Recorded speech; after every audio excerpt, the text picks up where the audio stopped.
What's up, YouTube? Welcome back to the channel and welcome back to leg 2 of the world tour. We are flying where roads don't go. And I can't pronounce the Poga. Let me see if I can pronounce it. What's it called? We are flying out of El Calafate, where we landed at last time, but the what's it called? Let's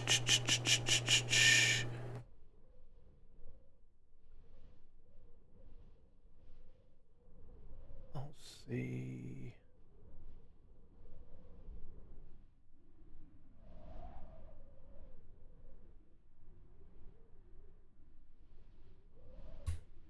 I don't see the actual. Oh, there it is. Patagonia. We are flying from El Calafate to Patagonia, or through Patagonia. So, what I've done for tonight is I have put the time at just before sunrise. So we're sitting just before sunrise at El Calafate in general aviation parking. We will be getting our clearance. We're going to be getting our taxi instructions, all of this. And then we will, but first I have to do my checklist. We've got to get the airplane ready for flying.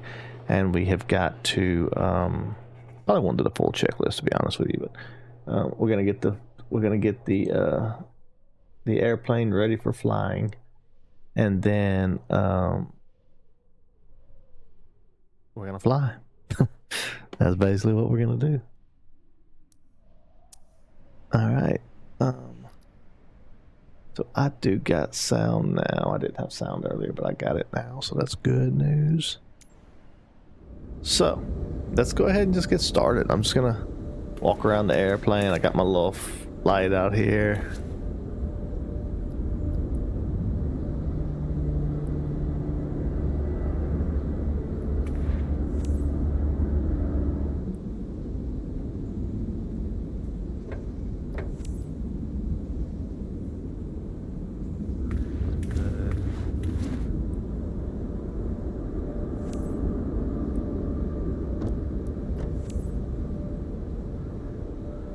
There.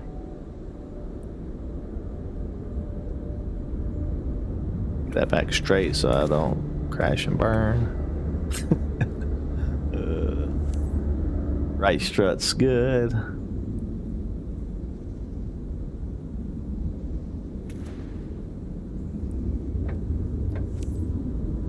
Right aileron's good.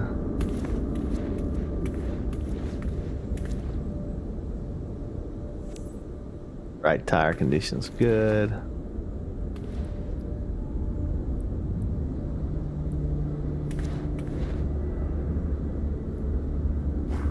These guys out of here. I didn't check that.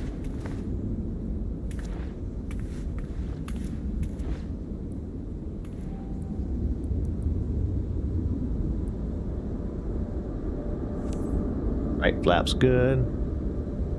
All right, let's go around here. Getting close. Right.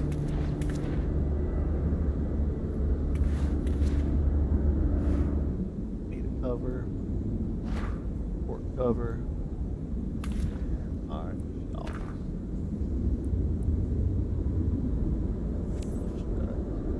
We're good. That's all. That's it. Alright. That's a big old airliner over there. I flew, been flying a couple of jets. I'm getting used to flying some jets so we can fly some big airport approaches and stuff like that. But I did one earlier today from, I flew from Atlanta International to Orlando International. And it went fairly well, but when I got to Orlando, it got kind of crazy. I'm not sure if it was me or if it was to say intentions AI got, but it happened twice, and both times I was in the same jet. The same issue happened. So if it happens again, I'll make a bug report maybe. But so we're ready to roll. So I'm gonna crank up. Actually, I'm gonna request clearance first, and then we'll crank it up. Oh, Calafate departure. This is Swerve Whiskey 256 requesting IFR clearance to SAWD. Swerve Whiskey 256. Okay, I need to change that to Skyhawk Whiskey 256.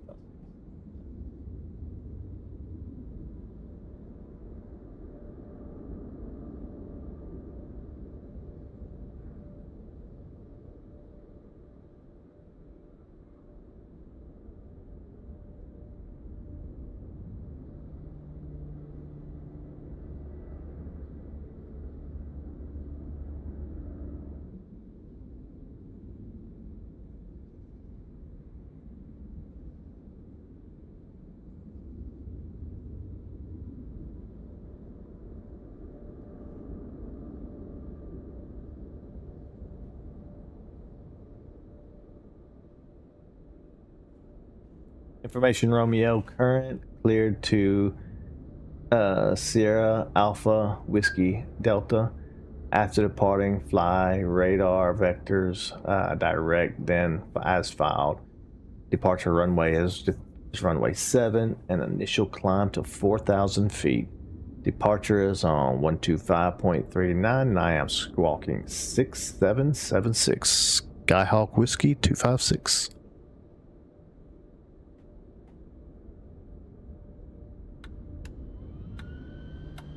Alright, get this thing cranked up here. Put this fuel to the middle. Fuel to the middle. Make sure you're in all the way. Do this, make sure. Yep. Okay, I got flight controls. We're good. All right.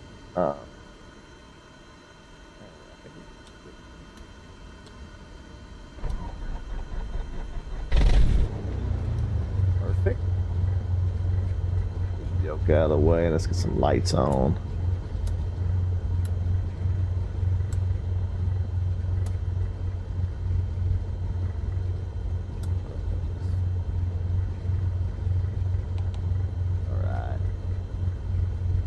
Warming up and getting all aligned, we will, so we had an altitude of, he said 4,000,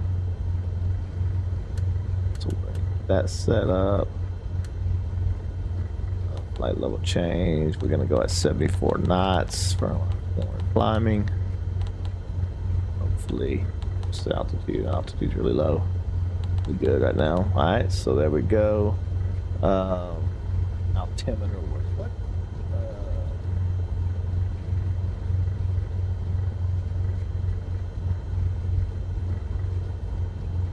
Altimeter, okay.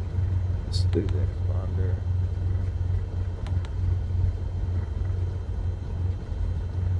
Seven 776.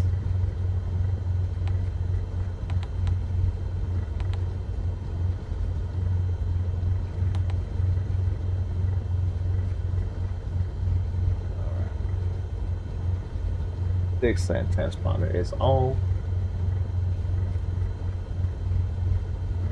All right.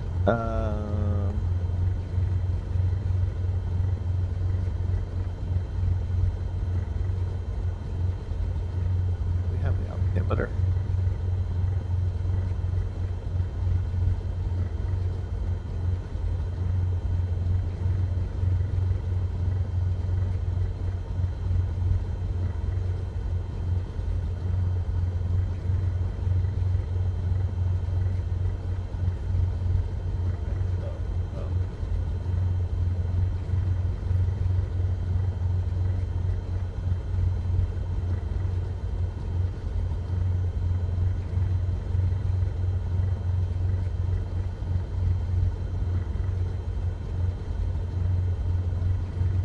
This is SA. Okay, this is it. Okay.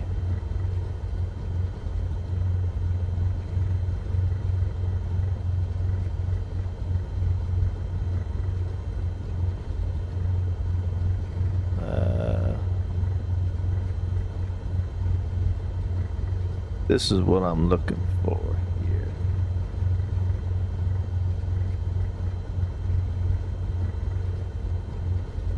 Right here, I think. Nope, not this. I'm looking for the altimeter setting.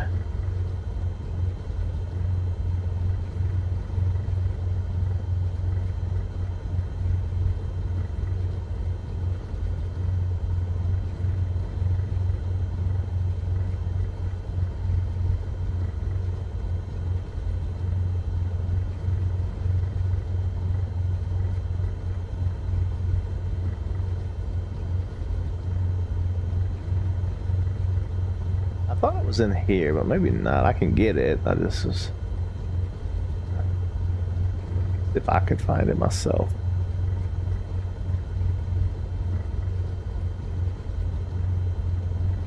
Not really sure.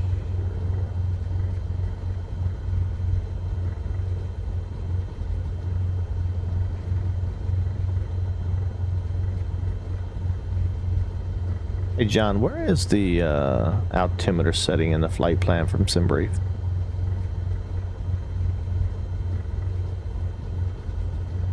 The QNH setting for your current location is 1023. Make sure to adjust it as necessary for your departure and approach procedures. No, I was looking for the altimeter setting for the airport, like if it's in the flight plan somewhere in the PDF or something like that.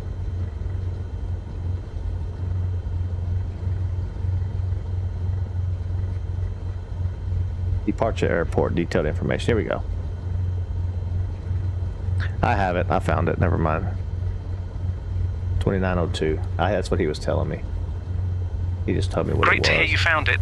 If you have any other questions or need assistance, just let me know. Keep up the good work. Seems very low.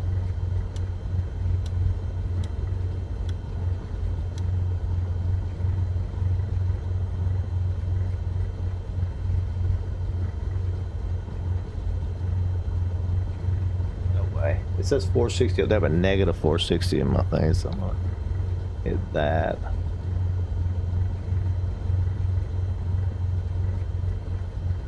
It's supposed to be 30.21.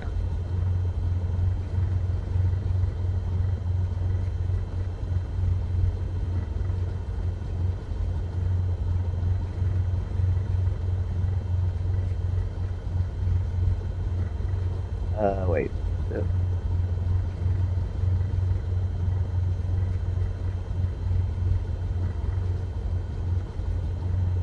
Anyway, we don't need it. We got it, so we're good. So it's not important, to be honest with you. So where are we going? Let's pull it up and let's show you.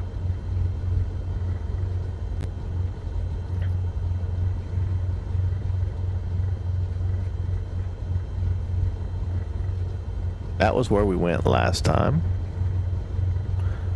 So I'm going to unload that one.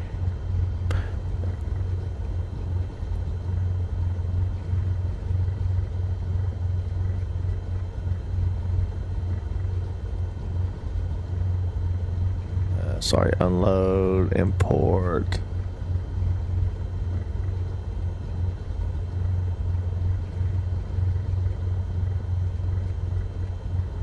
Import from file.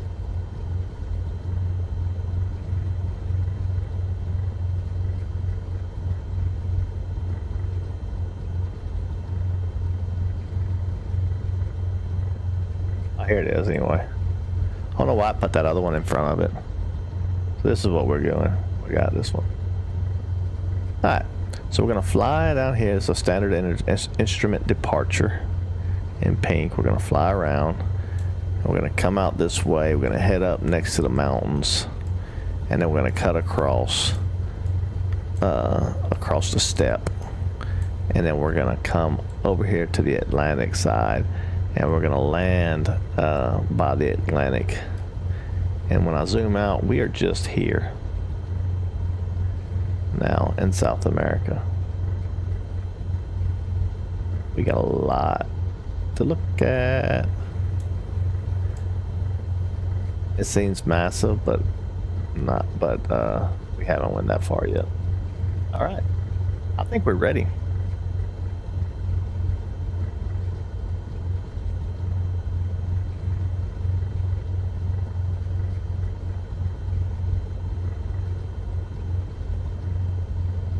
Calafate departure. This is Skyhawk Whiskey 256.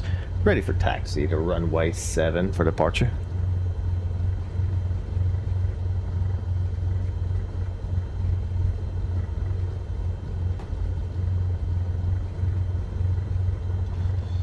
All right.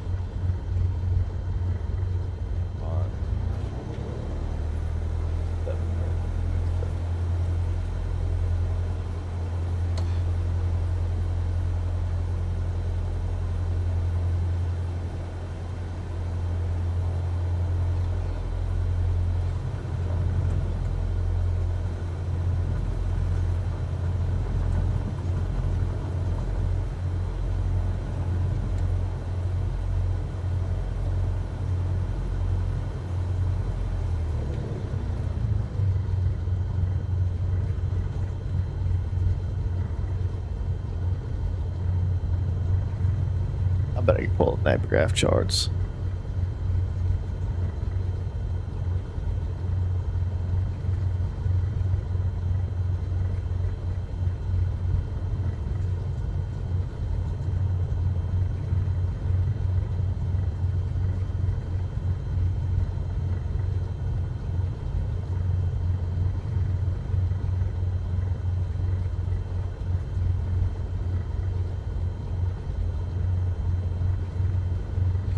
Alright.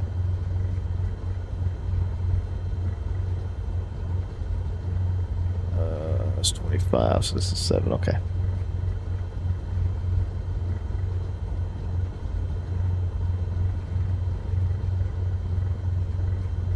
Calafate Tower. This is Skyhawk Whiskey 256. Holding short, runway 7. Ready for departure. Smoky Dog, how's it going? Welcome to the stream.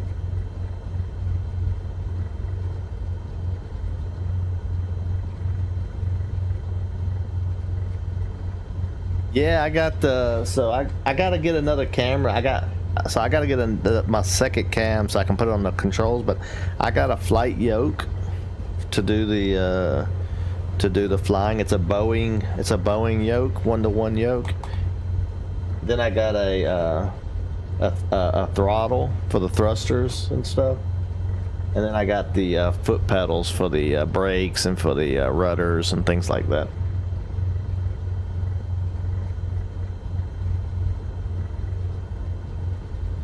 The runway 7 winds 340 at 3, clear for takeoff. Skyhawk Whiskey 256.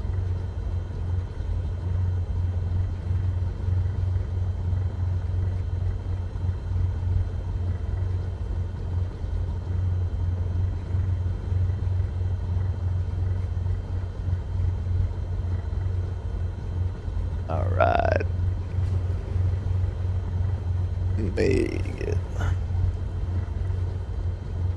There we go. Turn my camera on for a minute. There we go. All right. So we're about to take off. To be honest with you, they're not that bad. I went a little bit overboard. I went a little. They're probably about the same as a wheel, to be honest with the wheels and stuff. I went a little bit overboard with mine because I just did. I don't know why. I mean, I got a good deal on it. I got the thruster and the yoke at the same time. But you can get them from like these websites, Chinese websites and stuff, for like each control is roughly about $50 to $100 maybe. But yeah, But you don't need it. Like I was playing the game at the beginning with controller, but it's a lot more realistic with the wheel, and I mean with the yoke and stuff like that for sure. But for me, what was more immersive than even the controller was the ATC. Having the ATC is very immersive. All right, getting close to the end of the runway here. We gotta turn around. Some of these small airports, you gotta like go down the runway and you gotta just turn around at the end of the runway and take off. All right.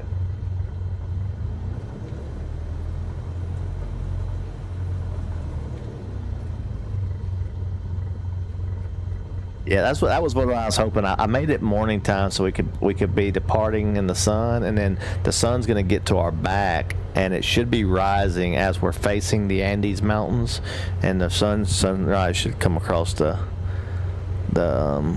Andes Mountains. So let's go ahead and try to get off the ground. This is always the most dangerous part. Most dangerous part is on the taxiway. Is when your plane is on the ground. I crash more here than I do when I'm in the air. All right. All right, clear for takeoff. Here we go.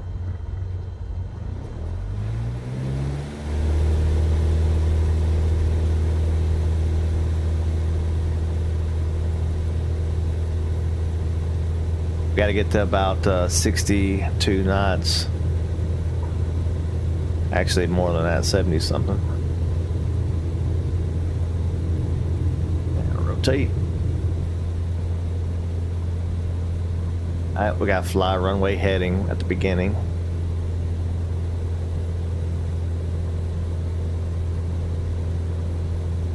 It's very hard to fly runway heading because it wants to like drift by default.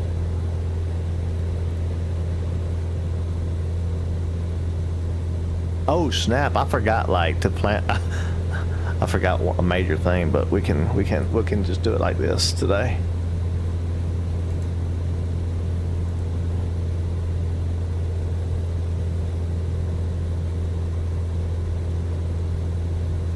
Now hopefully, yeah, my flight plan's loaded up now. All right, perfect.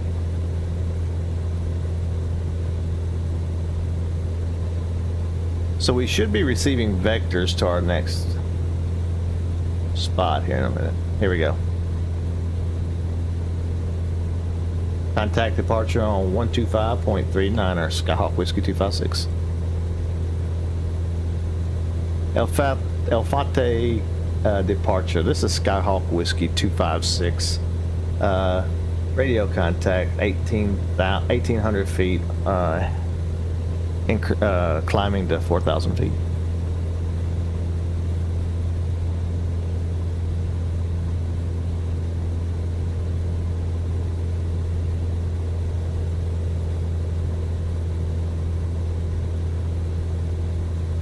Roger, climb 4,000.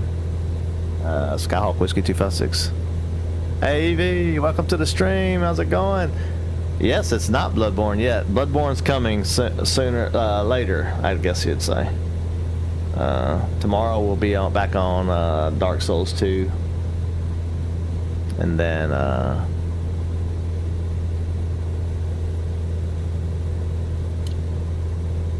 climb flight level 110, Skyhawk Whiskey 256. Are they going to give me vectors or not?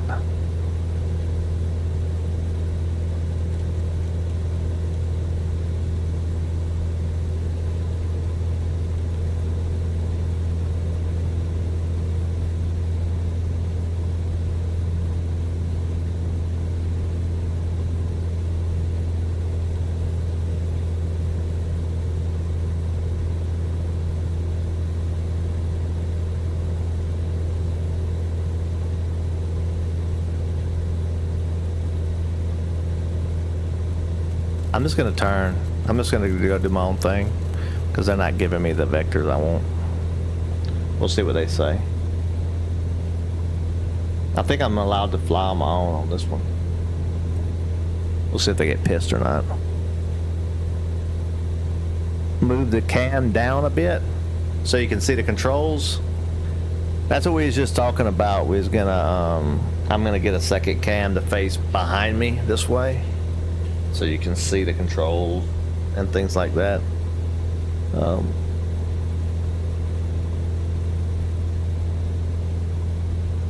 if it'll stay.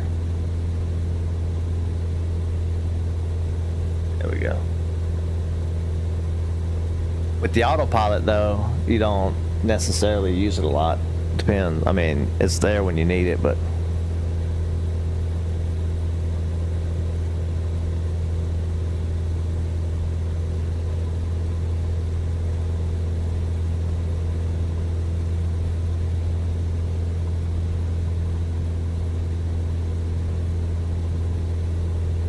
yeah, Smoky Dog controller. It's fine. Actually, it's easier with the controller, I found, than it was with this, because you got a lot more going on, but it's a lot more immersive this way.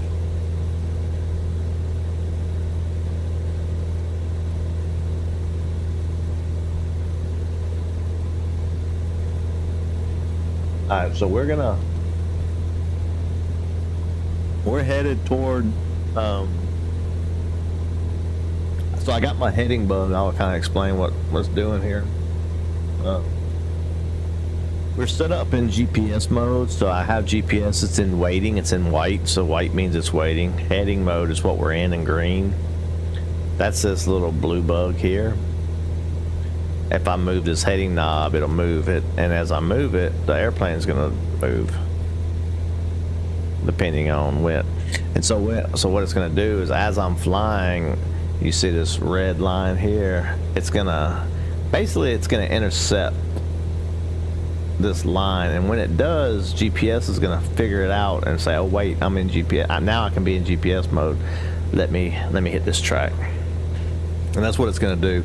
And what happens is, like how you read this, is like this arrow is the direction that we're going. We're going toward the, sorry, it's the direction of the trying to make sure I say it right, because you got these two arrows. One arrow is the direction, like basically the signal's behind you. Like if the arrow's this way, facing that way, it means that the signal's behind me. And maybe this one's the way I'm going. And then this means that the actual signal is to the right, not to the left. So without seeing anything outside, I can just look at this little compass rose here, and I can see how to get back on track, no matter what's going on. Now, it's not going to tell me if I'm going to crash into a mountain or into the ground or anything like that, but it's going to tell me which direction I'm going. I know I'm not going to crash into the ground because of this, so I'm at 6,000 feet. So let's get outside the plane. Let's see what it looks like right now. Oh, first, let's turn off some of our lights real quick. So we don't need our landing lights on, and we don't need our taxi lights on right now. We will leave the rest of it on for now.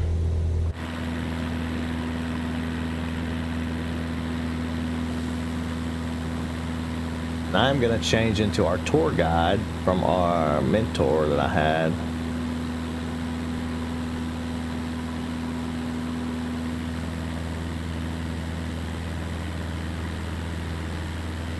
Let's talk to Jeff for a little while, even though Sarah's in the seat with us. Hi Jeff, it's a great morning to be flying, right? Absolutely. The skies are clear and the view is stunning. It's a perfect day for flying. What are we looking at?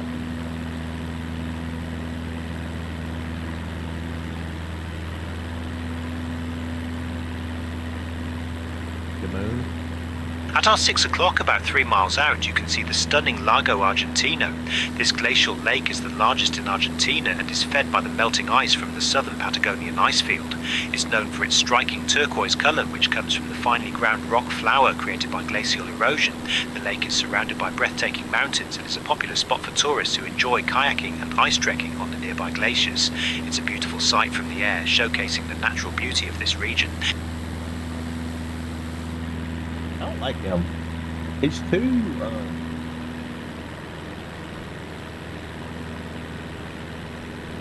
His voice is too quiet. It don't carry through the rumble of the engine enough. Like this one.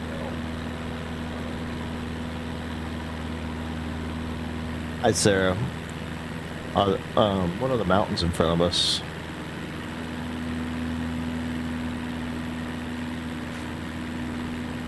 The mountains in front of us are part of the Andes Range, which is the longest continental mountain range in the world, stretching over 4,300 miles. These majestic peaks are known for their stunning beauty and diverse ecosystems. The Andes were formed millions of years ago due to tectonic plate movements, and they are home to a variety of wildlife, including the elusive Andean condor. Many adventurers and nature lovers flock to these mountains for hiking, skiing, and breathtaking views. So, if you're feeling adventurous, just remember, the mountains are calling, and you must go.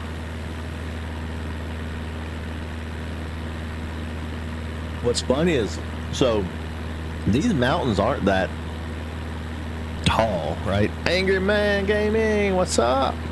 Welcome to the stream. Congrats on the I guess what you would call a completion of Black Myth Wukong. It's all wrapped up in a full circle now.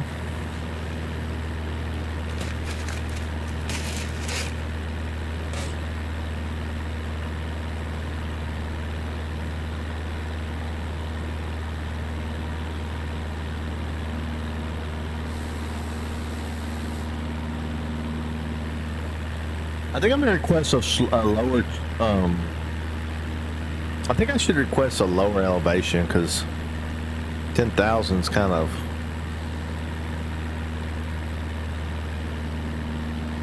a little bit high, isn't it?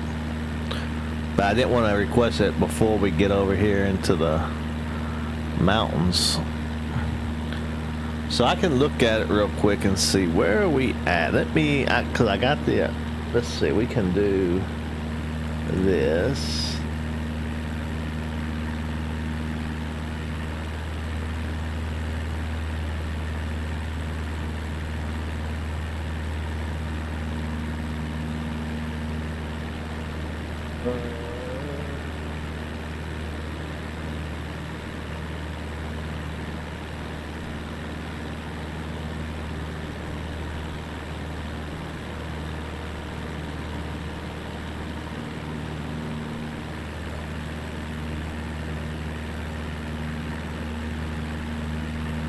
And I need to change it.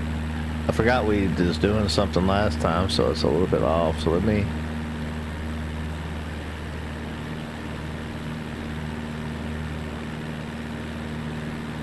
There we go. I'll make it kind of big, and then I'll put Navigraph up.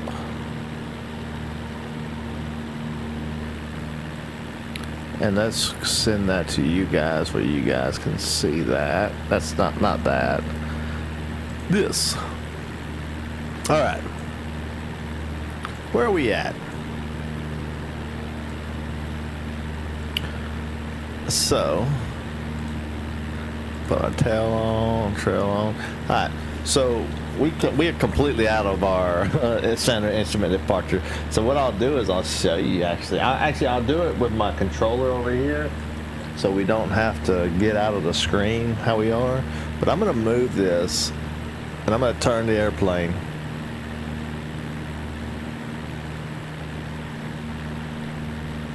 Wait, why is it doing that? Hang on.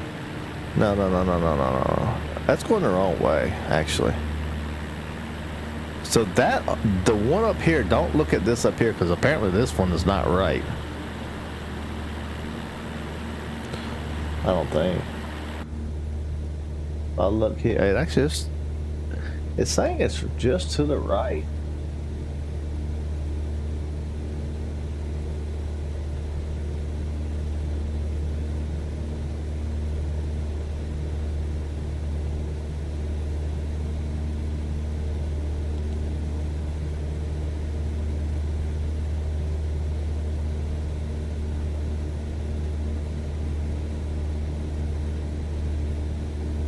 Oh, it's still in the departure. Oh, okay. So that makes sense then.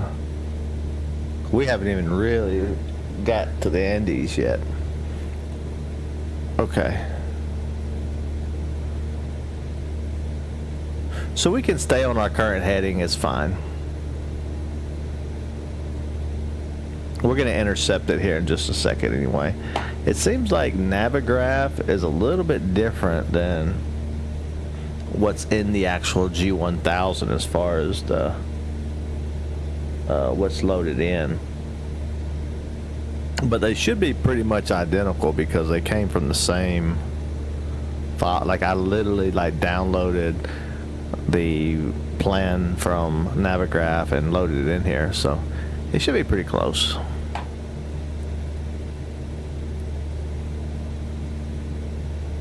That curve right there is this curve right here. That's what that curve is.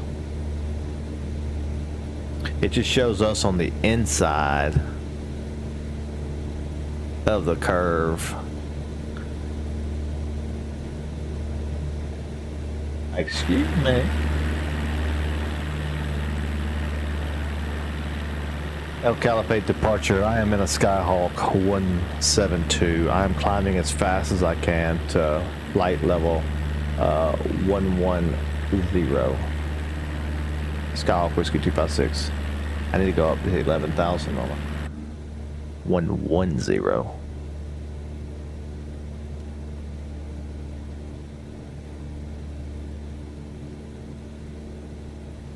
Alright, let's give it a little bit more mixture, maybe that'll help.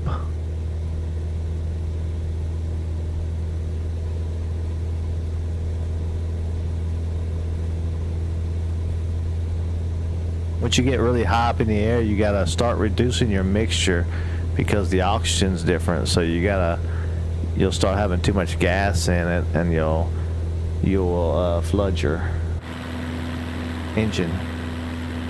You won't be able to burn that fuel. What a spectacular sunrise. It's a very nice sunrise. Yes, it really is a beautiful sunrise. The colors in the sky are like a painter's palette, aren't they? It's moments like these that remind us of the beauty of flying. Just think, every sunrise is a new beginning, and we're lucky enough to witness it from the sky.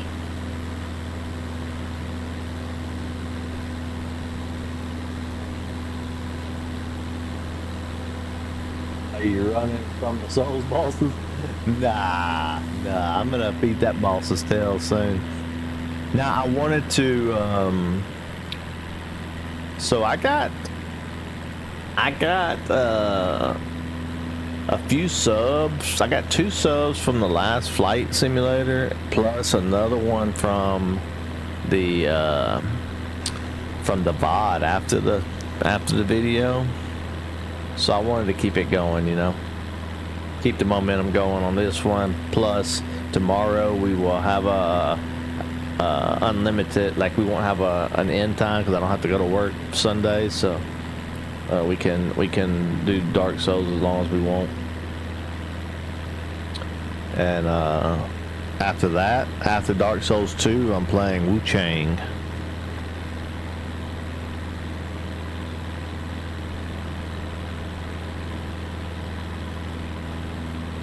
I'm gonna beat that Wu Chang's tail.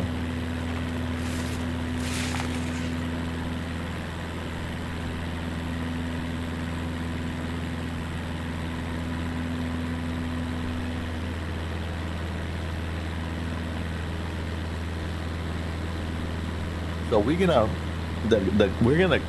go to the right and cut through those mountains, all through there. That's why we came this way. Because I could have just took off and flew straight, like straight back that way, and got there pretty quick. But the idea was to see some scenery and stuff first.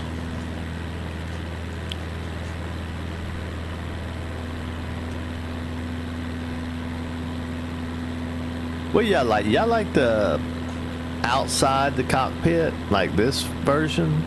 When I fly it, I gotta fly from inside, but when it's just flying, there we go. I like it when it turns.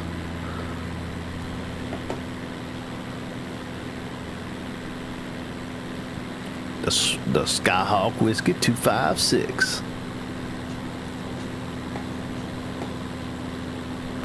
It's so awesome, man. Like, it's really interesting how the planes work.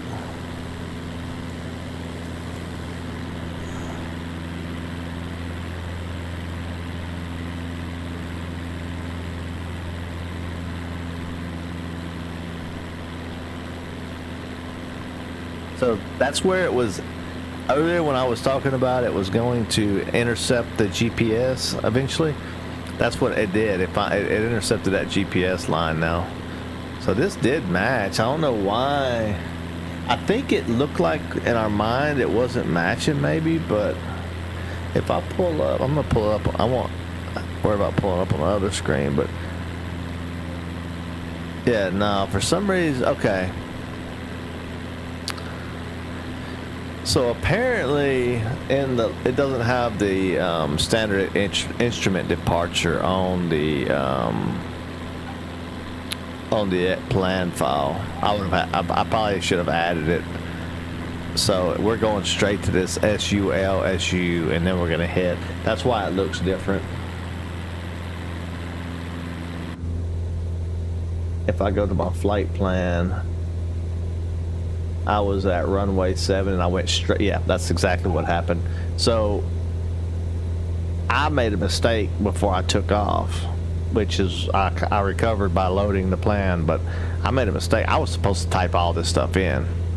Last time I didn't do that, I don't think. I think I loaded it up and I said I was going to load it next time by hand, but I didn't. So I didn't have any of my waypoints in my GPS. I was gonna have to hand fly until I put them all in.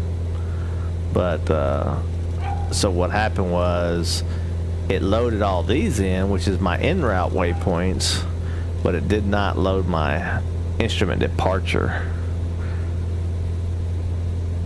And then I'm gonna have to add my approach later, but that was something I didn't add anyway because it seems like they give you a different approach when you get there most of the time. So I didn't add it yet.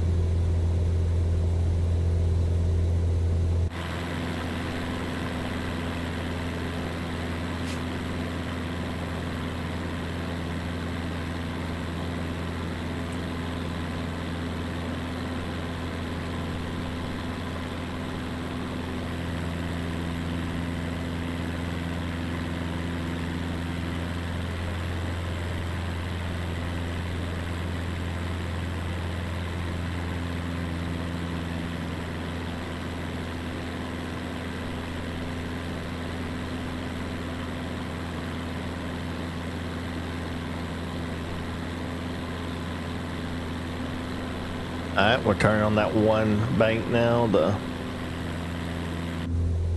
This one here, we're going around this bank.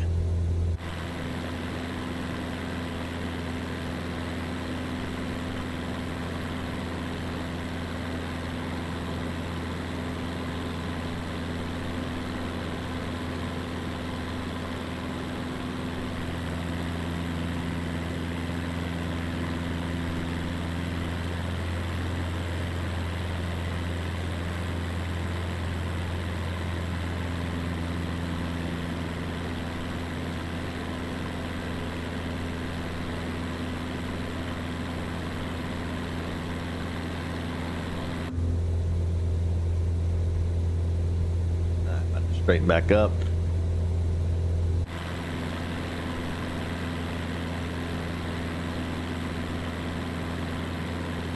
Contact Camarado Riverdale Center on 125.5 Skyhawk Whiskey 256.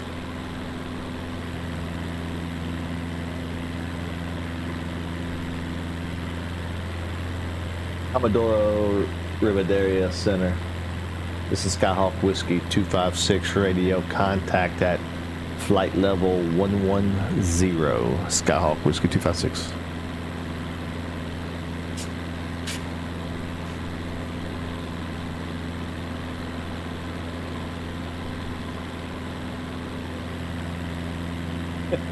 Buenas vidas.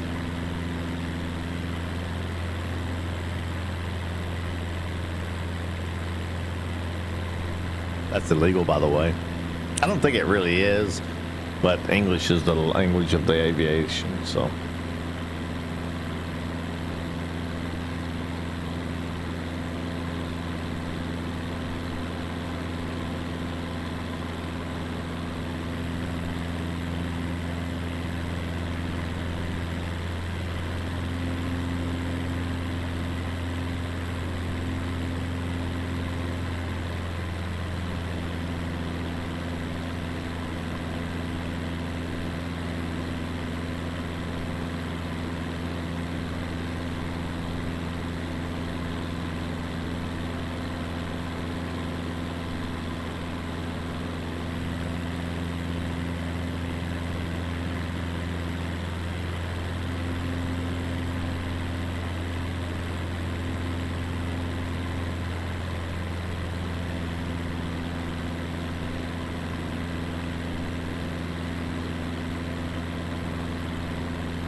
Alright, I think I got it set up how I like it now. I want it now.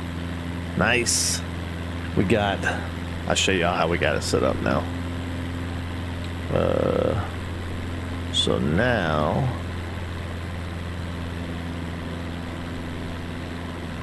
when it's time to show you guys, it'll look like this. Boom. So, this is, the ATC UI, basically. This is how I remember. I don't have that good of a memory, so it's reading it out, and I just kind of read it back to them. And the way it'll really work whenever you go into like, so I got it on student pilot right now, so it's talking slower for me and stuff like that. Once I put it on standard,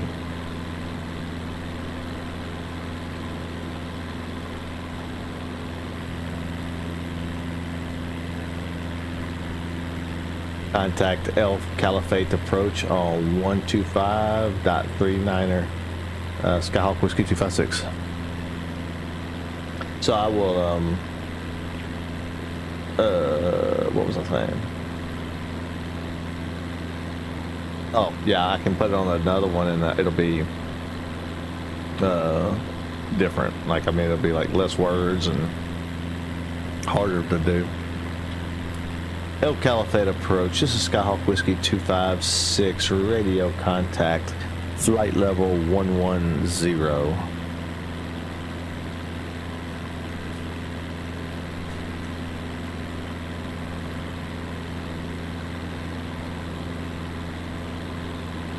Good morning, or buenos vistas. That's what you say. Buenos dias. Sure what that means. I know it's good. I know, like, good morning is. That's not good morning, is it?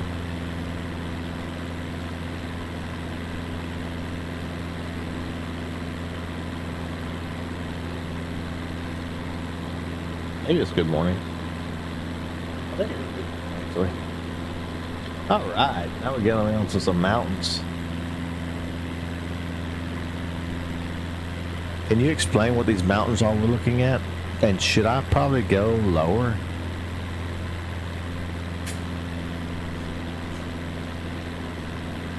The mountains you're looking at are part of the Andes Range, which is the longest continental mountain range in the world. They stretch over 4,300 miles and are known for their stunning beauty and diverse ecosystems. These mountains were formed millions of years ago due to tectonic plate movements. and they are home to a variety of wildlife, I'm gonna probe including it, the hang on. Andean condor. As for going lower, it depends on your flight plan and air traffic regulations, but the views are definitely worth it from up here.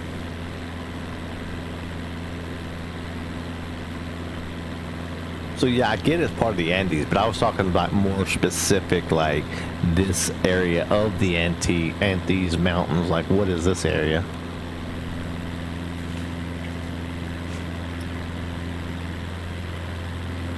We're currently flying over the southern Andes, specifically the region known as the Patagonian Andes. This area is famous for its dramatic peaks and deep valleys, formed by glacial activity over thousands of years. The mountains here are not just beautiful, they are also home to some of the most stunning national parks in Argentina, like Los Glaciares National Park, which features the famous Perito Moreno Glacier.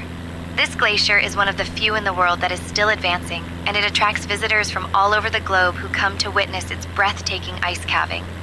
The Patagonian Andes are also known for their unique wildlife, including guanacos and Andean foxes, making it a paradise for nature lovers and photographers alike. Are we gonna go over that glacier? Where is that at?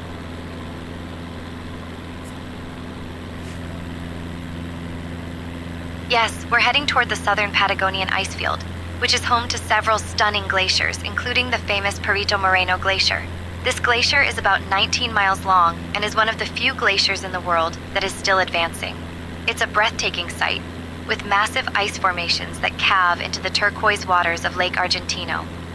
The glacier was named after the explorer Francisco Moreno, who played a significant role in mapping the region in the late 19th century. So keep your eyes peeled. It's a sight you won't want to miss.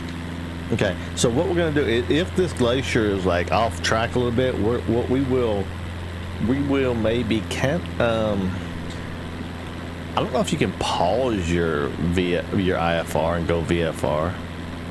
I can ask that question. Let me ask a question.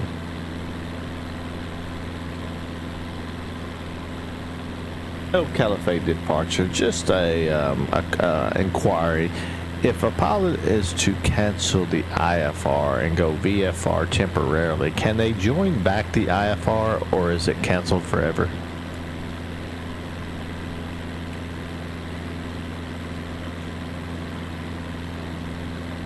No.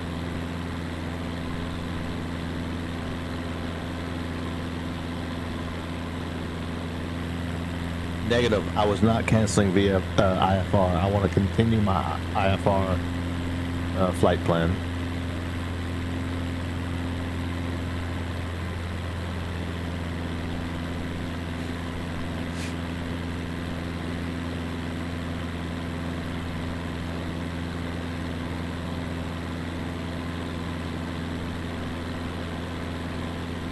Okay. So I will be able to then. So I could cancel it and then come back to it. Man, that was a good test. Even if it would have not allowed us to, I could have still flew the IFR under VFR rules. It wouldn't have been a problem. They just wouldn't have been like handing me off as much. Like they just wouldn't have been talking to me as much. They'd have been figuring that I was figuring it out on my own.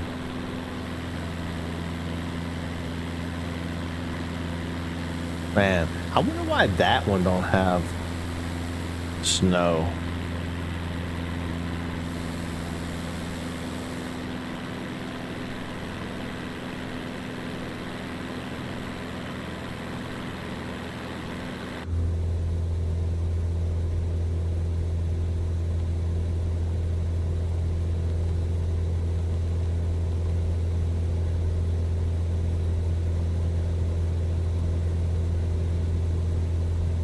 Walking 7221 Skyhawk Whiskey 256.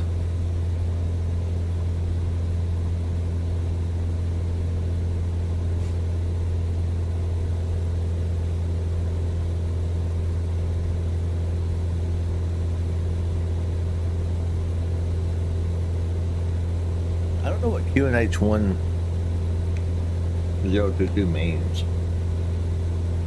I'm gonna ask ChatGPT.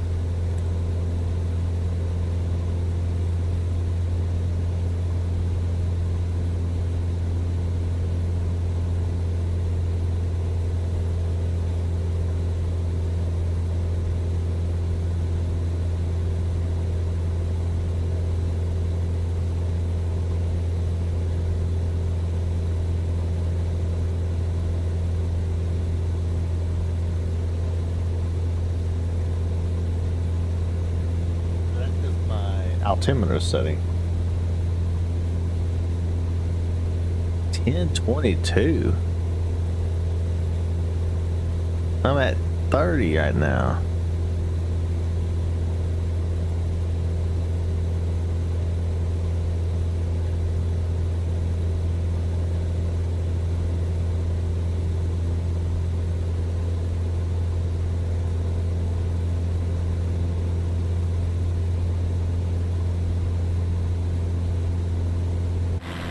Saying that, so that's my height above sea level, is what that is. But I don't know how to set my altimeter to, like, I think I would set it to a generic one at this point anyway, right?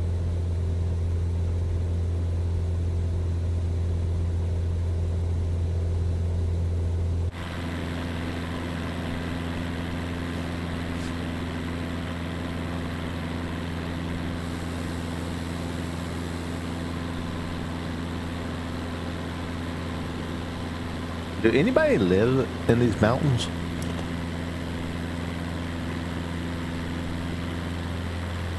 Yes, there are some remote communities and indigenous people, like the Mapuche and Tehuelche, who have lived in these mountains for centuries. They have adapted to the harsh conditions and have a deep connection to the land, often relying on traditional practices for their livelihoods. The rugged terrain and beautiful landscapes attract adventurers and nature enthusiasts, but the population is sparse due to the challenging environment. Can see that for sure. It looks pretty rough. I'm turning this light down a little bit. I don't know why. Got me looking. I'll probably because I tilted the camera down. That's why it looks all weird.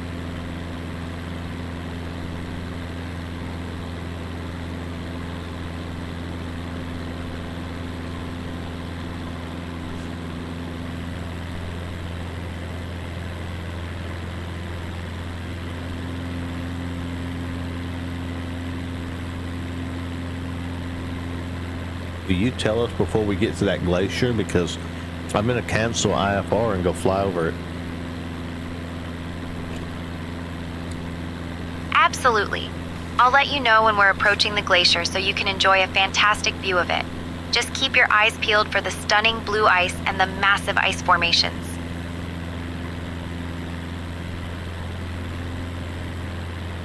It'd be cool. I hope that Microsoft Flight Simulator does it justice, because she's talking it up so good. If she talks it up and it's like some washed out color, that's gonna suck. I like how the clouds look right now because the sun's actually coming up from over there,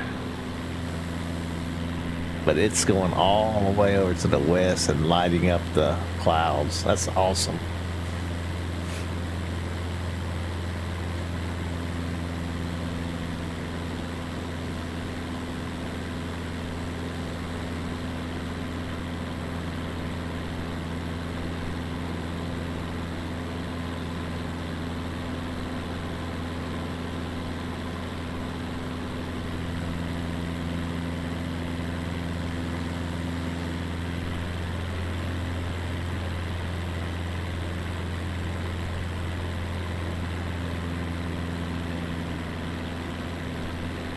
I tell you what, this is a little bit more chill than the old bosses though, isn't it?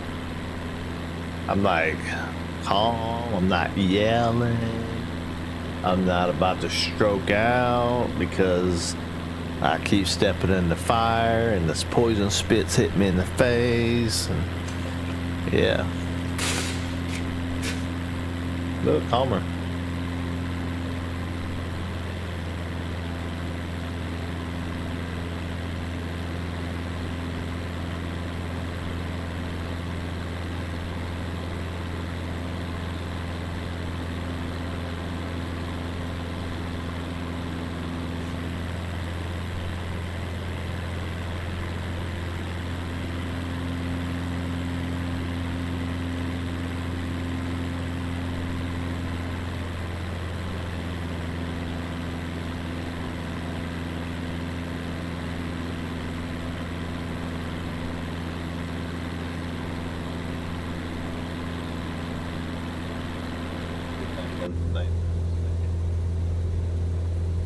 Just have a look around, make sure everything's looking good. Altitude's fine, speed's fine. We gotta pit it. Oh, so what? We don't. If this is off, then this little thing on your wing over here, can't see it from here. Yeah, this thing here. This is what's measuring my airspeed. So like if it's cold, it'll get ice in it and it won't be able to measure it, and it kind of screws up autopilot when it can't know how fast it's going. So yeah, so I gotta keep that on. I've had it where it was off, because when you're flying around like Alabama and Florida and stuff like that right now, you don't need it. But I was doing something where I flew, maybe it was in the Rockies or something. I can't remember exactly what it was, but I started and it was like, it wasn't cold, and I flew up, maybe I flew up into the mountains or something, and then it started freezing up. And I couldn't tell. I couldn't figure out what was going on. Like I didn't have no speed or anything, and I was like, and nothing was working. And I thought it looked like what it looked like. It looked like there was a bug in the system, and that my whole thing just froze. But I thought it was weird because I could push the soft keys and they was changing, but the screen wasn't changing at all. Like I wasn't moving, and I was like, that's weird. But as soon as I turned that on, waited about a minute, and I guess the ice melted and it started working again.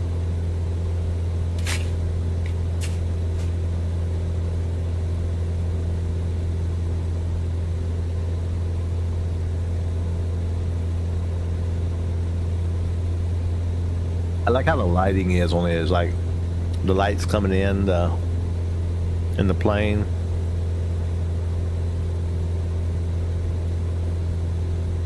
There's a little bit of turbulence there.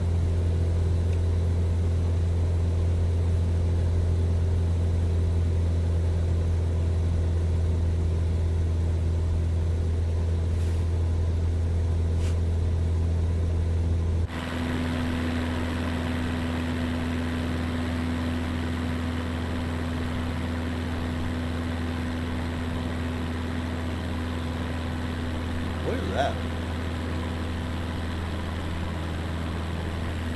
Mountains, I wonder. That's not, because see how I know it's not the curvature of the earth. It's way too big for that. But or is that this night? Is that where the light hasn't hit yet? Because I bet that's what it is. The sun's just now coming up, so that's the dark spot of the earth that the light hasn't hit yet. That's awesome, actually. Now we'll watch the sunrise.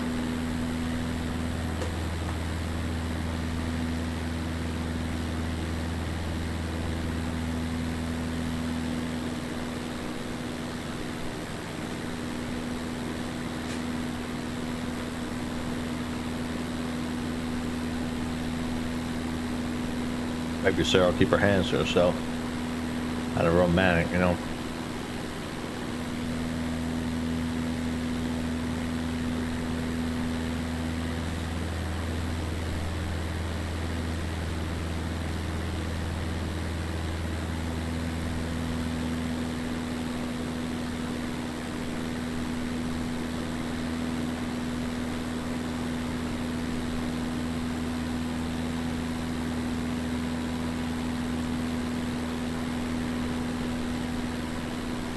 Around a little bit, ain't it?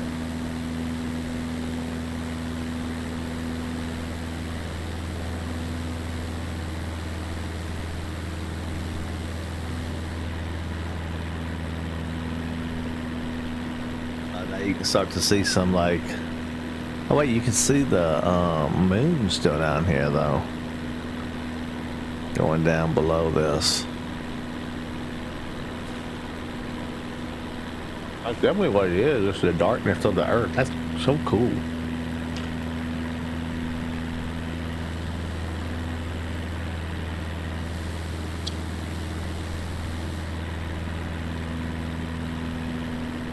Oh, and I bet the mountains are helping shape that because the light can't go through the mountains.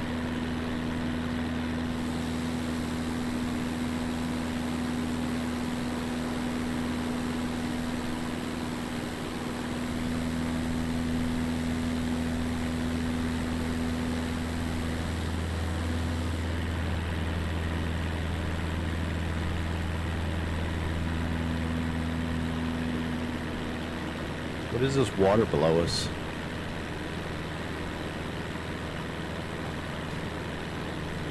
Below us is Lake Argentino, the largest lake in Argentina's Patagonia region. It covers an area of about 87 square miles and is known for its stunning turquoise waters, which are fed by glacial melt from the surrounding Andes. The lake is also famous for its icebergs, which break off from the nearby glaciers and float in the water, creating a picturesque scene. It's a popular spot for kayaking and photography, attracting nature lovers and adventure seekers alike. I would love it. Are there other types of... Oh, yeah. Oh, dude. Man, there's so many planes. Man, there's some planes. There's just one plane that a lot of people have. And it's the the A320, I think it is. And this plane... If you want to buy this plane, it costs you $85 to buy the plane. Not counting the game, but that's just that one plane. $85. But they got it like where everything works inside it and everything. Like, yeah, it has fighter jets too. You can fly the B-2 bomber. You can fly fighter jets. I got a short here. Let me show you a short I got.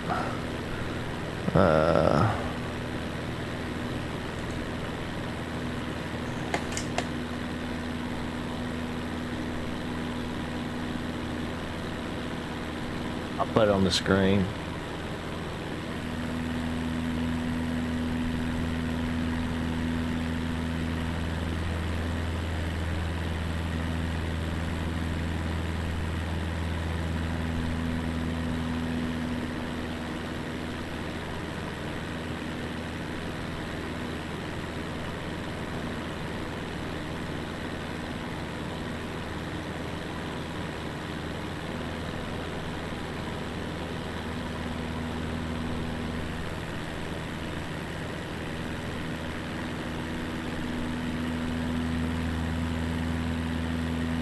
I'm like way into this flight, and if I die, I'm gonna be just skim the water.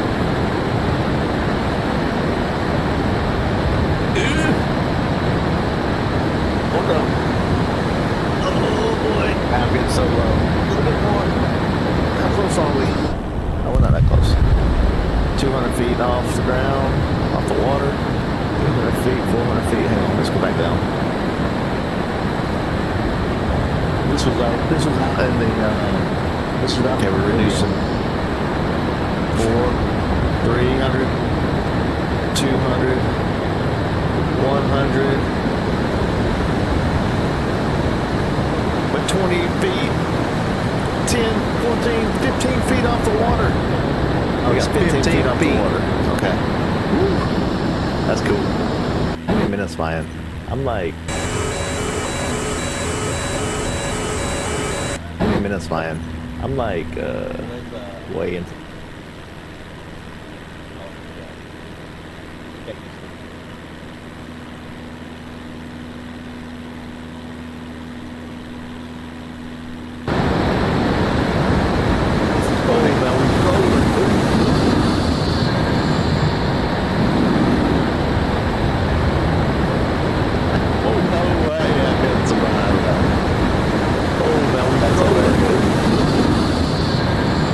Upside down.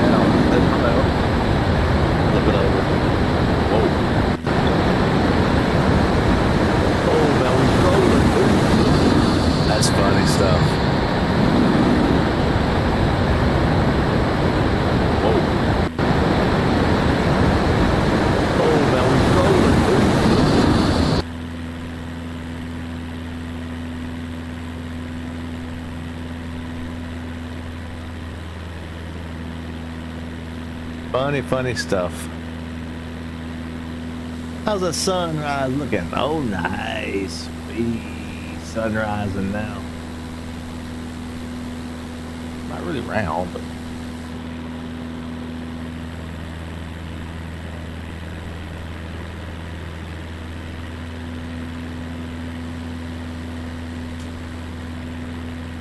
What kind of fish are in the water below?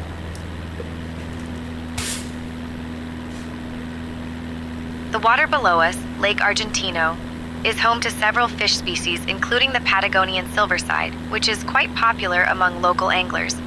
Additionally, you might find species like the rainbow trout and the brown trout, which were introduced to the lake and have thrived in its waters. Fishing here is a favorite pastime for many, and the stunning backdrop of the Andes makes it even more enjoyable.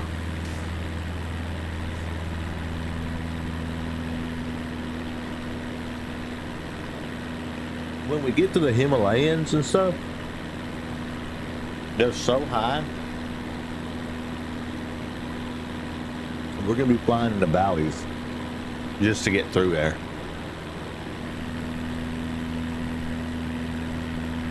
Fish, fish, fish. Goldfish. I kind of want to go down there and fly in that and like just fly around there real quick, come out the other side. But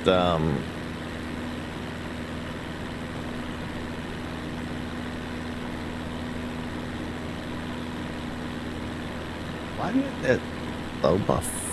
What?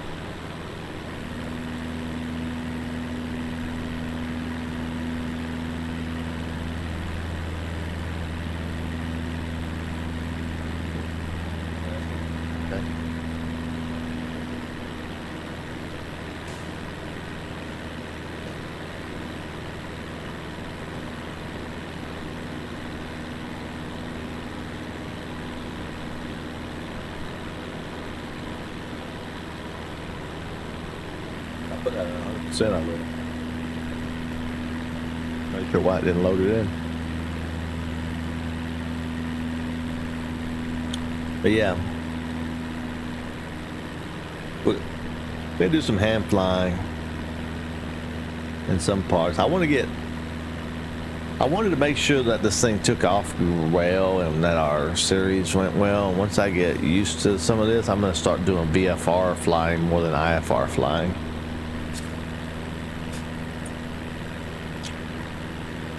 The only thing is VFR flying, you won't have as much radio contacts and stuff.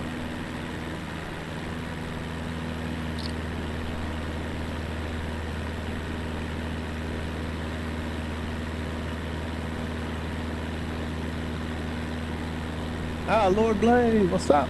I just realized that was you that said fish, fish, fish. I thought Angry Man said it because both of your names on this screen that I'm looking at is in green for some reason. Mountains look nice. Yeah, these are the Andes mountains here. And I took off at sunrise. That way we could have the light hitting the mountains. And you can see behind it, this dark spot behind this, that's where the sun is coming up, but the mountains are blocking the sun from lighting up the sky back there, so it's still dark. Because the sun literally hasn't went that high yet. Pretty cool. And we're headed to a glacier.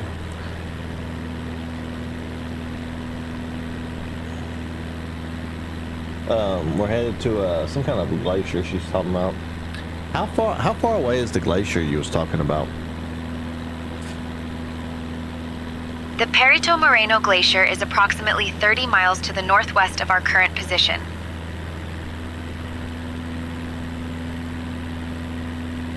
Oh, snap. Okay.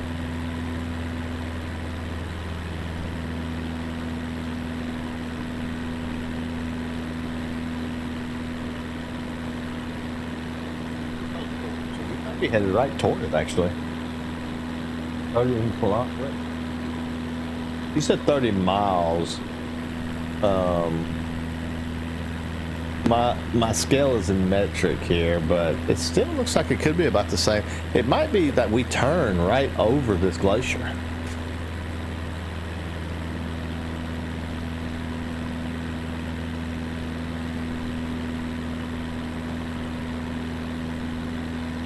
Oh look, there's a glacier. Like ice. It looks like there's a glacier right below us. You see the lake turns into ice.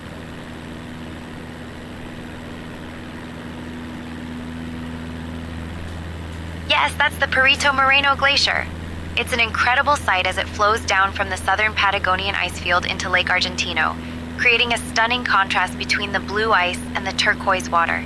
This glacier is famous for its dynamic nature, as it advances and retreats, and it's one of the few glaciers in the world that is still growing. It's a popular spot for tourists who come to witness the spectacular ice calving, where chunks of ice break off and crash into the lake, so get ready for a breathtaking view. So do I need to keep going straight, or should I turn toward the west and follow this glacier path? You should definitely turn toward the west and follow the glacier path. It will give us a closer view of the stunning Perito Moreno Glacier and the surrounding ice formations.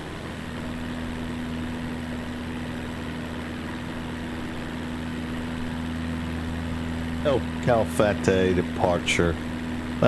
Cancel IFR at this time. We're going to fly VFR for a bit.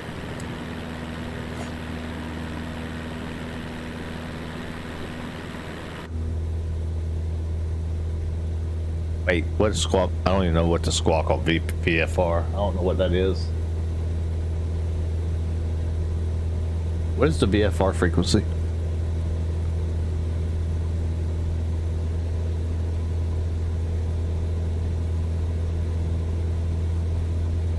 Oh yeah, I knew that. 1, 2, 3. Oh.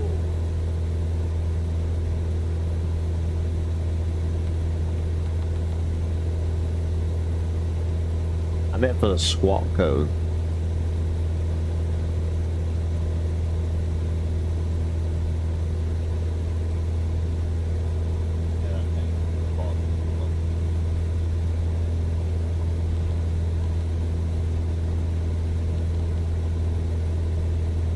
I was squawking BFR. All right. Let's bring this bad boy down a little bit.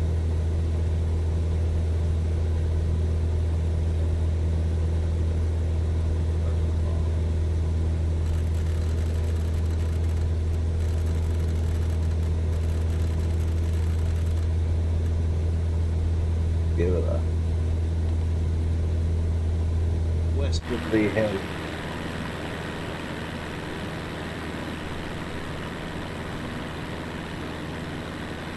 Let's drop it down to about what? Let's say to about 7,000 feet.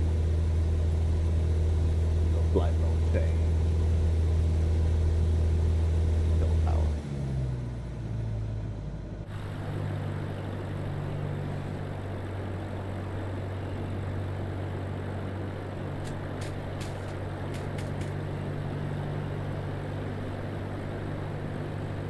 All right.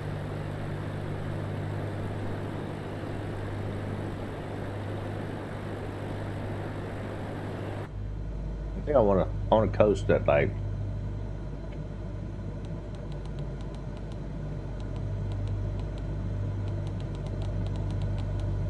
I'm gonna go at 68.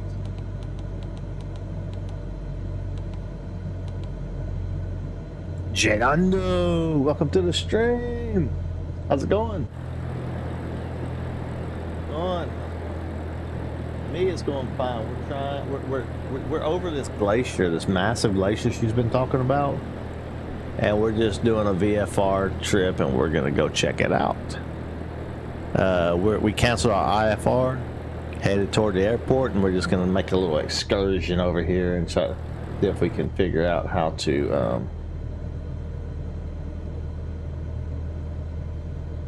While we're descending, I think it's a good idea if I stay in the in the cockpit, to be honest with you.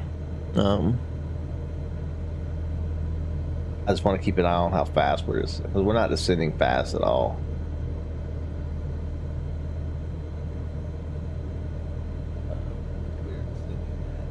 Well, 700 feet per minute, but all up to, oh wow, sometimes even 1,300 feet per minute. But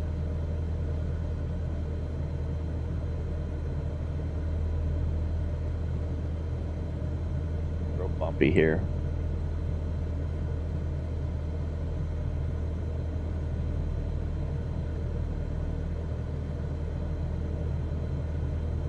We're just gliding. I killed all the. I mean, I didn't kill the power. I pulled the throttle. And now we're just gliding. We're in glide mode. 7 away. Nice. Everybody go sub to Jadando. Let's get them to 100. It's a huge. It's a good feeling once you get to 100, and then it seems like it takes off. It's like that. It's almost like to me, 100 to 200 was easy. 0 to 100 was really hard. 100 to 200 was like super fast. 200 to 300 was pretty steady, but then after that, the 400 to 500 was super slow. It was the hardest one.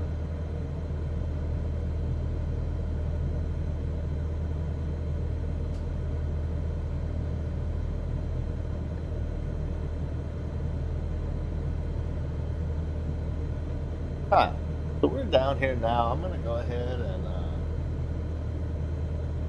get the power back in. And I'm gonna kill the autopilot. And we're gonna fly. We'll hand fly for a little while.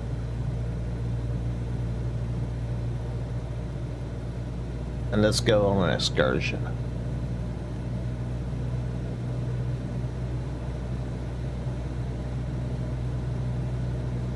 How far out is this glacier? How far do we need to go to see all of it? The Perito Moreno Glacier is about 30 miles away from our current position, and to see the entire glacier, we would need to circle around it for a better view.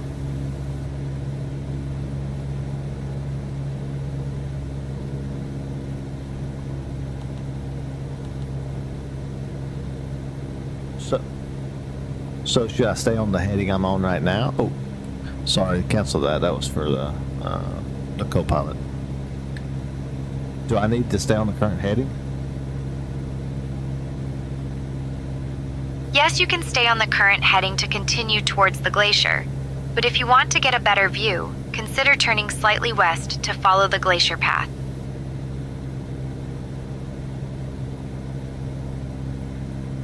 We're flying VFR right now. We're not on IFR.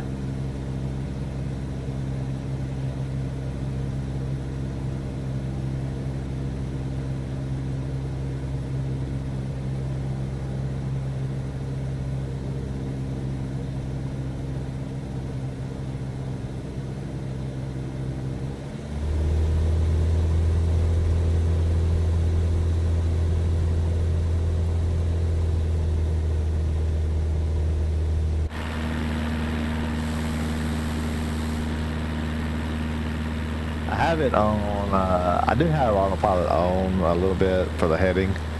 I have semi-autopilot on, I guess you would say. So I have autopilot on now, just so I can come out of the cockpit and look around. But I am manually putting the values in, and just letting the plane do the actual turning and stuff. But once we get there, we'll hand fly if we can, if it makes sense. If it looks fine from up here, we'll just stay up here. But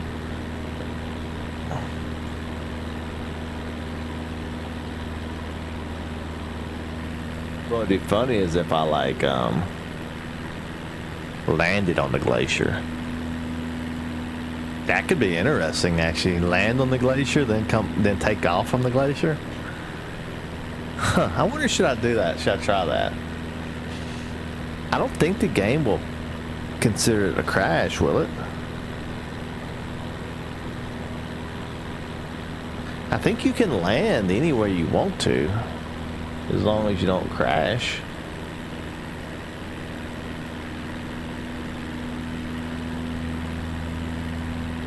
So we might try it. Hopefully once I have my PC and capture cards set up, I'll make things a bit easier. But even now I feel that I can go, oh yeah, you're doing great. You're doing great.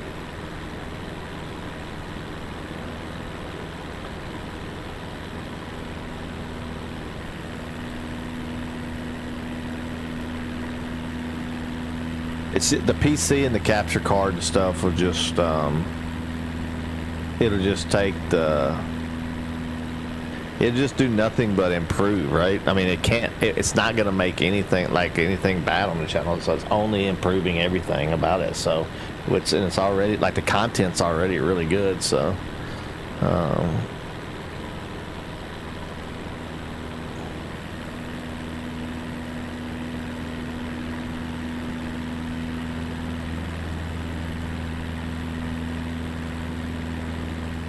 El Calafate departure. Remember, I am on IFR, I am on VFR, not IFR at the time. I will contact radar when I go back to IFR. Skyhawk Whiskey 256.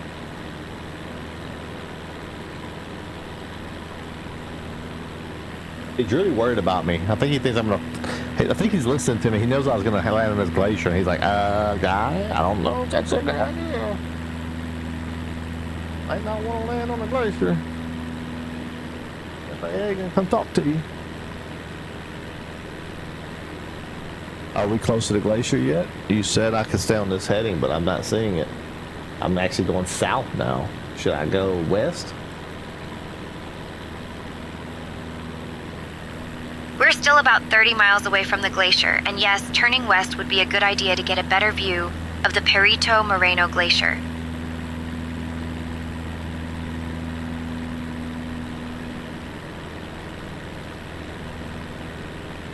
I'm turning on the knob over here. Why is the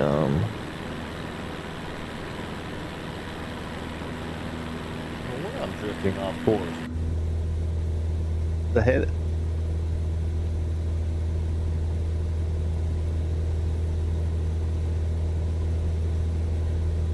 Contact Puerto Arena Center on 123.9er. Skyhawk Whiskey 256.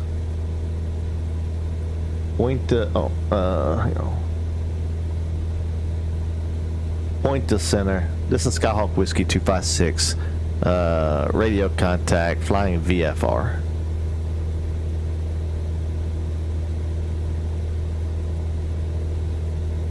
Wait, what?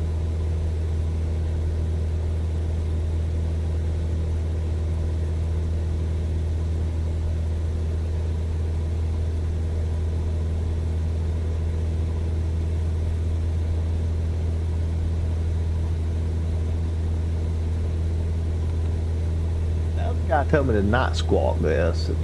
So 7, 2, 2, 1.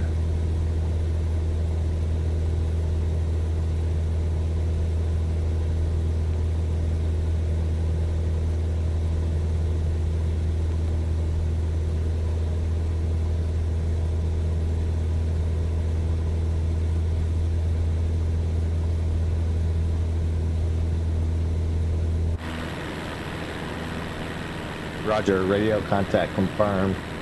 Skyhawk Whiskey 55 miles northwest of Castillo Airport.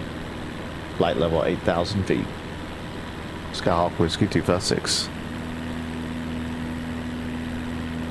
I'm really kind of confused on what they're trying to, like, are they wanting to follow me, or are they just wanting to know my location? Because I'm not on flight following, but they're still talking to me. So maybe they're just trying to make sure that I'm not, like, I'm gonna land on this, like, make sure I'm not about to land on this glacier. Take me some ice cores home. Find me some dinosaurs and then make me a dinosaur.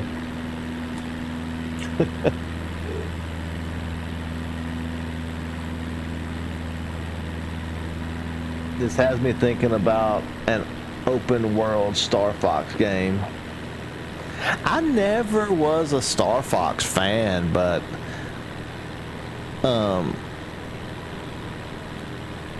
I never played Star Fox after Star Fox for Super Nintendo, and it was like, it was pretty bad. So it might be good, but I don't know.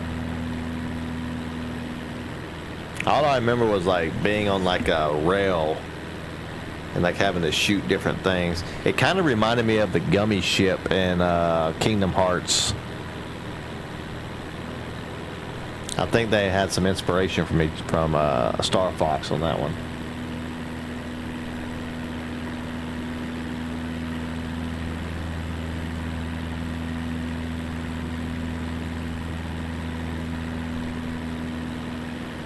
Star Fox 64. Oh my, Jedondo.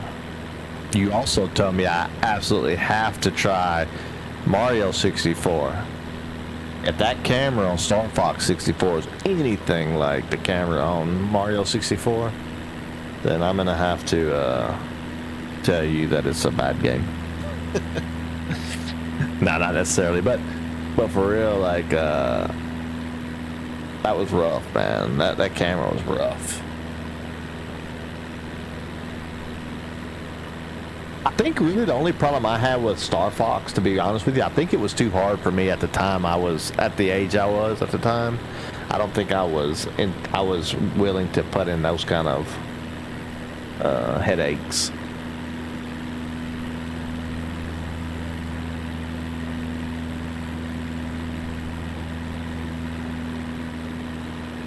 We really flew out of the way.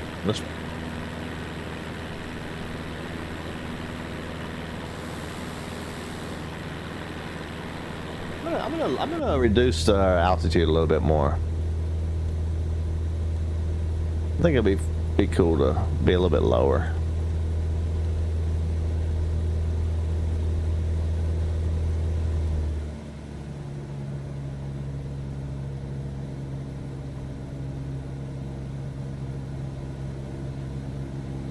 Point Arena. I am not on IFR. I am on VFR currently.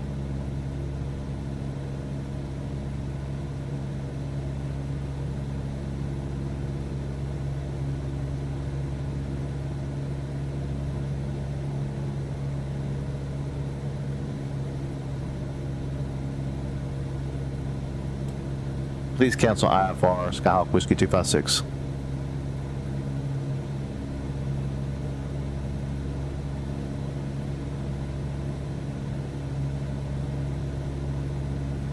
I just did that and they told me to go back to the other one.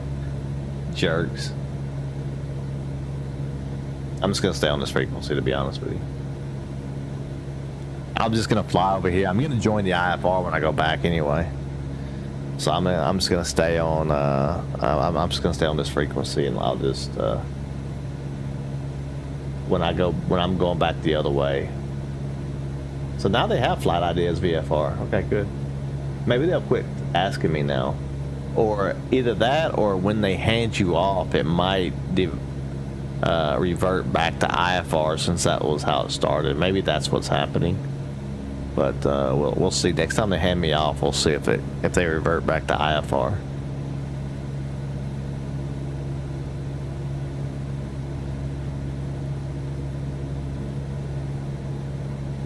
Jedondo, what do you have a game in mind that you're gonna play first on your new PC?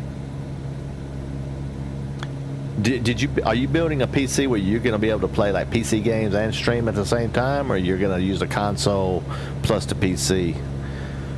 Or sometimes you might be on PC also, because that Wu-Chang looks good.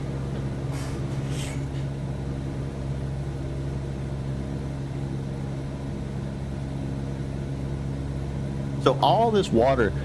Wait, let me ask her. So all this water that we're seeing below us is coming off of the glacier, right? Yes, that's correct.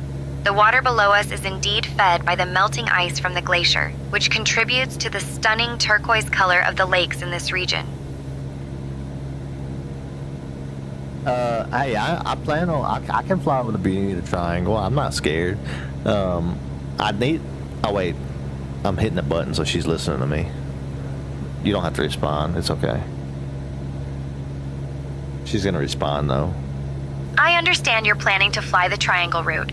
Just keep an eye on the beautiful scenery around us and enjoy the flight. Yeah, no, Jedando, yeah, for sure I'm gonna fly the, that's the thing about this game, or this simulator, I guess. It's not really a game. It is a game, but it's a simulator. It's weird, but anyway.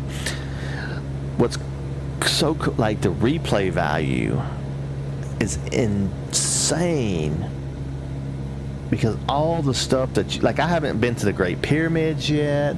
I haven't flown to Dubai. I haven't looked at anything like in Russia or China. I haven't been any other. Well, I've been into the Himalayas a little bit, but you know what I mean. Like there's so much stuff to do. Like, I haven't even had a hurricane come yet. Like, it's a massive event on these servers when there's a hurricane in the Caribbean. People taking off from, like, Orlando and trying to land in Orlando and trying to land in Atlanta and stuff like that during the hurricanes and stuff. It's like a massive event. So, like, all that kind of stuff we haven't even been able to do yet because we haven't had it yet. It hasn't happened yet, the live weather. I do have an add-on where you can reload like past hurricanes and stuff like that, but then it would just be me doing it. So I think it would be more fun to like be there when a lot of people's doing it. A lot of people's on the radio talking smack and everything like that. It'd be really cool.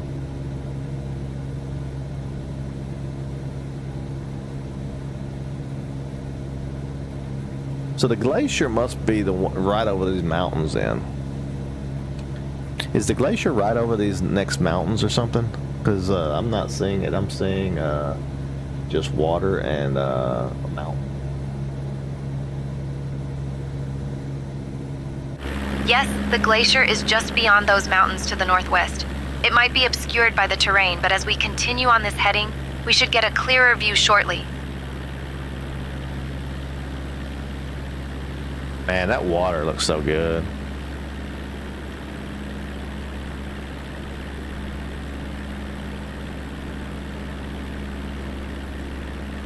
Hey, that's nice. So you're basically gonna have the same type setup I got then. Good. Maybe we can collaborate some then. That'd be really cool. I think that'd be really cool because then we'd be able to jump on Discord. You could jump in Discord. We can come in this stream. I might jump in your stream. We could do some stuff like that. Multiplayer.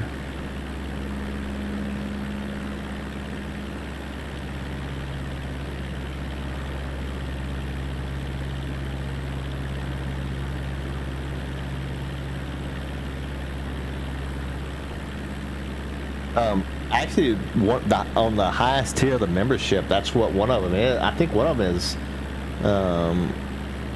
I don't have it set up yet to where people can just like jump in the stream anytime they want to, but like one of the highest membership tiers is like to be able to have that access to come into the voice chat. Hey, Lord Blaze. Hey, I appreciate you stopping by, man. Take it easy. Tomorrow we're gonna be on Dark Souls 2, fighting them bosses again. After I get my blood pressure back under control these last 2 days.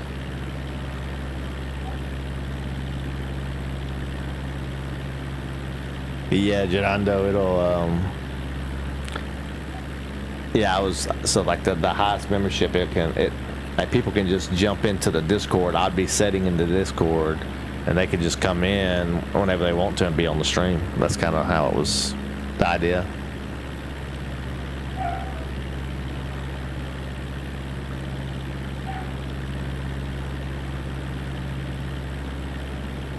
Oh, nice. Cuphead is one of those that have such a cult following that It could be a jump start for sure. Cuphead, the finishing of Hollow Knight, maybe finishing Hollow Knight before Hollow Knight 2 comes out. Might be smart too. Because Hollow Knight 2 will come out in a few months.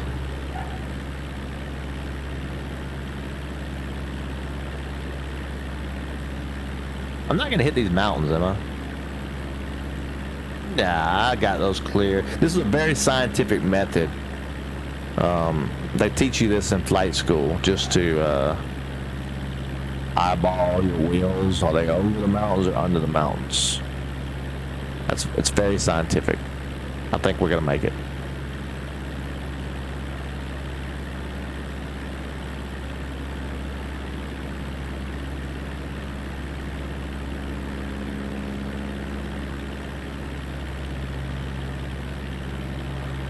Oh yeah, for sure. Yeah.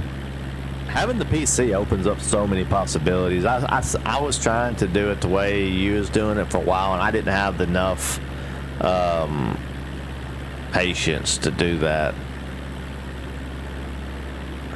Like having it all hooked up to the PC just it just makes everything so much easier.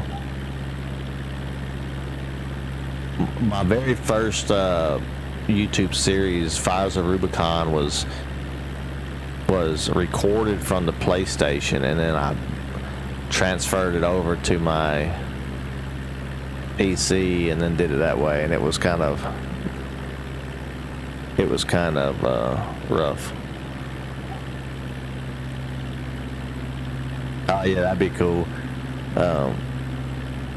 The other thing about the like, you'll be able to put different filters and stuff on like the audio, the video and stuff, brighten stuff up, make stuff darker, that kind of stuff, depending on what you like.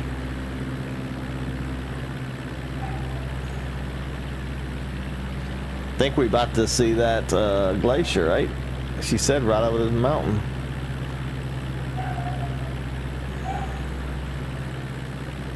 I have a dog in there that's going nuts right now, but I'm kind of scared to get up and go look while I'm over these mountains right here. Stuff can go awry very, very quickly. We're at 77. I'm gonna increase my speed a little bit, because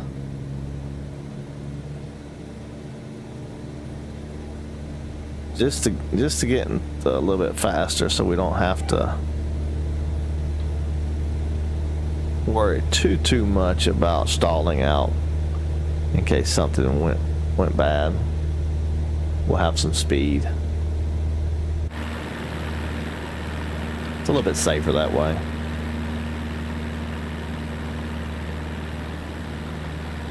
Oh wow, a nice pool up here at the middle of the mountains.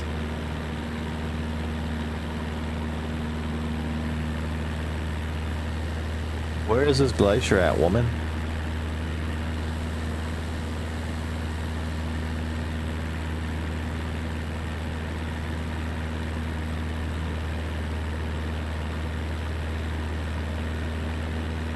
I'm still not seeing the glacier. I'm just seeing a lot of mountains.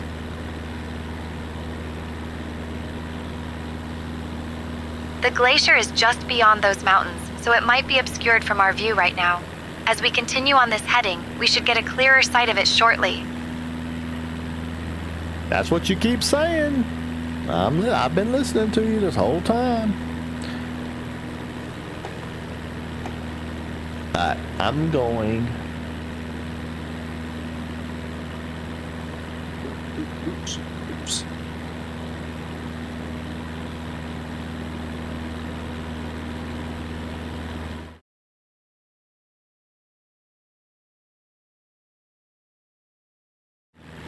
Sorry about that. That did something, and it like, what is that button? That button used to not do that. Open my stream deck up and see what that button is now. That button is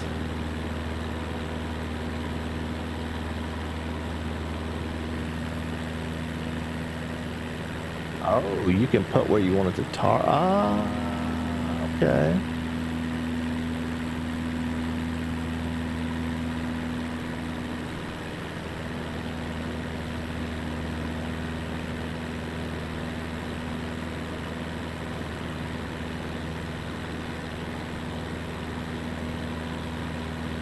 I said delete that one though.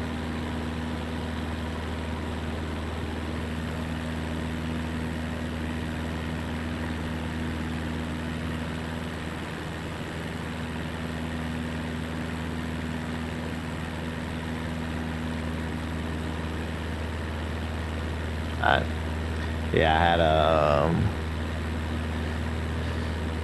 you can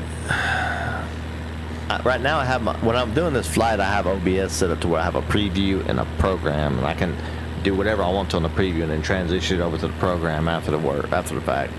Normally I just have one thing up, and then like if I hit that button, it just does what it's doing on the live. So it's set up a little bit different for the flight, because sometimes I'm pulling over screens from other screens and stuff like that just to show what I'm looking at on the other monitors. Alright, I'm gonna run out of here and let this dog outside real fast, so, and then I will be right back.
I spy glacier.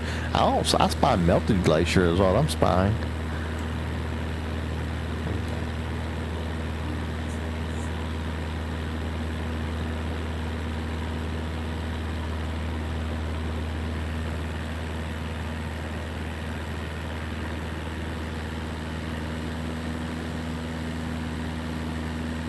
Yep.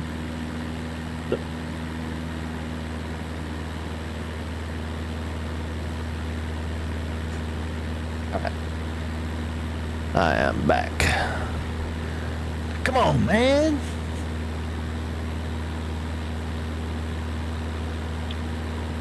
Oh, actually the bot's not on. Sorry. I had to restart my computer earlier because it was acting weird. Where is the bot at? Chat.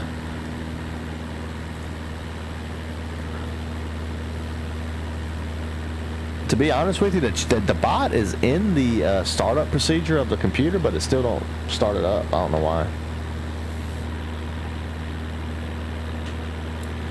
It looks like this glacier is just a melted puddle of water. I don't see ice, I see water.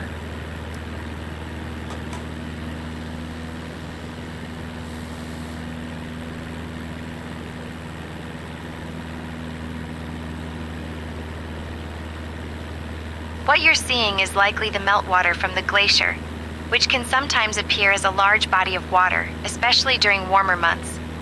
The ice can be hidden beneath the surface, creating the illusion of just a puddle. Don't worry, the glacier is still there, just a bit shy today. Wait, so I flew all this way and we're not going to see a glacier? We're only going to see the water?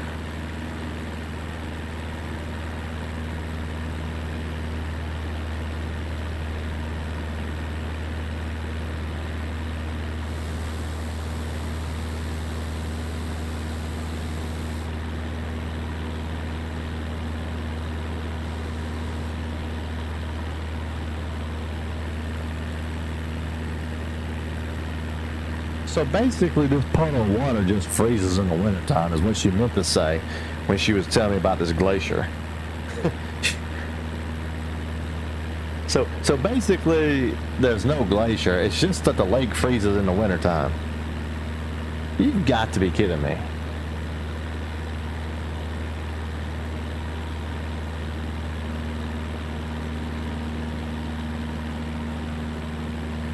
Just to confirm, so this is the spot that the glacier is, right? I'm not gonna see it. I just need to turn around and go back the other way now, right?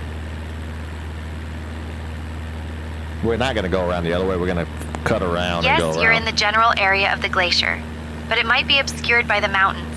If you want to get a better view, consider adjusting your heading slightly to the west to follow the glacier path more closely. Don't worry, you're not too far off.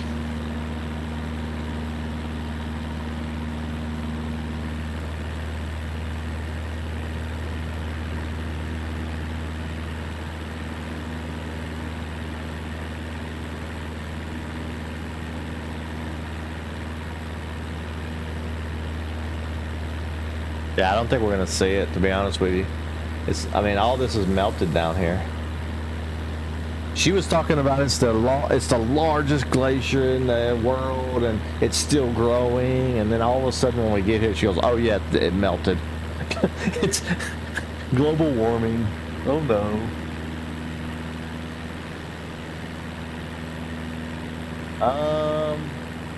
I guess I'm about to make an executive decision to go ahead and get back on track.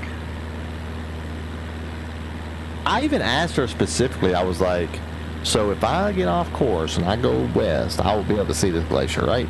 And she said, yeah. She's been talking about it for 2 streams now. Oh, punk. I'd have thrown her out of the plane. If I had some of them skis on my plane, I would land in the water right now.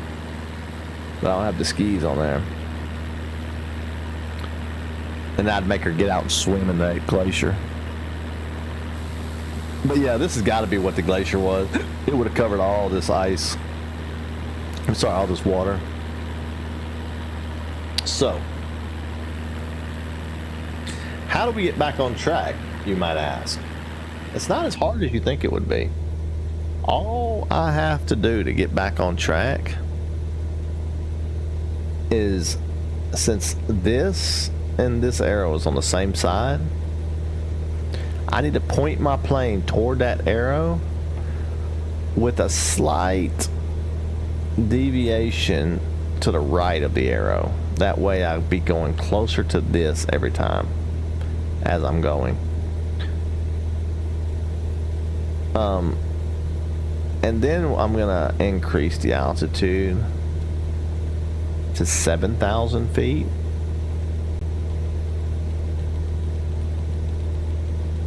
At 74 knots.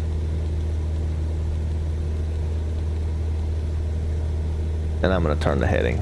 I increased the altitude, that way we would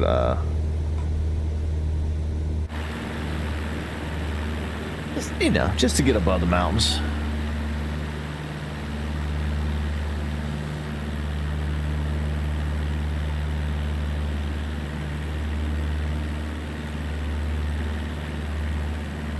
Alright, so now let me pull up. I'll show you what we're looking like now.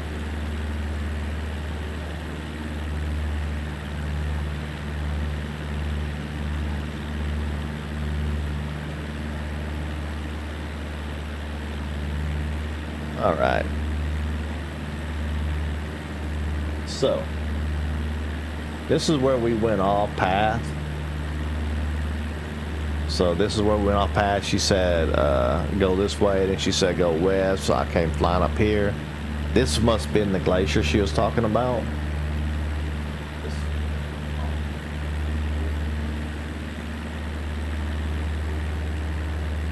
Freeze in the wintertime, I guess. Maybe it's all broken up right now, but maybe it's all one piece. And anywho, what we're gonna be doing now. So I turned the airplane around, and if we follow that line straight,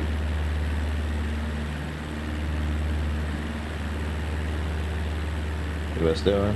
And then we're gonna, once it gets somewhere here, it's going to realign with that and fly it. What I could do maybe, it depends on what time, so it's 8:43. If I want to get, I may could, instead of going north, fly across.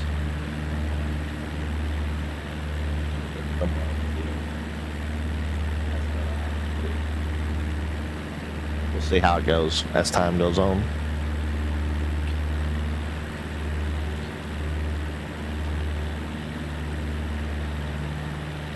She did you, yeah, did me dirty. I think you could fly me somewhere real quick. Yeah, I can fly you wherever you want to.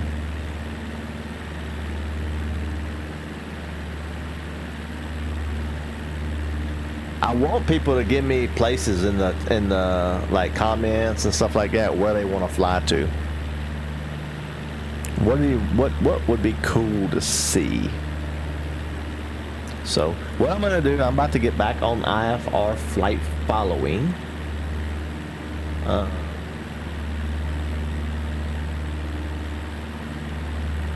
Just so we can talk to the ATC some more.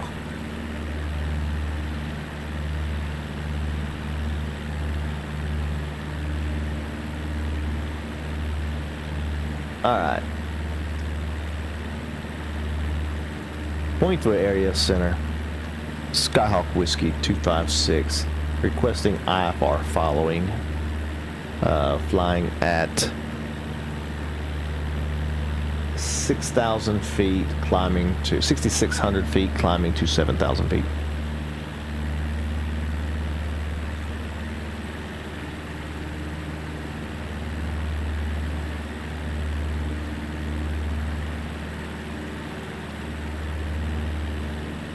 Walk 2274 and ident. Climb altitude 7,000 feet. Skyhawk Whiskey 256. All right. Change code. Code is 2274. 2274. Ident.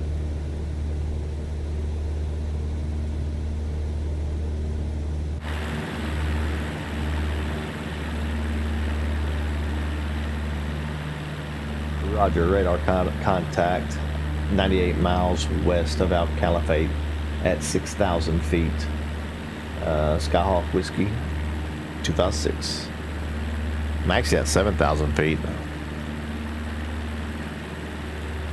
I have flown in the Himalayas, but I have not located Mount Everest yet.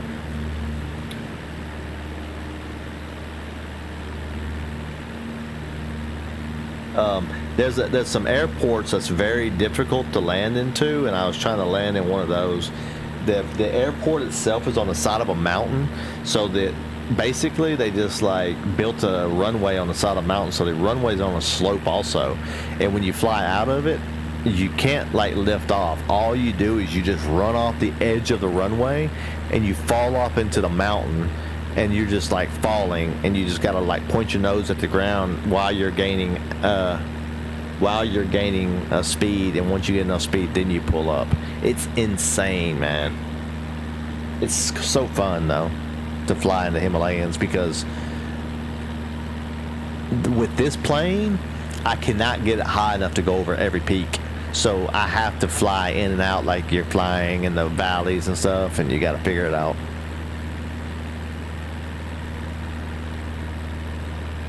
We'll add it, because I'm actually like, I'm not only gonna do like this stream, like I've been working on learning how to fly jets too, and flying from city to city into these massive airports where you have like these crazy taxiways and stuff like that, crazy amounts of traffic around.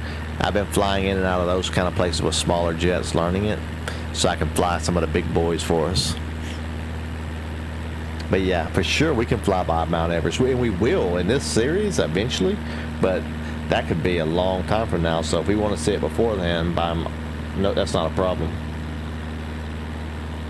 All right, so I need to tell this guy. I need to contact 22 Arena Center, 123.9er, Skyhawk Whiskey 256.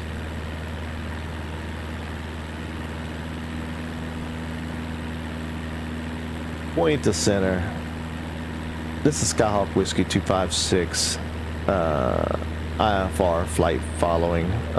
Radar contact at 7,000 feet. Skyhawk Whiskey 256.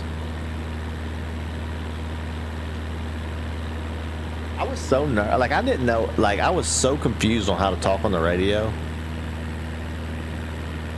I was so confused on how to talk on the radio, and I was so scared to do VATSIM.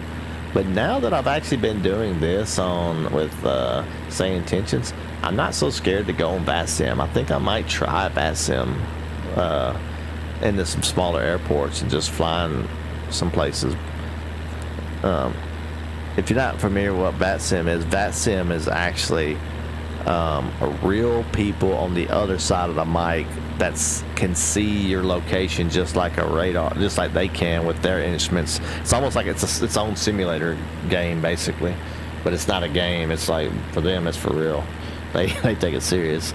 And basically, they just treat you like they treat the flight simulator game as the real life, basically.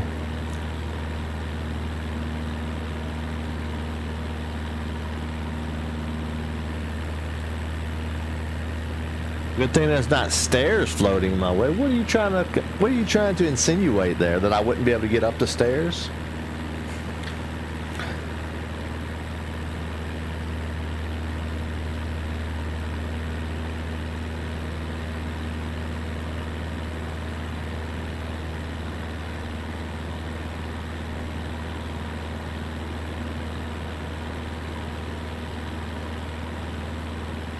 Don't be drinking and flying.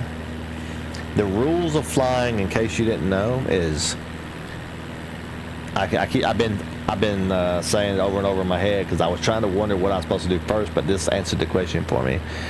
Aviate, navigate, communicate. That's the order you go in. Aviate, navigate, communicate.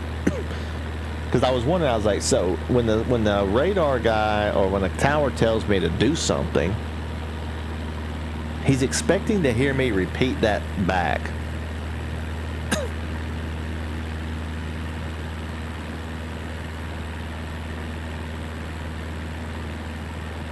Point to Arena Center. This is Skyhawk Whiskey 256. My final destination is Sierra Alpha Whiskey Delta.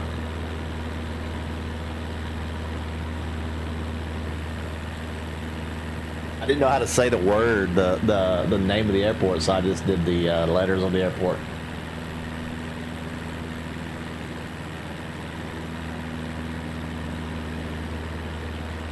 Expect runway 24 upon arrival. Skyhawk Whiskey 256. Maintain 7,000 feet.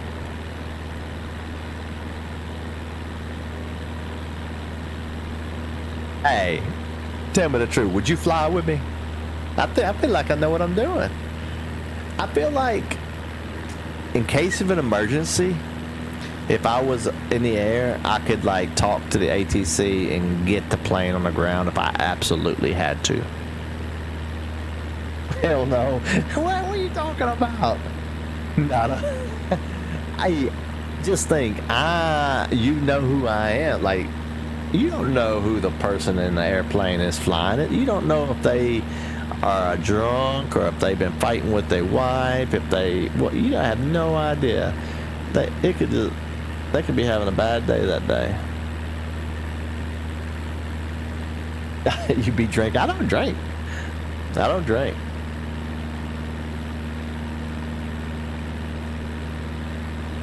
Yeah, I don't drink. I used to drink back in the day. I haven't drank anything. I mean, I drink every once in a while, but like I don't get drink anymore. It's not that I'm against it. Like I just don't feel like it. Like I don't want to, especially I think it really, like, streaming actually made it to where I don't drink as much, because I don't want to be on here and be like acting a fool. Wake up the next day and see like not remember when I cut the stream off, and then get on here and see I did something crazy or something. I'm not down with that. Forget that.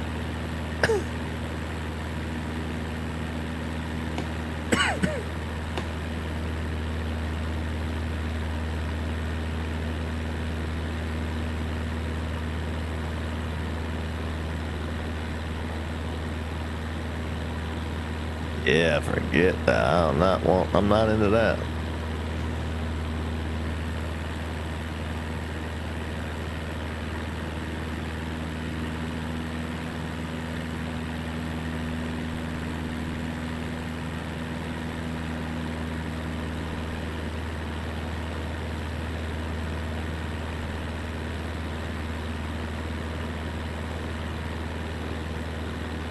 I drink sun drops.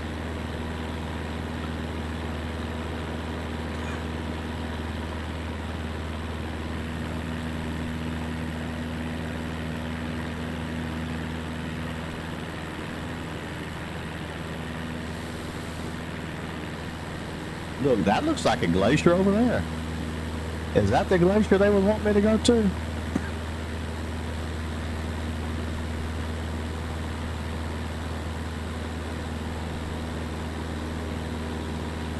I think this is the glacier. Because when she first started talking about it, this was the glacier. This was what we was over. And she said it was going to be 30 miles away. And when she said that, I was about 30 miles from that point.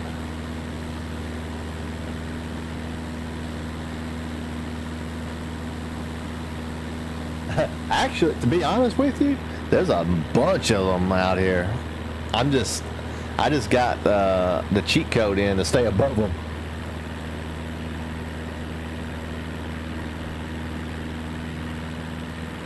Try to watch my blood pressure? No. I ate too much salt and stuff for that. I need to go to the doctor and get blood pressure medicine. So I used to be on blood pressure medicine. I don't do that. I don't take any of that stuff.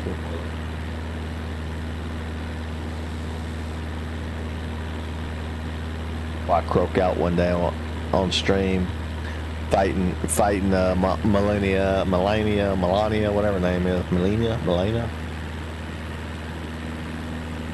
I'll be fighting her and stroke out in front of everybody. If I start slurring and stuff, you'll know what happened.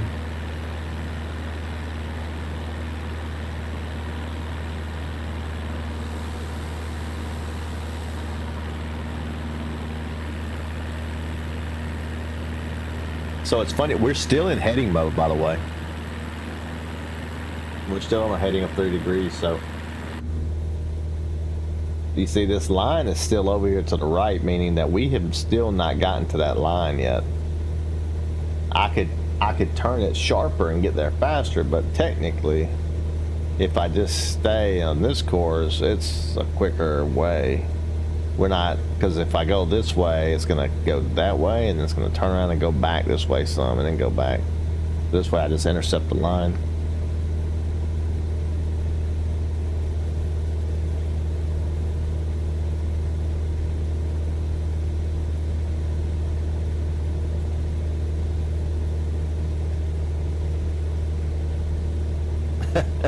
Wow, you think I was pretty rough? Yeah. Hey, some days, man, those bosses will piss you off. You know it, though. I saw you. I know you know it. That's what I was saying whenever I said the other day in your stream, when I was watching your stream, and I said, you sound like me playing this game. Because I knew it. Like, I knew what you was going through. Yep, I already knew. I never played that game, Never played it, but I knew what it was. Nah, he was. I don't know what boss he was on. Because I wasn't paying attention like that because I didn't want to like know anything about the game. He was playing Wu Chang, but I didn't want to know anything about the game, so I wasn't paying attention to like the boss name or any of that. I was just kind of watching the the moves and the fight, basically just like paying attention to the fight. But Angry Man was getting pissed. He was getting pissed at that damn guy. I don't blame him though. He was on some bullshit. He was. I was pissed for it.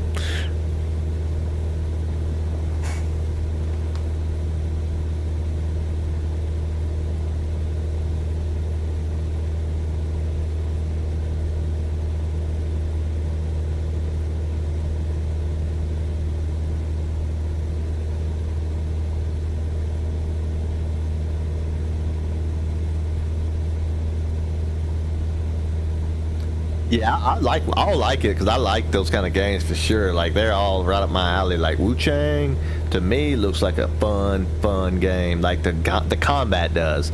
I don't know about the story. I don't even, to be honest with you, on some of them games, I don't even know what the story is. I don't even pay attention to the story. I kind of like see what the area is, and I figure out the area, and I like find all the shiny stuff, and I go find a boss. I find me a big sword. I find me a big sword, and I level my strength up and my health up, and then I go beat the boss. That's my strategy. In all the games, that's my strategy when I'm playing those games. Big sword, health, and strength.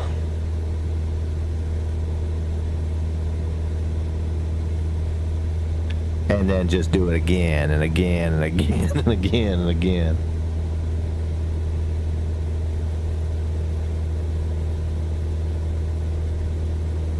I don't. Here's the problem is I have to go through the game again, and that's the problem. Is like I have it on stream where I beat the game, and like I got so actually it wasn't streaming then. I was still doing videos at that time. But me and my wife was gonna play the game together one time, and at that time you couldn't do like a save file. You only had one save file. You had to like delete the game to play it again. So that's what I did. I just like, okay, well I'll just delete it. I mean, okay, I got the video of it already. So I just deleted it, and then me and her never finished it. So now I need to finish it to get back to that point again. But that's a good point. Like I could do that and then do the star levels for that game, because that was one of my favorite Mario games. That was my favorite Mario game in a long time.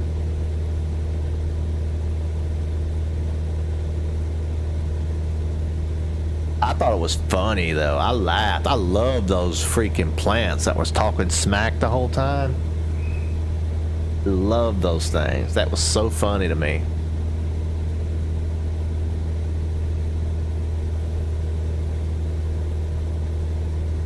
All right. So earlier he said we could expect runway. What did he say? I'll repeat it back to him.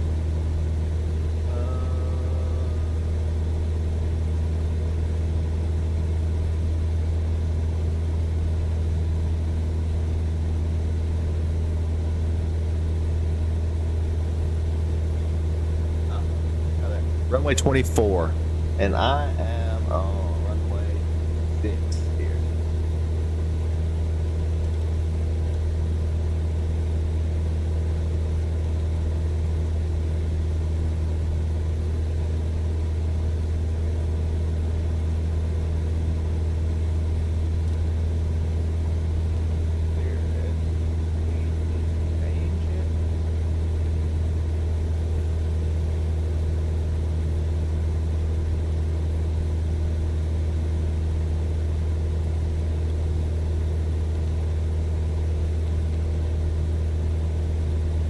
second.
Alright, sorry about that. I'm back. Son was at the door. I keep my door locked when I'm streaming, so I don't have people coming up behind me scaring the shit out of me. Why? Jadondo knows about this, right, Jadondo? I lock my door so people don't come up behind me and scare the crap out of me while I'm streaming. I have my headphones on and don't know it. So that's why I always have to get up and open the door when somebody's knocking. I was watching Jadondo's video and his brother scared the crap out of him.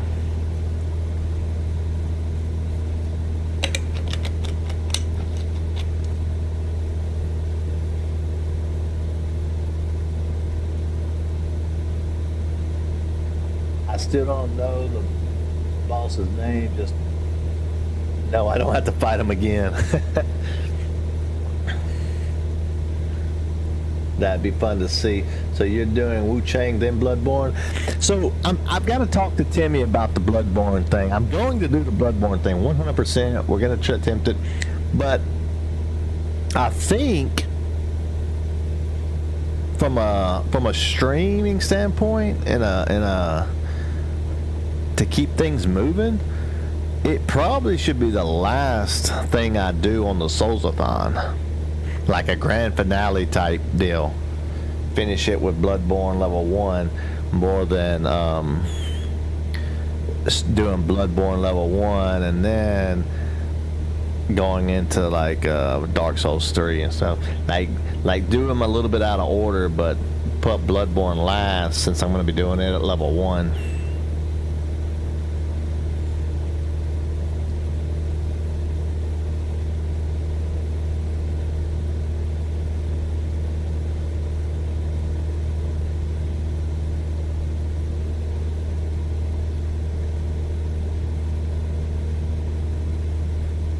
Oh, nice. Cool, Jedando. Nice. Yeah. Yeah, Angry Man's coming up. Playing some tough games there, though. Those are some tough ones.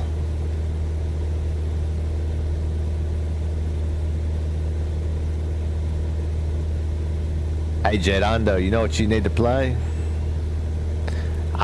You'll get a lot of views, man, and do it whenever do it after you get your PC and stuff so you can be live. That's Clear Obscure Expedition 33.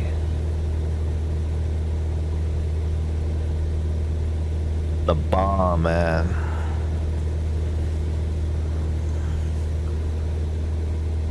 Everybody loves it.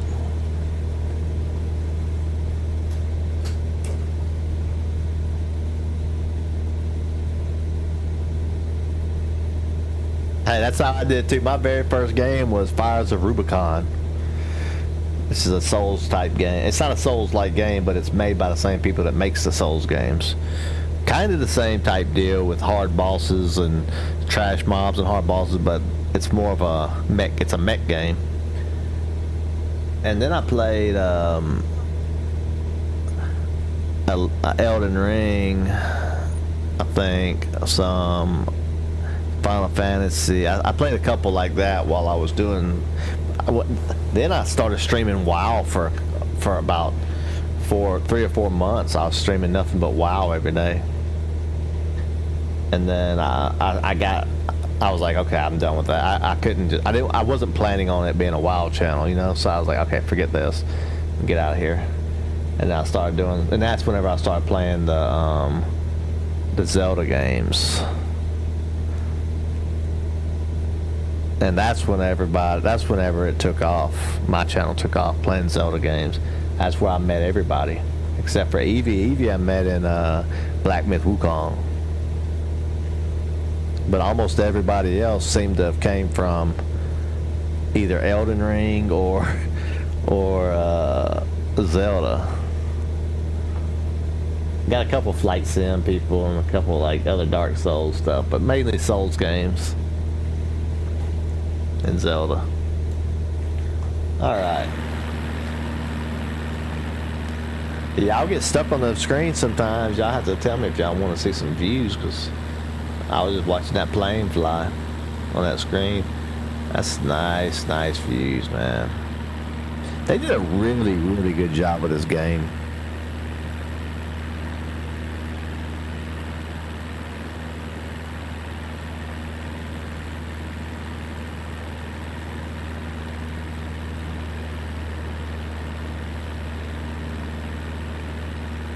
Yeah, good deal. Hey, it's pretty cool, man. I was thinking about that today whenever me and Solomon was in your stream, Angry Man. It's pretty cool, like the amount of people who support between Jadondo, Timmy's, my stream, your stream, Solomon, and Canadian Frog. I see a lot of the same faces in those streams. It's really, really cool.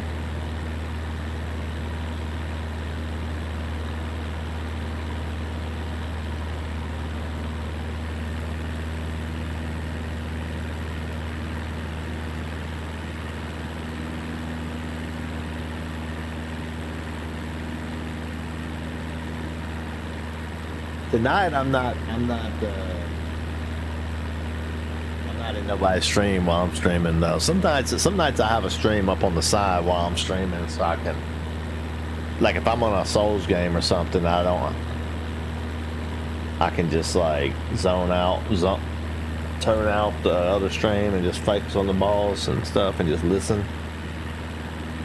Sometimes I'll have something up.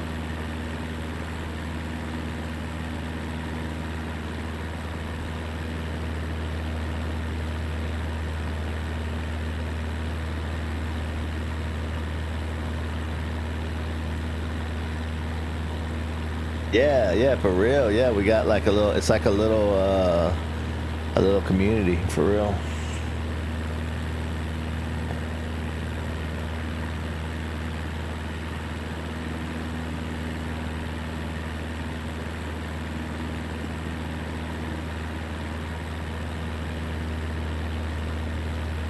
Solomon on now? I didn't know he was on. I only got YouTube pulled up because I only got 3 monitors, right? So right now I have OBS in the chat over here, and actually normally I have my YouTube up over here, and I don't even have I'm not even in my own YouTube. So but yeah, so I have my OBS set up over here on the left screen, the game on the front, and then on the right I have the Say Intentions and my Navigraph over there. So we should be turning. Am I not in nav mode? So that was a mistake. You see that? It just went right past it because nav mode was off. So it went right past that GPS. Now it's on the left. So now I have to turn it back this way a little bit because I need to intercept that line. Whoa, that got spicy, man. It looked like it about tipped. Holy cow! It like hit a gust or something as it was turning over. Man, that was cool. That was close.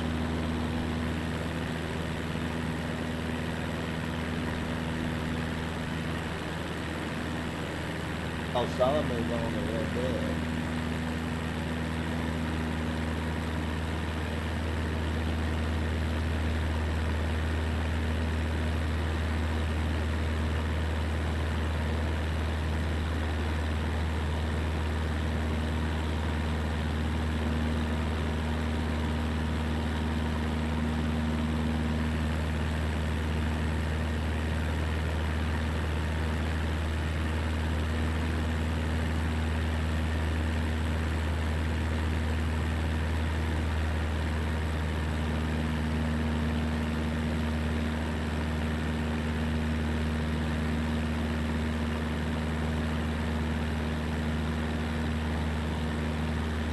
All right, let's see.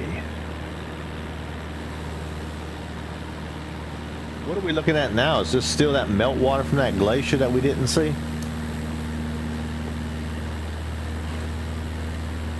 Yes, what you're seeing now is indeed meltwater from the glacier, which flows into the lakes and rivers in this area. It can sometimes create large bodies of water that look like puddles, especially during warmer months when the ice is melting. Yeah, I still can't get over the fact that you sent me all the way out there and I saw a puddle of water, not a glacier.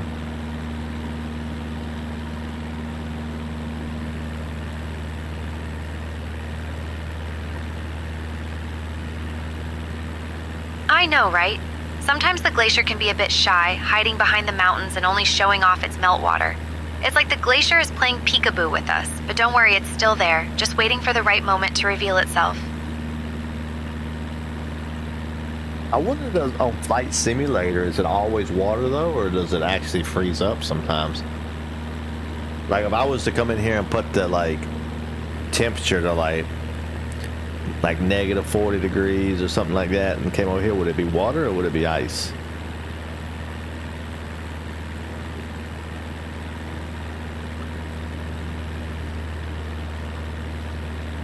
It looks like it's a big river though now. Are you sure that's not a river?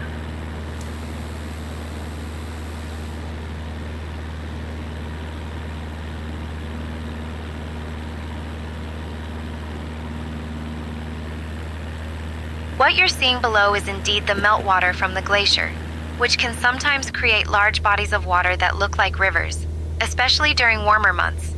The water flows into the lakes and rivers in this area, giving the illusion of a river, but it's actually the result of glacial melt. Alright, so you see how that line's coming in closer? It's not gonna, I'm gonna turn it a little bit more, that way you can see, it'll be more pronounced. So I'm gonna turn left and it's gonna start coming in faster. And then as it comes in and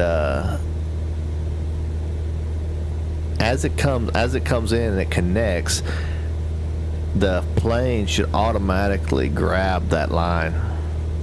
It's almost like it's like grabbing a zip line and then attaching itself to it.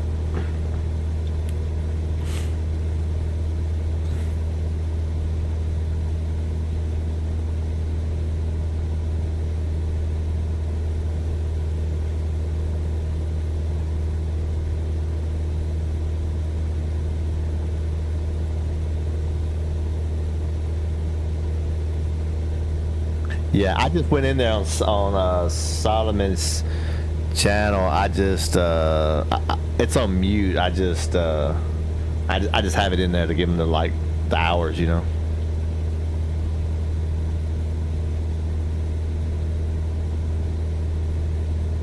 Yeah, here we go. So it's starting to do its thing. So it's like, okay, I need to get at a 45-degree angle first. So it's going to get itself at a 45-degree angle.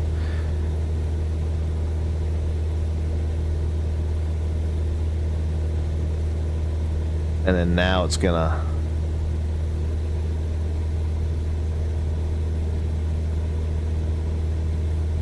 should turn.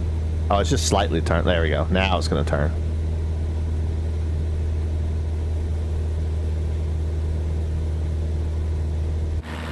Cool.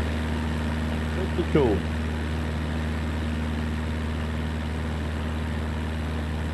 But that's why it's so easy to like make a mistake and forget something. Like you need to verify everything when you do it. I should sue for fake advertisement? Yeah, I should. I could sue them for fake advertisement.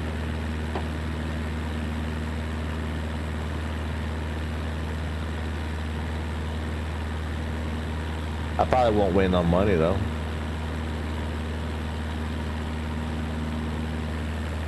Probably won't win no money.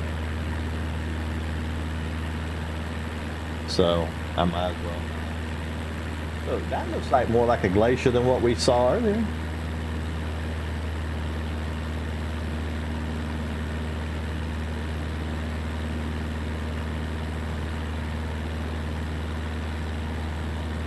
I mean, come on.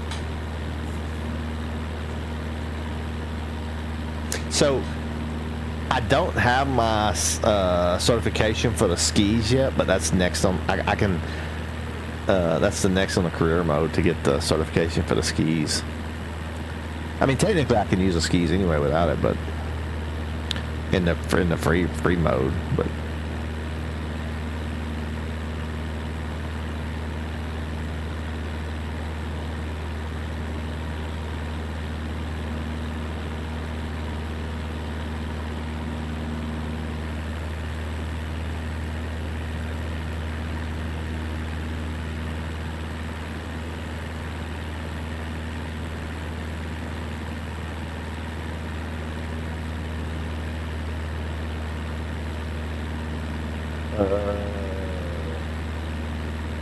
Oh yeah, Navigraph. Let's see. I'm going to, because it. See, how long have we been streaming for now? 2 hours. And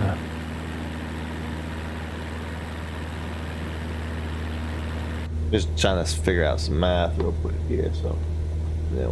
So sent out a few true 62.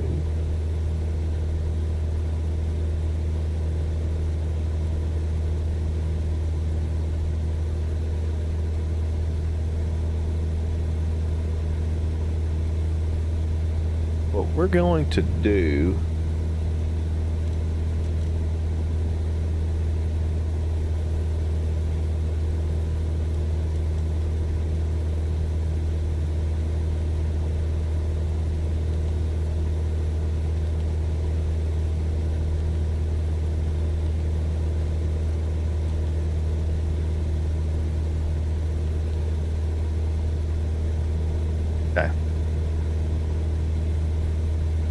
So we're gonna come up here to. I'm gonna cut off a. I'm gonna cut a corner, basically. It's not gonna be too. It's not gonna be too much. But it's basically gonna cut off the 60. This like 60 something nautical miles. So basically an hour. It'll cut about an hour off the course. That's because of that deviation we took. So I'll just do it this way. That way we can just do it this way. Yeah, that way we can kind of stay on a halfway decent track. I'm just gonna update the Navigraph also. I guess I could show it on the screen as I do it. That way you can see what I'm doing over here.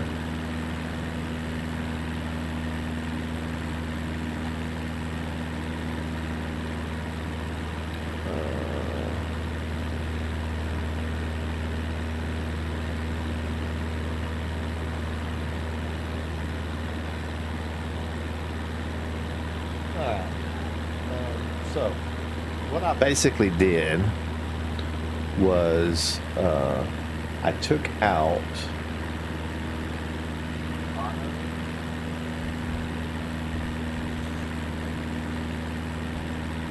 so over here, y'all can hear me over here. So I pulled out mono.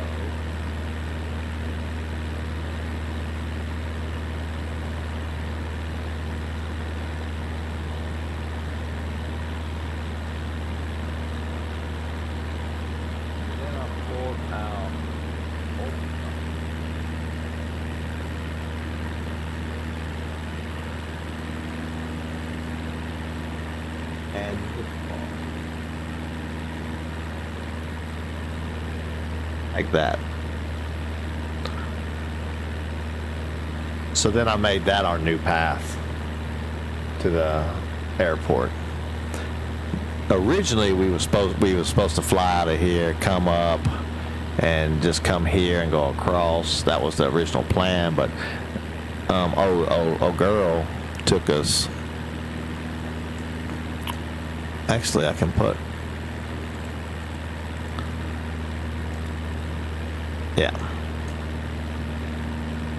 So she took us over here for a minute. So it kind of equals about the same, probably. Distance off.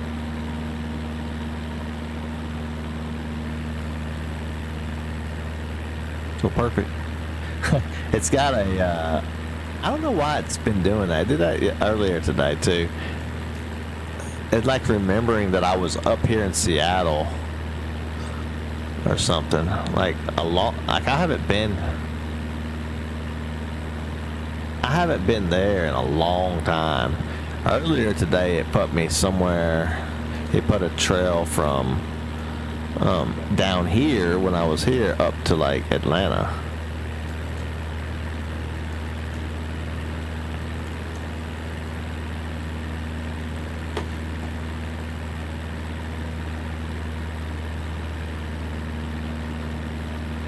All right.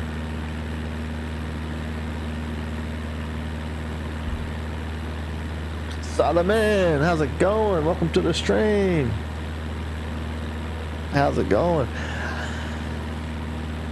I didn't even think about anybody else being streaming tonight. I was just kind of in my own world tonight. And then Angry Man had mentioned you as on. I jumped in there for a minute, and then you'd cut it off.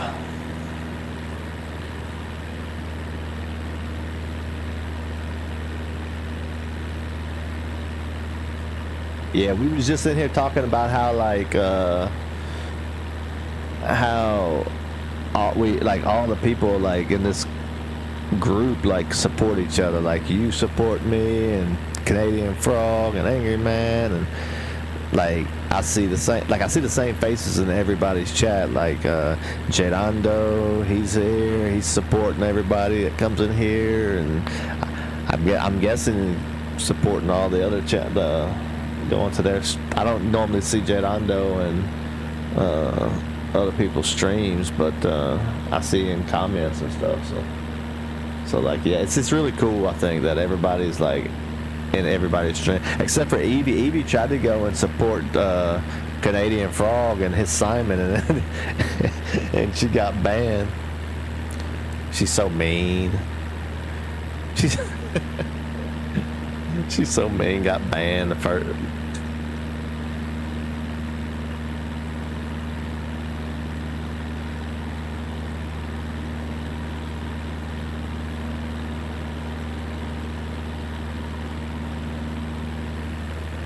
It crashed on you. Oh, snap. Yeah, that sucks. Especially if, like, you was kind of, like, I hate when stuff like that happens, especially if you made a lot of progress and then you, like, gotta redo stuff. Like, man.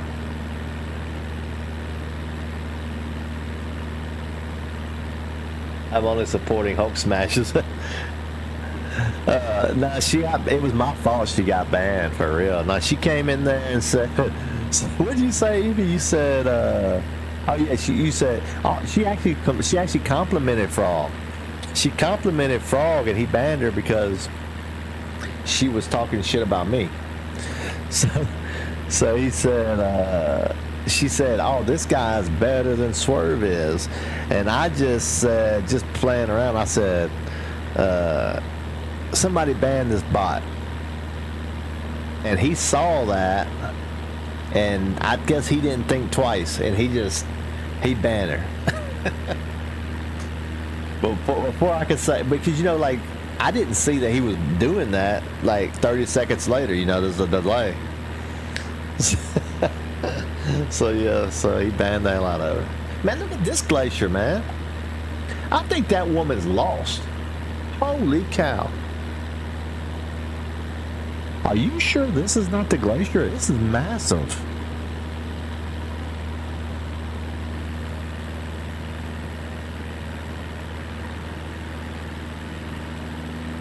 Look at the snowfield. It's massive compared to that. Yes, it can be quite confusing. What you're seeing could be a large body of meltwater from the glacier, which can appear massive from the air. The glacier itself is often hidden behind the mountains, but the meltwater can spread out and look quite expansive. No, come on. No, I'm talking about what's in front of us, not behind us. It's just like ice and snow in front of us. This looks more like the glacier.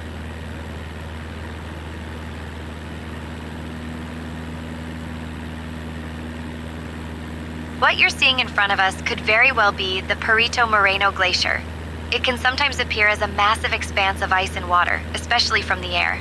This glacier is famous for its dynamic nature, as it advances and retreats, creating stunning ice formations. It's one of the few glaciers in the world that is still growing, and it attracts many visitors who come to witness its breathtaking beauty. So even if it looks like a big puddle right now, it's actually a significant and impressive glacier. Yeah, she's not following what I'm putting out, if you know what I mean.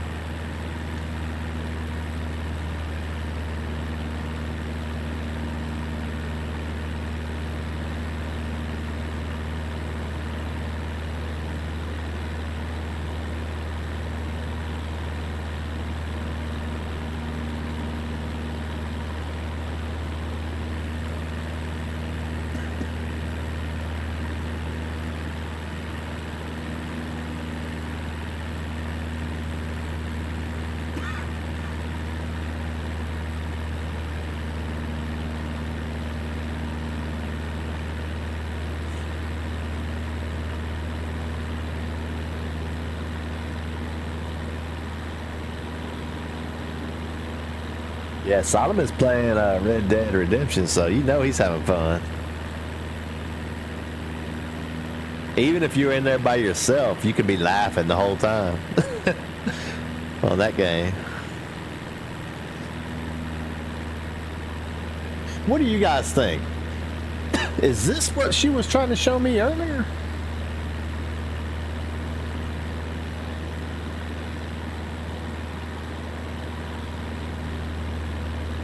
Because that's kind of what it looks like.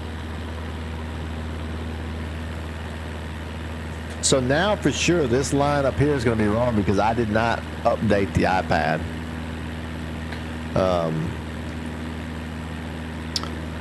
It was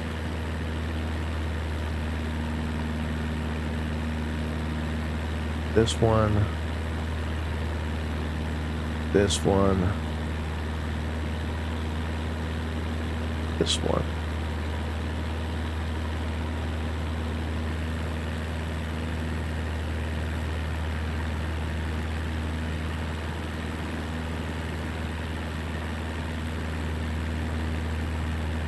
It kind of looks like it, to be honest with you. Like, if I would have flew over this and she said, this is the glacier, I'm like, hey, that's pretty stunning. That's a nice looking glacier. Like, yeah, I agree. Yeah, it's pretty awesome. Look at all these formations on it and stuff. I mean, let's see. I can zoom in on that. Yeah, that looks like a... To be honest with you, I think it's just a snowfield. I don't think it is the glacier. But it could be. I hate the only thing on this game, like if you zoom out too far, you get a fisheye kind of fish lens effect, fish bowl effect, whatever it's called. All right, but we back on track. Let me just ask her in general, what are we looking at, instead of trying to force her to be, this is what we're looking at. What are we looking at in front of us? Because it should, in a minute, we should drop off the mountains and it should be a flat step. In front of us, we're looking at the stunning Perito Moreno Glacier, which is part of the southern Patagonian icefield. This glacier is famous for its dynamic nature, as it advances and retreats, creating spectacular ice formations. It's one of the few glaciers in the world that is still growing, and it attracts many visitors who come to witness its breathtaking beauty. The glacier is approximately 19 miles long and is known for its vibrant blue ice, which is a result of the compression of snow over time. So, even if it looks like a big puddle right now, it's actually a significant and impressive glacier. We're on that glacier. Yeah, so she took us off course to the wrong place. This is the glacier.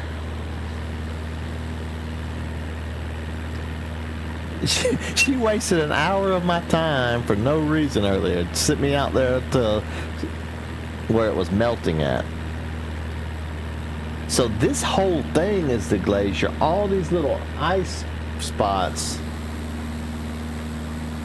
Like there's water and stuff that's melted. Like we're gonna come up on it in a little bit. I wonder if it's gonna be, yeah, we're gonna come right over some of it. I wonder if it's gonna be like ice around and it's just melted, or if it's gonna be like, oh no, because some of this looks like it's a mountain though. Like that looks like it has like rocks and it's just snow on it.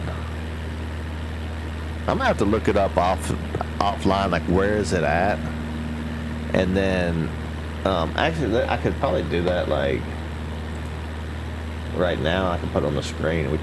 We can compare.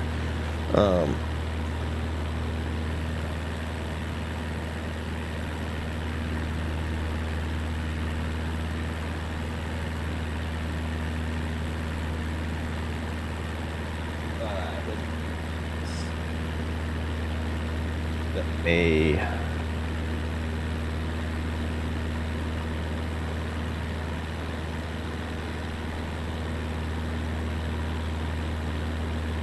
What you got me in France for?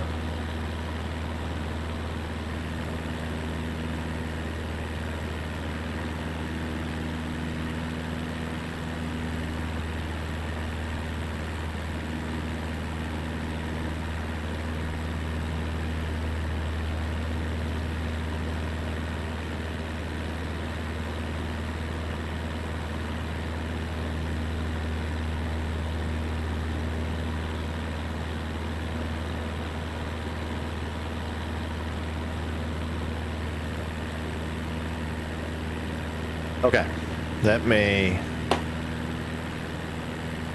throw it up here real quick. So this, hang on, this is the airport we took off from right here, El Calafate. We did that instrument departure. We came here. We was flying over this stuff here. When she was telling us we was over the puddles and stuff, we was over this. Then we came back and now we're up. Let me look at Navigaph.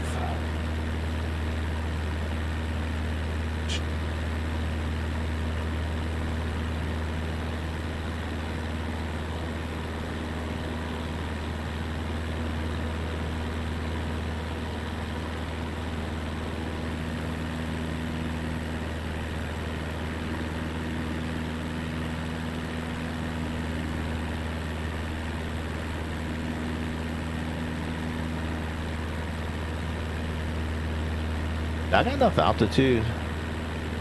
Let me check. Let me get that. Hang on a second. Sorry. Holy cow! We're gonna fly right next to it.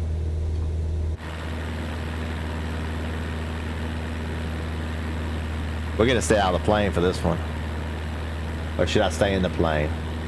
What do you think? What's gonna be crazier, to be in the plane flying over this with our wings,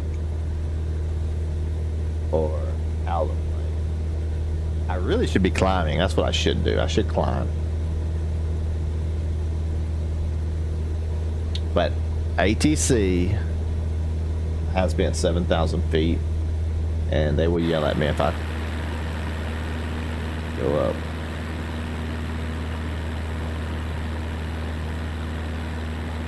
Oh, we got plenty, but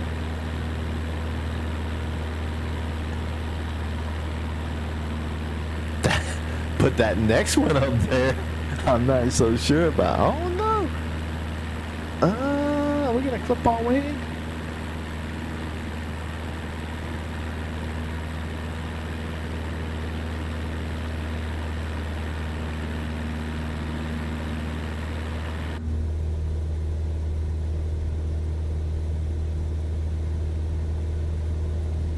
Oh wow.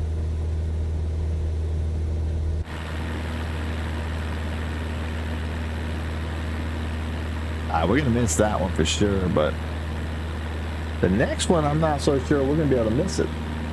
Oh, you can't see anyway because I got the thing in the way. Holy cow.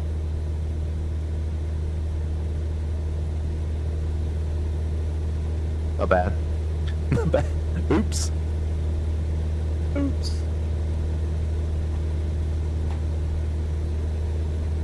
Alright, but we're not gonna be able to climb this other one. El Calafate, we got a mountain coming up. Do we need to deviate?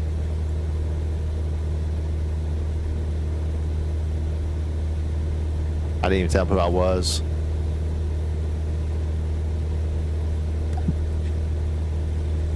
I'm in a Skyhawk.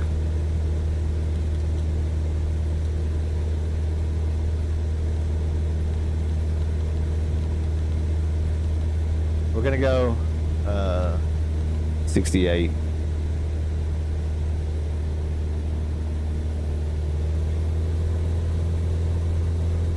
$68 should get us there.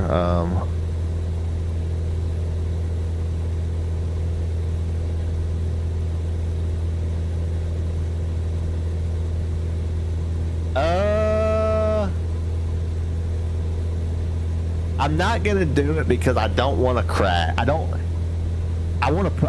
gonna see though. I'm gonna test that. Not during one of the flight. Like even tonight, we could test it. I could like after we land, I can like spawn back in the air or something, like close by, and then land and see does it do anything. Will it? Because I don't know if it's gonna tell me I crashed. You know. That's what I don't know. But we're about to crash anyway. If I don't get over these mountains. So if you look here, the red means I'll hit it. The yellow means I'm close to it, but I can pass it. So right now I'm probably getting close to being okay. Yeah, I'm getting close to being okay now. We're gonna be fine.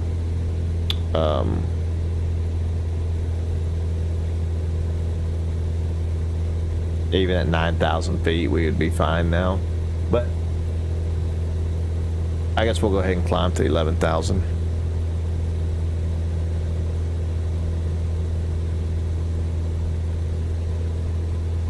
That would be pretty good information to know, though, Jedando, if in case we ever like during these flights, if there's ever like a really cool thing we want to like land next to and like check it out, like we'll know that can happen and not. But to be fair, I'm not like an expert pilot to be landing on glaciers and stuff either. You know, like I do good to make the ILS runway. Like visual approaches to me, I still come down fast. I come down hard, and I come down like my vertical speed is difficult on visual approaches for me. Well, especially skinny runways.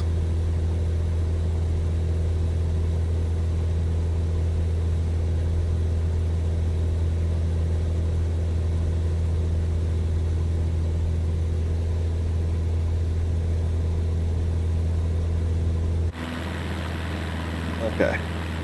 It looked like that mountain was like right in front of me because of the way the angle it was.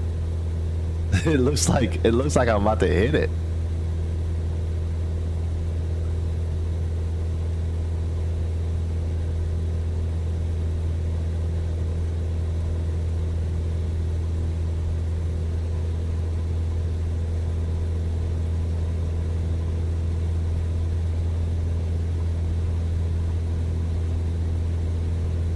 It's funny that he told me to climb to 11,000 feet instead of like just turn on heading, blah, blah, blah.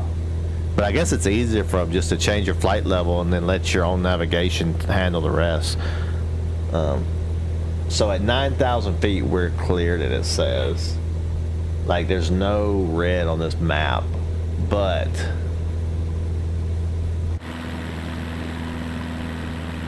well, maybe, yeah, maybe we're above it. So is that not that is the mountain, huh? It's just a different perspective. I guess because I'm sitting lower in the seat here.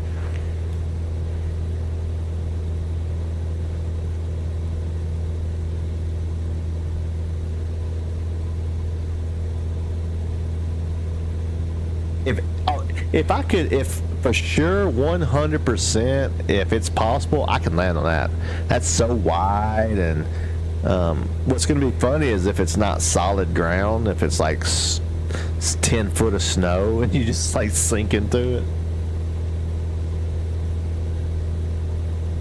Oh snap, I was supposed to contact the center.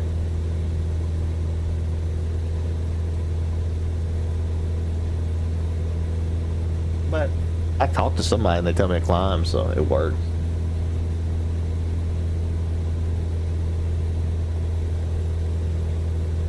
Pomodoro Ribeiro Center. This is, oh shoot, I got to push the button. Condoro Rivera Center. This is Skyhawk Whiskey 256. 10,000 feet, climbing 11,000 feet, radio contact, Skyhawk Whiskey 256. Yeah, I wasn't being followed by him.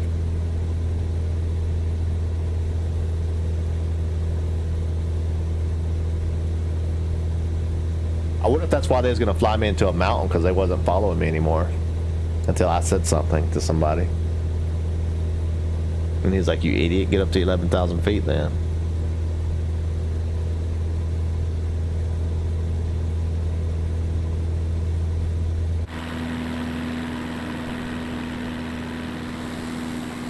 This is definitely the ice thing that she's talking about, man. I am so pissed that she wasted my time. Well, it was a pretty views though. It was actually really cool views, but still, I thought they melted and I didn't see them, and she had us in the wrong place.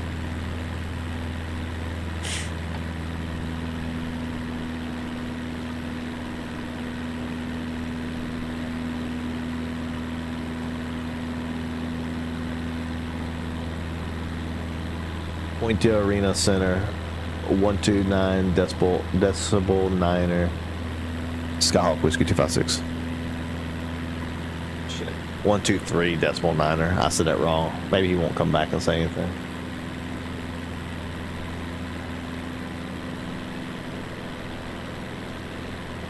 Point Arena Center, Skyhawk Whiskey 256, 11,000 feet, radio contact.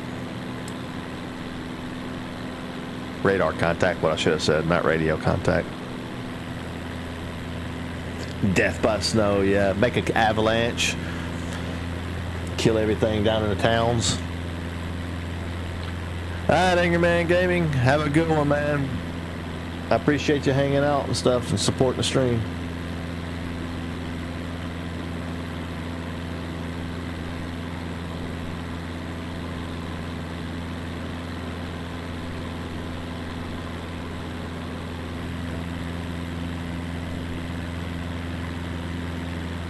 Be here tomorrow for all the death and despair that I'm going to be in.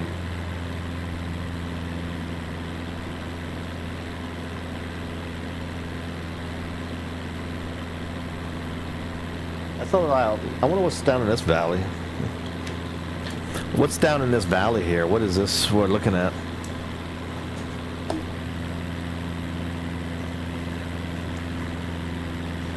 What you're looking at down in this valley is the stunning Viedma Glacier, which is part of the southern Patagonian icefield. This glacier is one of the largest in the region and flows into Lake Viedma, creating a beautiful contrast between the blue ice and the surrounding landscape. The glacier is approximately 12 miles long and is known for its spectacular ice formations and vibrant blue hues. It's a popular spot for adventurers and photographers alike who come to capture its breathtaking beauty. The area is also home to various wildlife, including guanacos and Andean condors, making it a fantastic destination for nature lovers.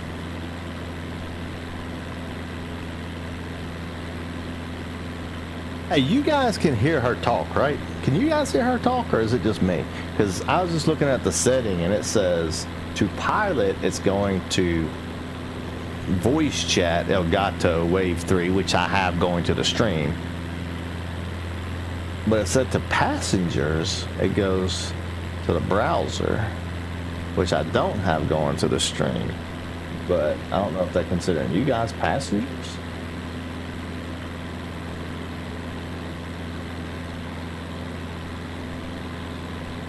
Can you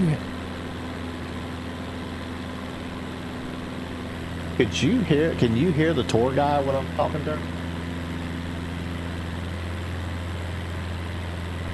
Oh.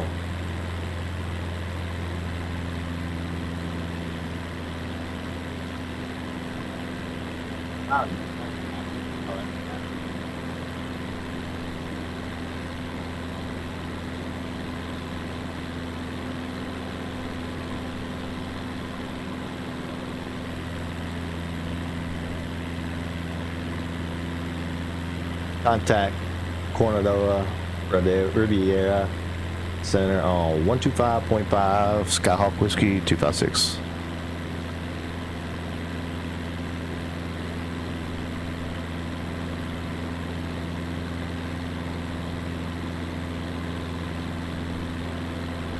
Colorado Center, Skyhawk Whiskey 256, radar contact at 11,000 feet. You have to do that, so they look for you, they find you, and they say, okay, yeah, we see you, we agree, you're 11,000 feet.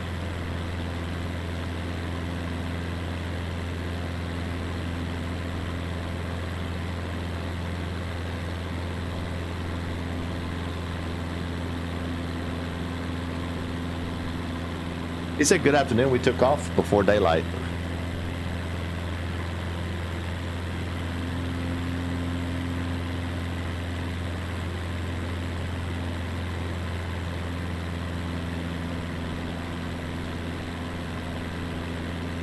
But yeah, can y'all hear the tour guide or just me? But if you can't hear, I need to put it on the other thing. I need to put it, change it.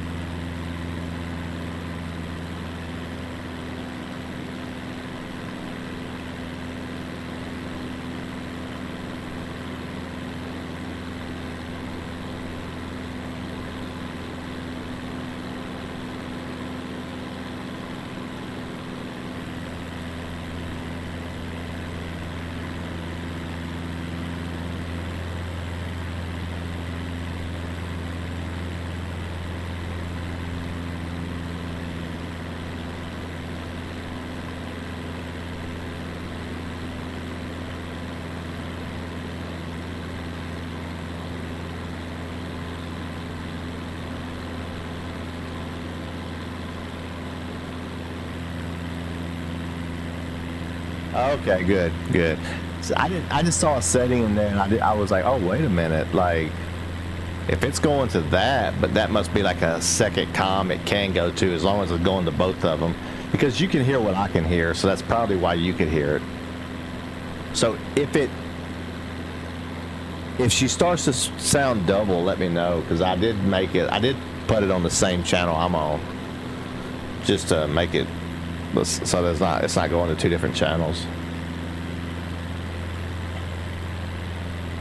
I guess this is some more like runoff from the meltwater, right?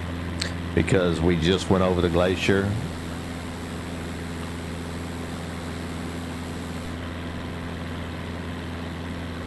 Yes, that's correct. What you're seeing is indeed runoff from the meltwater of the glacier we just flew over.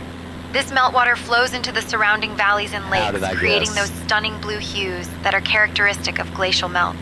It's a beautiful sight, showcasing the dynamic nature of the glacier as it contributes to the landscape around us.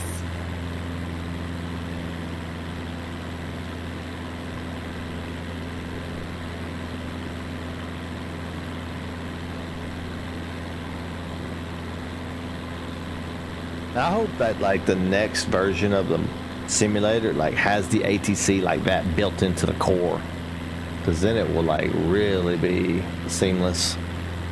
I mean, this is already really seamless, but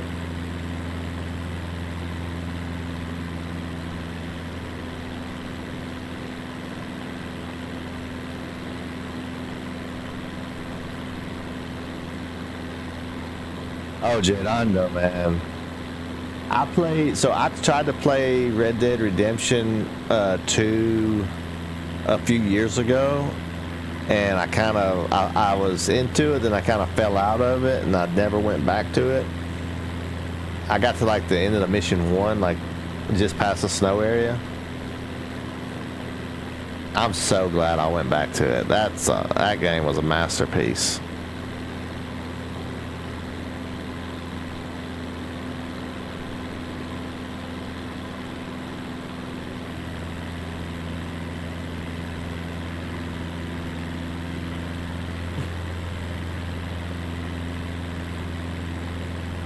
So the pilot's accent is from this area, but the control tower was like coming from like Miami or something.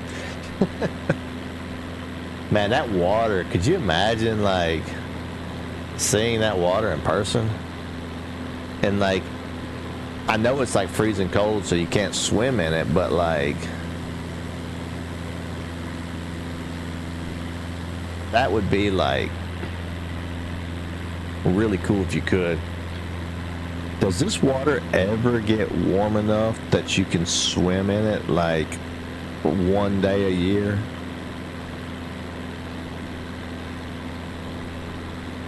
The water from the glaciers and lakes in this region tends to stay quite cold, often too chilly for swimming, even on the warmest days.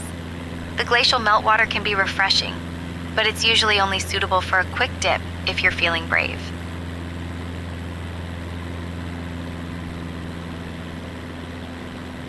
Yeah, like what's the temperature of the water normally, like in a hot day, in the middle of the summer?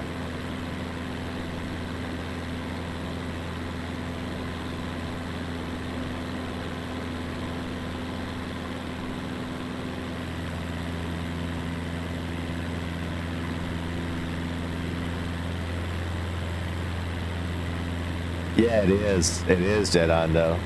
And that game is from like what, 2018?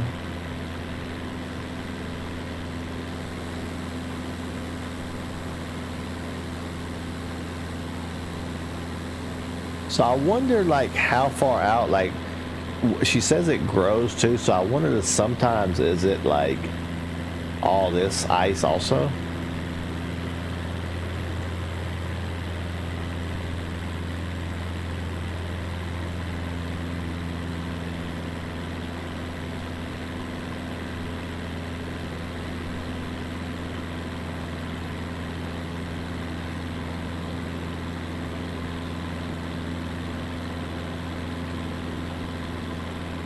Maybe I should have picked the Cessna Caravan. We could have went a little bit like on 150.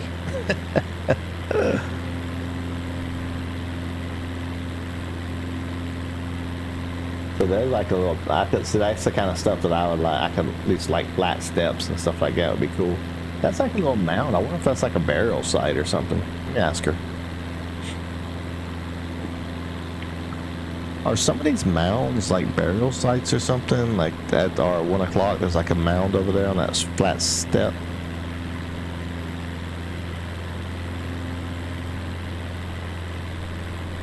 Yes, those mounds you see at our 1 o'clock position could be burial sites.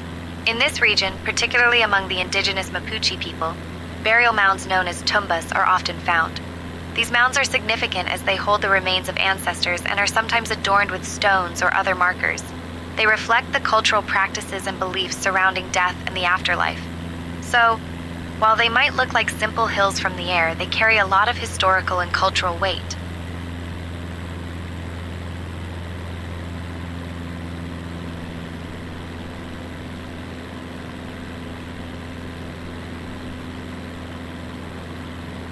Kind of interesting.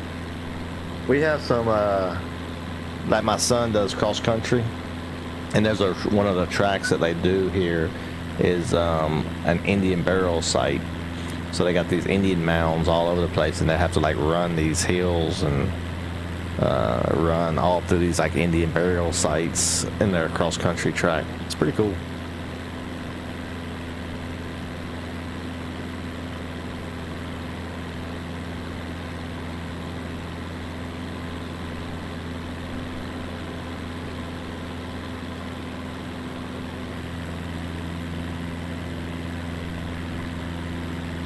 All right.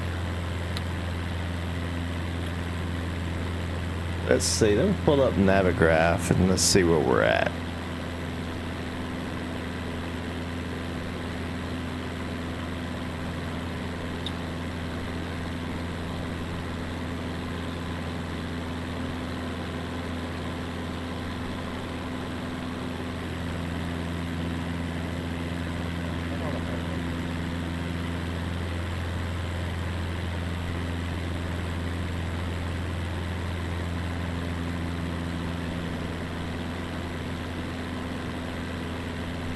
We got quite a ways to go.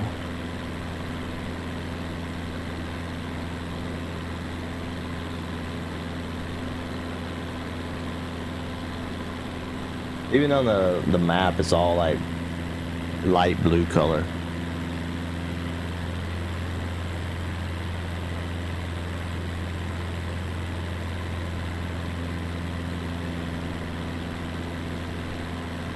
When we get to this point here, we will start setting up our approach. So like there's a dotted green line here showing that from this point to this point, it doesn't know what to do here. It's just gonna take us directly to the airport. But if I look and I try to land on this airport like this, that's not gonna end well. So we're gonna, what kind of runway is that? Is that like a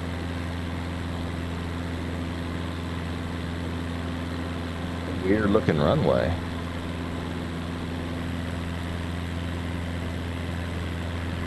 Like a red asphalt runway or something. That's a skinny one too, man. That's gonna suck. Do they have any ILSs? No.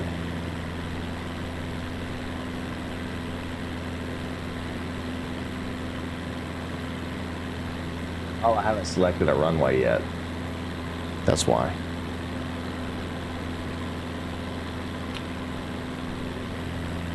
I think the guy said expect runway what?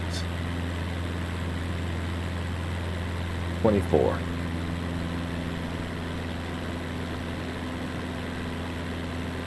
So we're going runway 24 and there are no approaches available. So we're going in, but we're going to have to go in BFR. That means that you guys might see a very spicy landing, because I am not very good at visual approaches.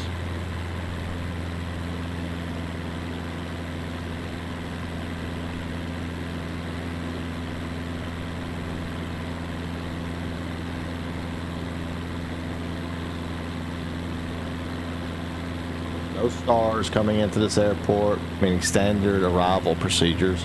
There's no approach procedures. There's no taxi procedures. There's no standard departures and no reference documents.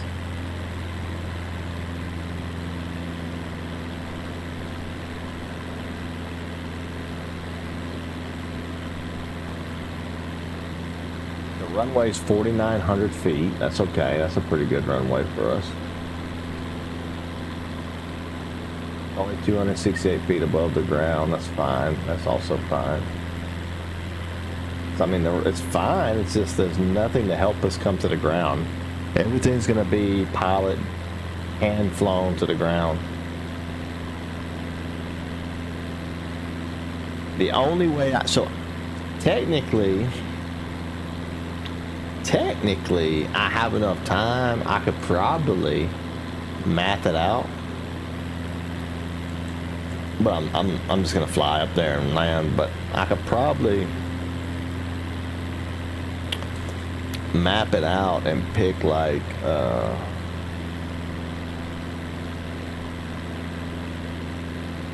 somewhere. Oh, I need to turn the satellite off to see it.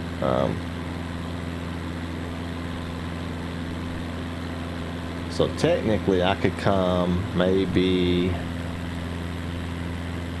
It'd be easier in a little nav map actually, but I would have to find some point out here, or even set a user point aligned with the runway at, say for example, so many miles away from the runway. This would only, I think, so this would be like not useful unless, it would be useful if you didn't know how to do it, but you already would know how to visually fly it in. But say for example there was a fog cover or something like that we can't see and we need to get to this runway and they don't have an ILS or anything like that, technically I would probably just divert to another runway, I mean that's what you would do. You just wouldn't land. But theoretically speaking, and you should never do this, probably, I could have probably mapped out a point out here, a waypoint, and then flew at the heading. The problem with this is you're going to be off a little bit. You could be off a little bit because your heading, your runway number is like within 10 degrees. So, but I could set a heading and then set my Garmin up to start descending at this point at a 3-degree glide slope, and it would come in. The problem would be that if your math was off, you're going to come in at a 3 degrees glide slope and miss the runway. Or if you didn't know what the wind was doing, you know what I'm saying, like all this kind of stuff.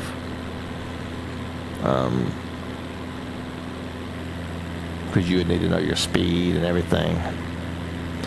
So yeah, it'd be easier just to fly it in.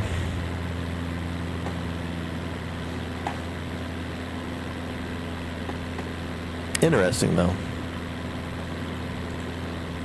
It's gonna be an interesting landing. Like last time we watched it, last one I did was a RNAV, I think it was RNAV approach. Is it RNAV or ILS? So basically, the autopilot was bringing me down to the runway the whole time until like right before the runway, and I like took the autopilot off and flared the nose.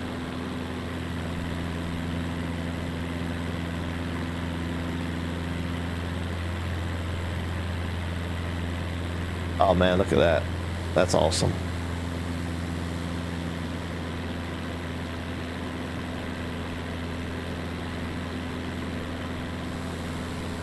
Is there anything interesting to talk about in this area?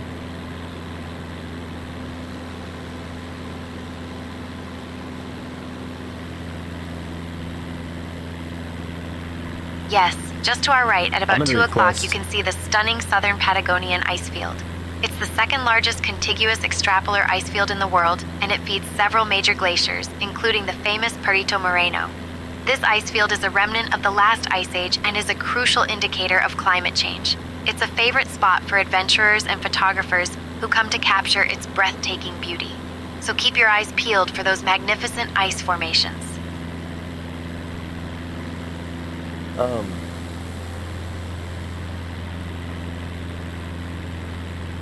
wonder, should I request like 6,000 or set back to 7,000 or 8,000 feet so we can get lower to the ground?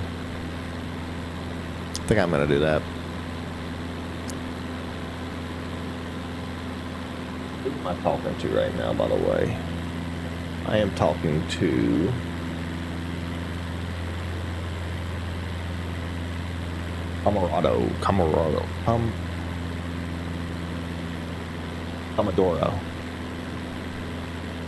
Commodore Riviera Center, Skyhawk Whiskey 256, requesting 7,000 feet.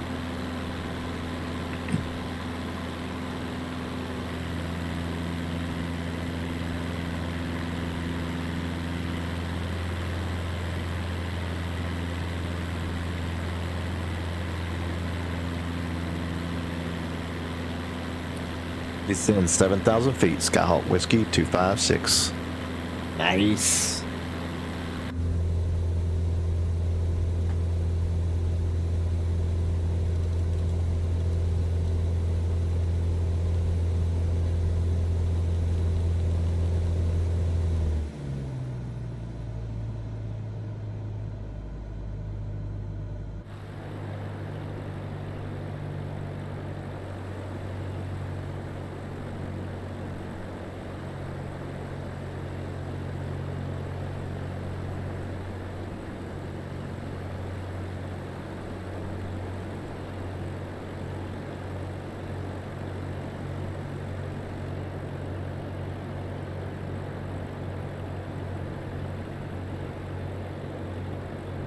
It's always a weird feeling when you're in the plane, even like an airliner, and that throttle goes down.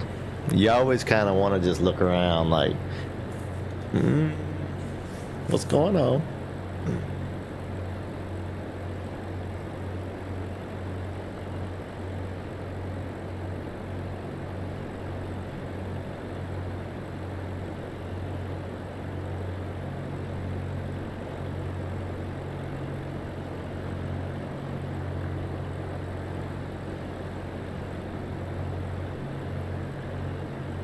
I think my best rate, right, is like, wait, this one.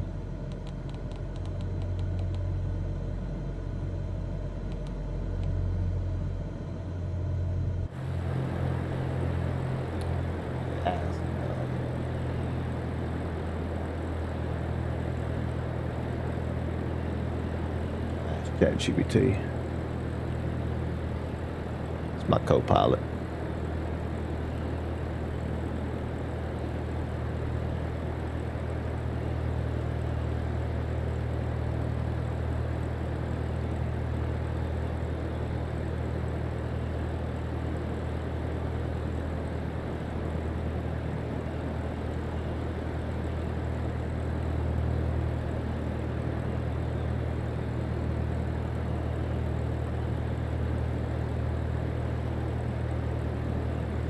$65.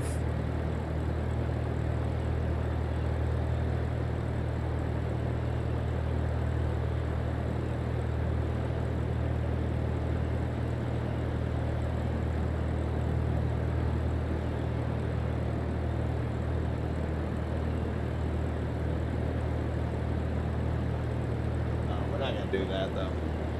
I'm not gonna put my flaps up. It's saying put flaps up and go 65 knots.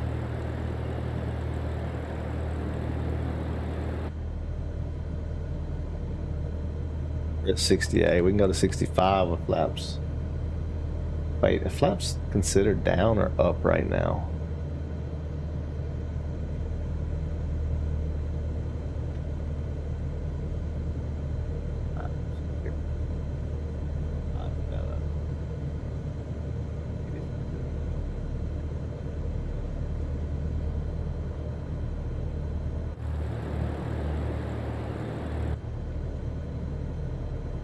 So 40 is my stall speed. Can't get to 40.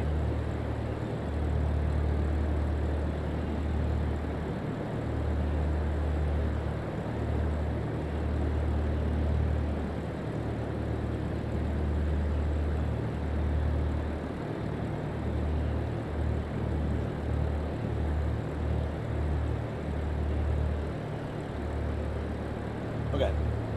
So 0%. So we're good. This right here is what they consider the best angle of descent for the greatest distance covered for not losing altitude as much. So basically we're descending at 600 feet per minute, but we're gliding at 65 knots. So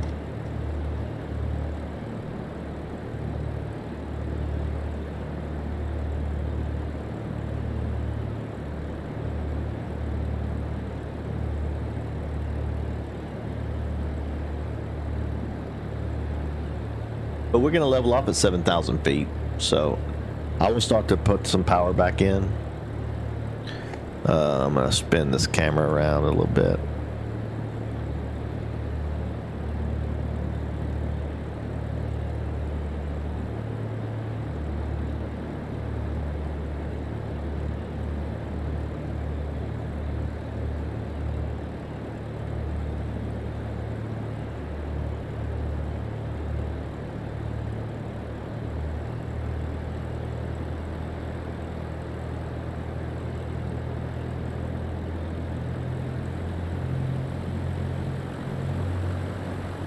Put a little power in, coming down, start.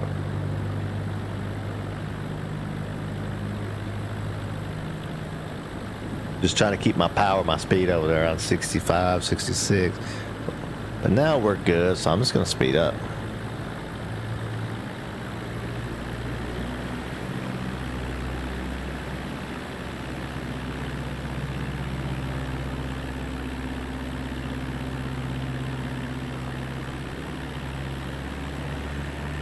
It's going to want to go up at first, but it's just, it'll set the trim and it'll get us back under control.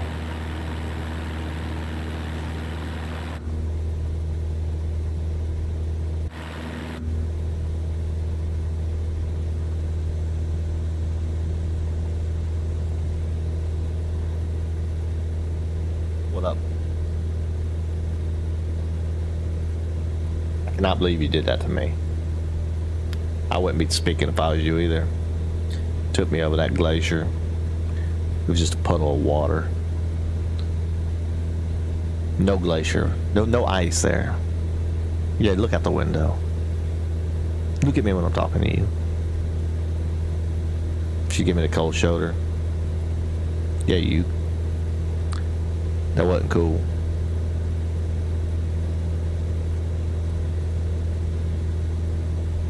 Honk. Alright. She made me mad.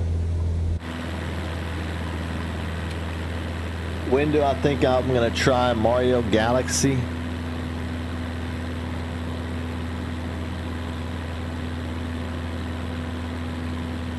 I don't know. Is that the next one after? What's the next one after Mario 64?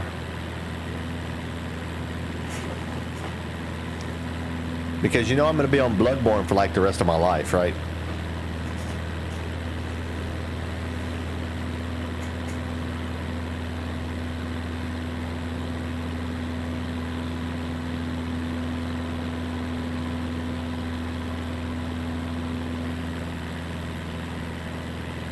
Nah, who you think's been talking to me?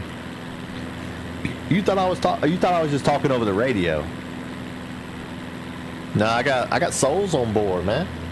Got passenger. That's Sarah. Meet Sarah.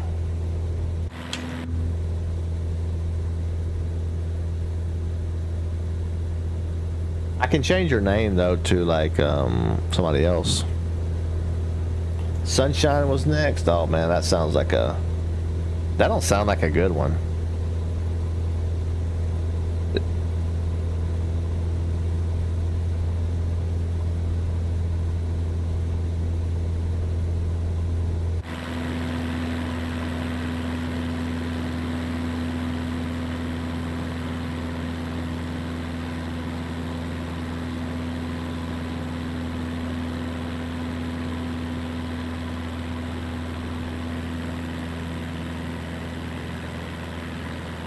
Technically, you're right. Technically, it is over the radio. I think the person that's in the plane with me, because I'm not 100% sure who it is, I think that's my co-pilot. For whatever reason, they send you a co-pilot out with you.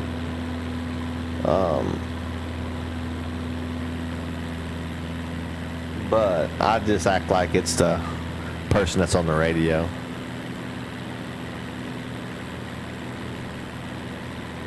Oh, really? Oh, wow. I'm surprised.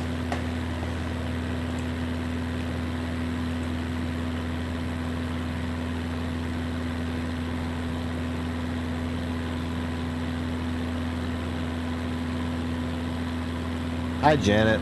There's not a lot of ice out here on this glacier, is there?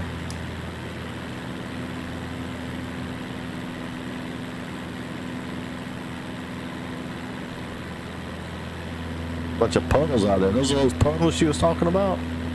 Well, that's because glaciers are like the world's slowest ice cream makers, and sometimes they just forget to freeze properly.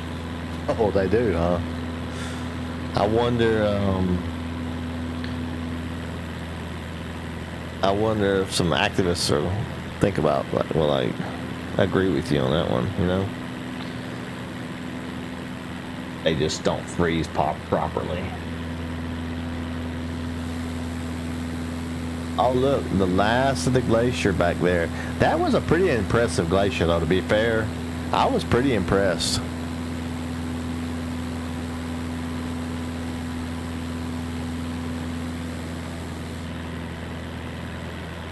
But it used to be all out here, too, because all this water is that, like, turquoise water. So all this water is from that glacier, too. So it must have, like... And sometimes it can stretch really far out, I bet. And then it recedes and comes back, and it recedes and comes back. Like, I'm sure.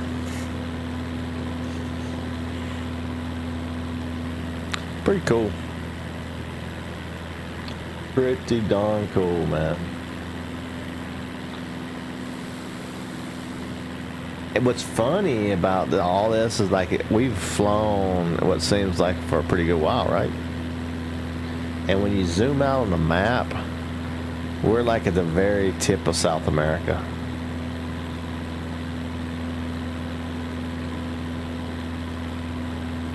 And because of the way that the Earth is shaped, like,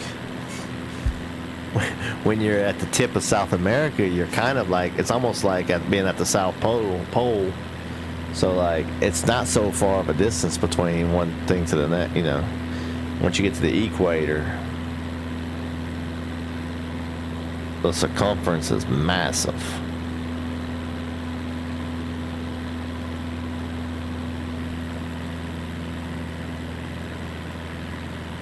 It's going to be interesting to see, can we get across the Caribbean in this plane? Do we have enough juice and enough gas to go from island to island to island and make the big hop over to Florida? I think we probably can in the Caribbean. I was looking at how to get back to the U.S. from England area, from over in Europe. That might prove to be difficult.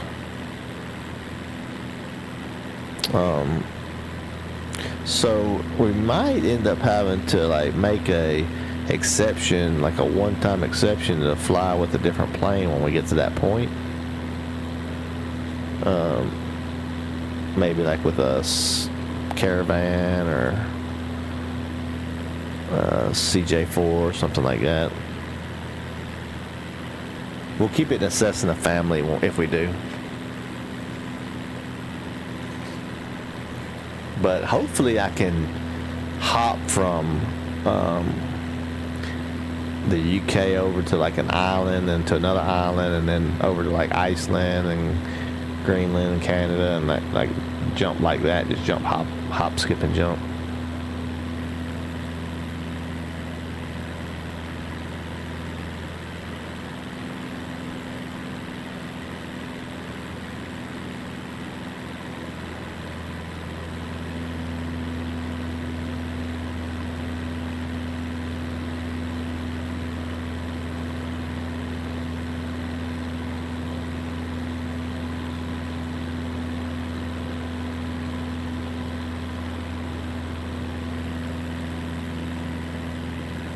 along at a pretty good pace. There's a trick I can do too, but I'm not gonna do it. But like I've done it in the past, and it's screwed me up so bad messing with the simulator. Like one day I was doing something. I can't remember exactly what. I was doing a this like tornado thing where like basically it's like in the career mode, and it was like a scientific research thing, and you had to like fly around a tornado and just keep it steady and stuff like that, and then you had to fly back. So I was like, cool, that sounds like a really fun one to do. So I was gonna do it real fast, and I got in the plane, I started flying, and I flew, and I didn't realize how far away I had to fly to get to the spot. So then on the way, so I was like, man, but I really want to finish it, but I need to go to work the next day. So I did the tools, and I sped up the simulation so you can actually like make it go like times 2, times 4, times 8, like double it. And your plane will just be rolling through the air, you know? I mean, and then you slow it down before you get to the end and you make your landing. But I thought I slowed it all the way down, but there's nothing that you can use. Well, there is a trick, but there's nothing on there that tells you what speed you're at. So, and then I was coming in for a landing, and it looks like you was going normal, but then when I came in for landing, everything seemed to be going super fast, and I think I was at 2 times the speed. But all my stuff said I was going like normal for a landing, so I thought I was cool, but visually it looked really weird and really off, so I kept messing it up.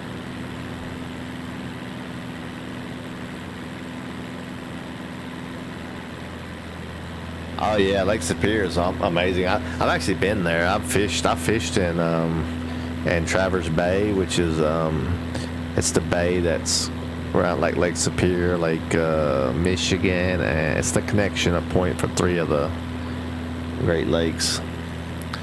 My grandfather used to live up in Traverse, well, close to Traverse, outside of Traverse City.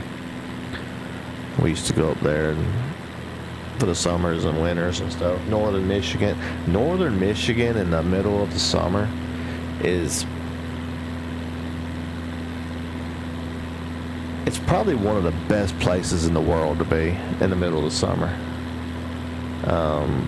And that could just be nostalgia from me, but I've heard so many people say that, and it's just an amazing place.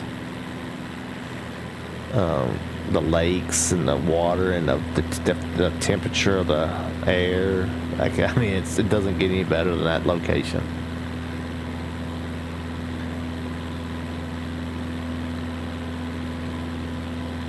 But in the wintertime, you can keep it.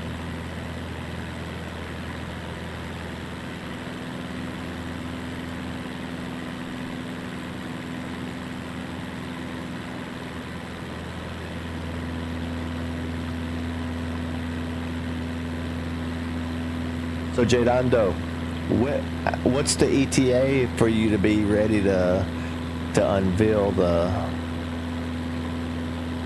first stream with your new setup?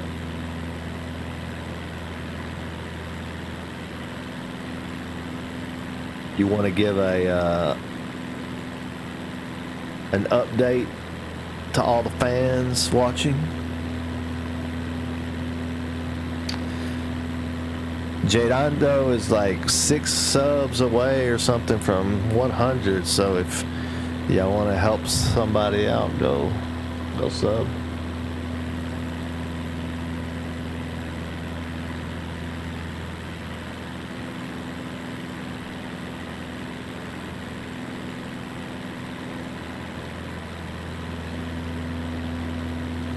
Do I know about the 3 sister waves? Huh? Do you know about the 3 sisters waves that form there? Forms where? Lying around. Oh. Oh, the Lake Superior.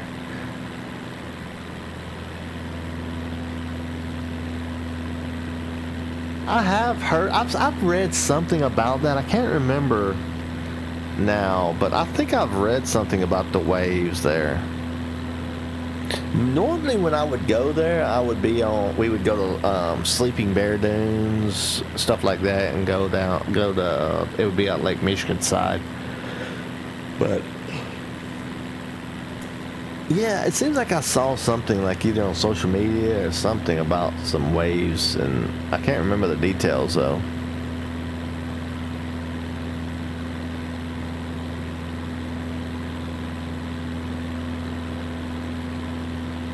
Nice.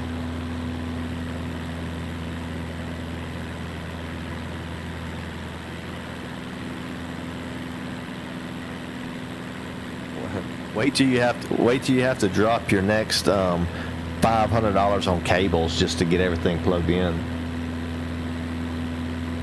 That was like the big deal. Like I didn't realize how many freaking cables I was gonna need. I was going to Staples like 2 or 3 times a day sometimes. It seemed like that way. At least once a day there for a little while. I was going to Staples or Best Buy, getting something else, getting a new thing.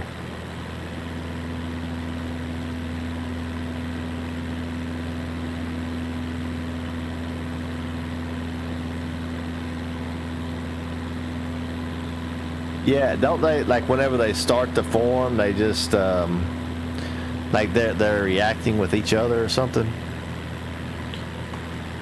Let me see. I'll look it up.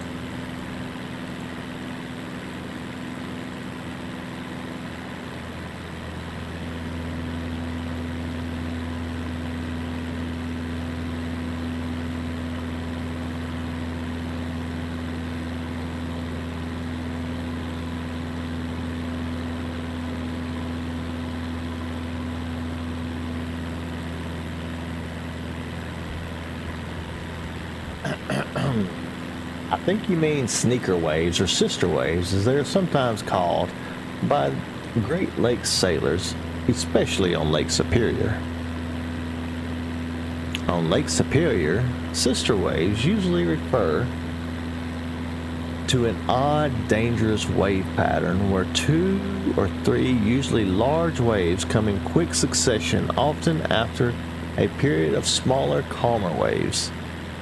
Why they happen? Lake Superior's massive size and complex underwater topography can cause wave trains to interact in ways similar to the ocean. When 2 wave systems meet at a certain angles, they can continuously interfere, causing a bunch of larger waves.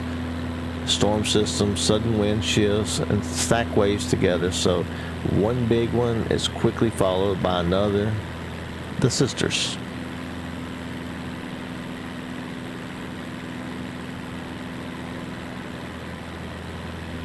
That's interesting, actually. Physics is really, really, like, weird.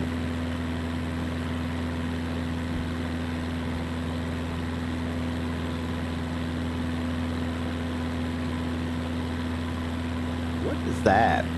Is that just an artifact on the screen, or is that like a cloud, or what? I think it's just an artifact from the lighting. It's gone now. Maybe it's a glare in the atmospheric ozone layer.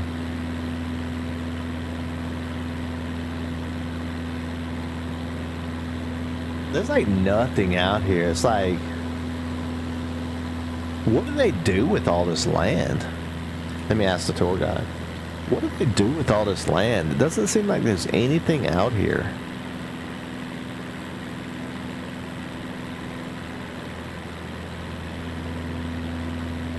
Well, Sean, they mostly use it for farming, grazing, and sometimes just to keep the cows from getting bored. You call me?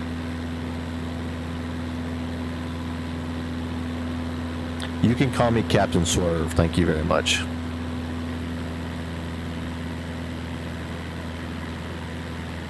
You're welcome, Captain Swerve.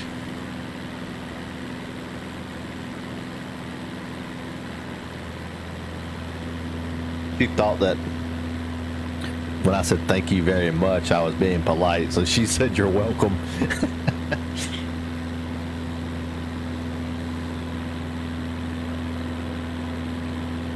But I did ask her though, so she works just like any other large language model. So like, it's just like a voice activation chat GPT, and then they just inject your location. It's pretty cool. Because I was looking into building an add-on just like that. To be honest, like. I was like working up the stuff, and then I realized they already had one, and I mean it was gonna be a big long job. It wasn't gonna be like a quick one.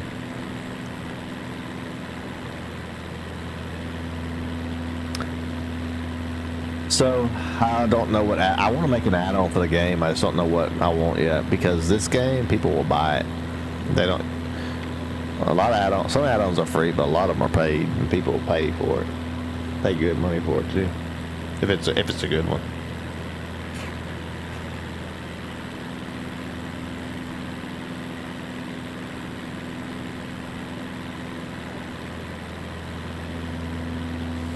There's just like nothing out here. This is just a flat wasteland.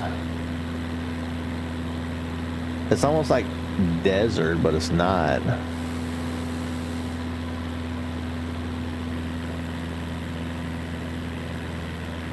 Of course, it is like winter time in the south, right? So that is true. So right now it's winter time. So maybe let me ask that. So does it just look dead now because it's winter time? In the summertime, is this all like green and lush?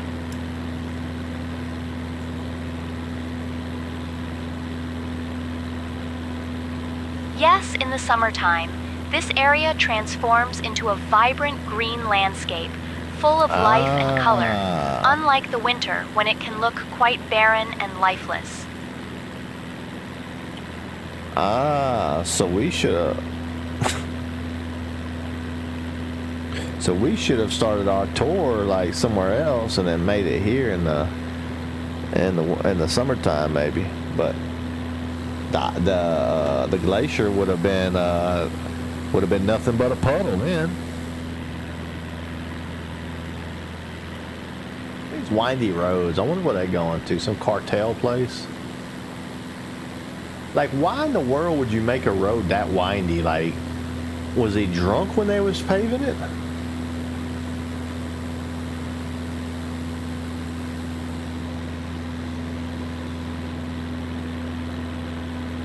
I think the map didn't render right there.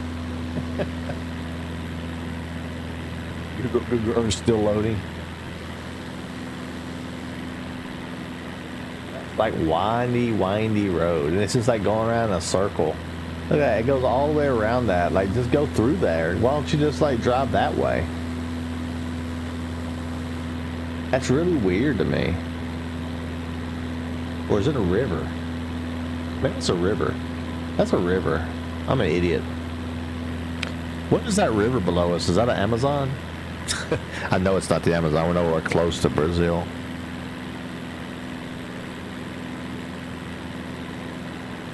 No, that's not the Amazon River. It's actually the Rio Chico, which is a smaller river in this region.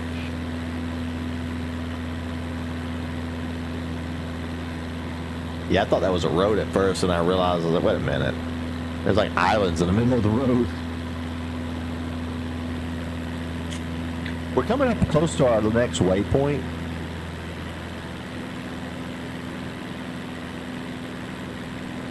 Ooh, it kind of lagged there for a second, and I saw that.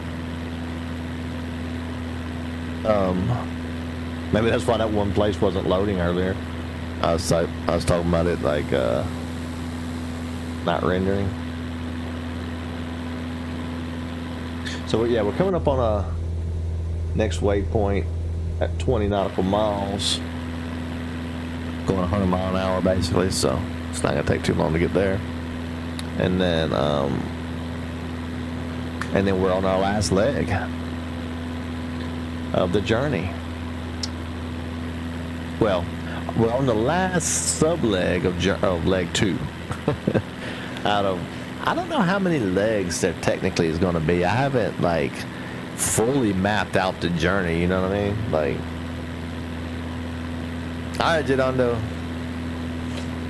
Yeah, I haven't fully mapped out the journey. I have a rough outline of where we're going and what. Oh, and like the kind of stuff we're going to be looking at in each continent and that kind of thing. But I don't have like every single leg done because we might get there and then want to go do something else. So this is kind of a rough outline.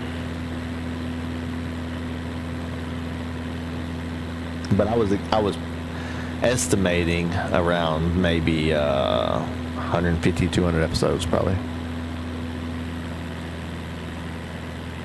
Of this series alone. Like, I mean, there'll be other, not just of this. I think we'll pepper in some like airliners and stuff like that as I get better at the sim.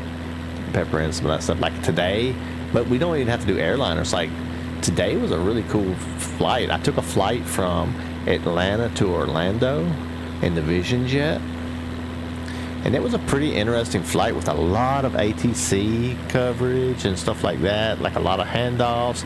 And then they started vectoring me when I got down there. They started stuff was happening so fast. It was like I was in a Vision Jet, so they didn't call me Skyhawk. We changed it to Swerve Whiskey 256, or they would just call me Swerve 256 that way. And then so they was like Swerve 256. 070, turn left, 070, and then so I'd be like 070, turn left 070, and then like literally like as soon as the plane got done turning, they were like Swerve 256, 050. I mean, they would just constantly get me changing stuff and changing altitudes and changing it was fun. I was busy though. And then they had me sit up on the wrong runway and made me do a go around.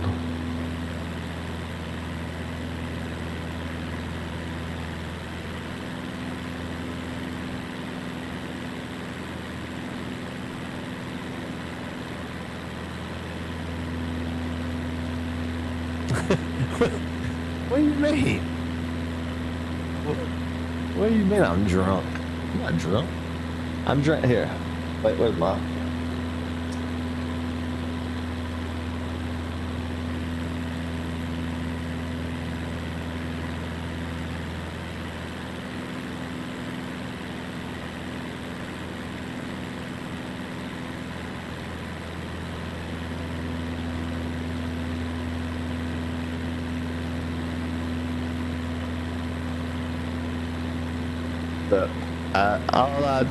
all I'm drinking tonight. I don't know if you can see it.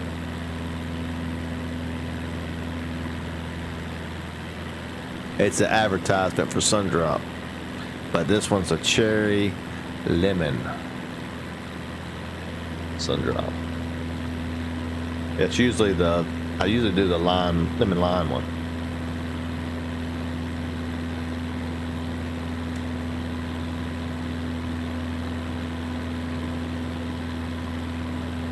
Best soda they make. Sundrop.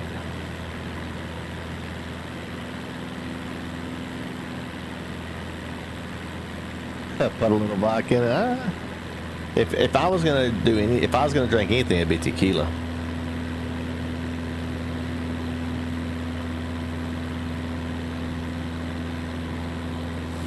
Especially since I'm in South America. What do they drink in South America?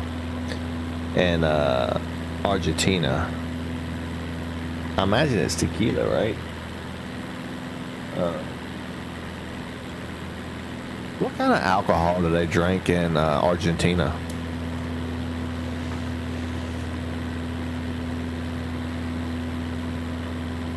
In Argentina, they love their wine, especially Malbec, which is like the country's liquid hug.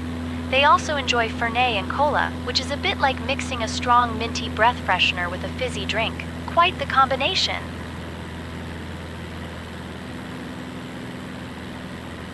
But do they prefer like tequila or rum or vodka, that kind of thing?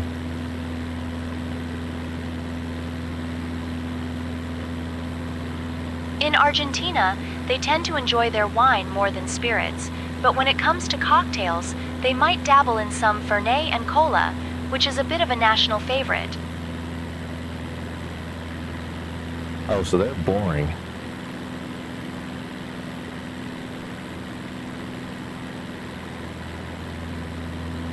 Well, they can be a bit dull, like watching paint dry on a rainy day, but sometimes they Dang. surprise you, like when Toby tried to impress a llama at a petting zoo and ended up in a mud fight.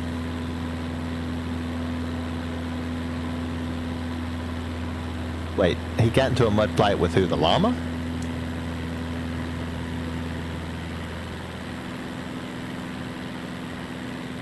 Oh yes, it was quite the spectacle. Toby thought he could impress a llama at a petting zoo, but instead he ended up in a mud fight with it. The llama was surprisingly feisty, and let's just say, Toby learned the hard way that llamas don't appreciate unsolicited hugs. But how did the llama throw mud at him? I'm confused on this one. I think we need a probe her on this one. Well, you see, Toby thought it would be a good idea to feed the llama some grass, but instead, the llama decided it was more fun to kick up mud in his direction. So, there he was, covered in mud, looking like a very confused and muddy statue, while the llama just stood there, probably thinking, "What did I just do?" And he threw mud back at the llama?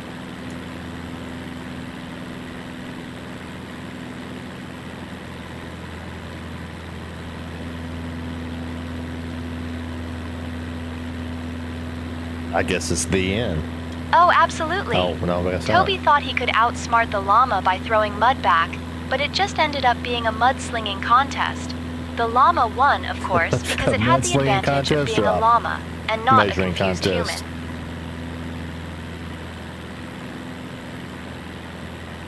human. Where was Toby's girlfriend at?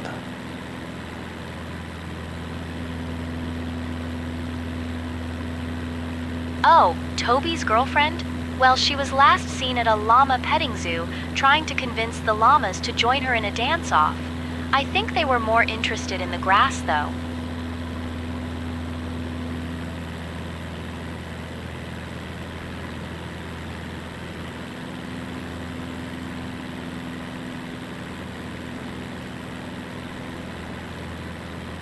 I don't know if I understand that, like what she's talking about. But I'm not sure I followed that one.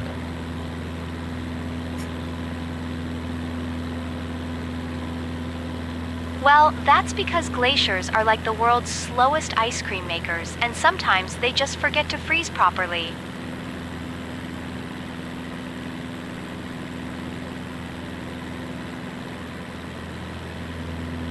Sounds like you like your wine a little bit too.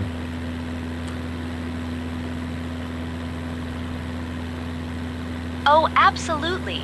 Wine is like the grape's way of saying, "Look at me, I'm fancy."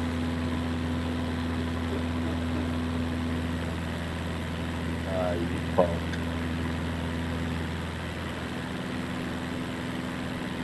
Alright, we are almost at the final waypoint and on our last track.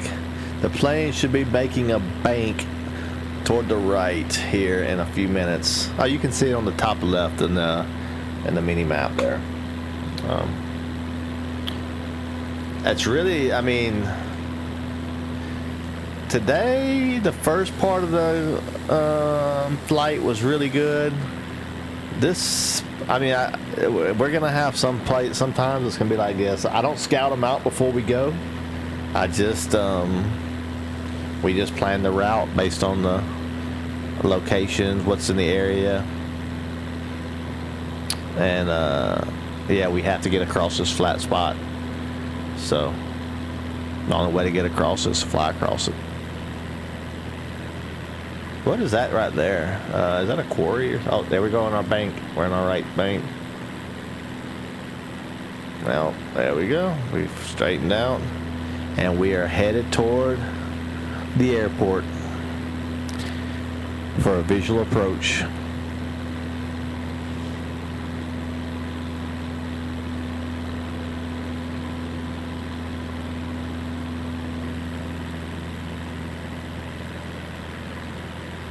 Is that a rock quarry below us? Like a limestone quarry to the 1 o'clock?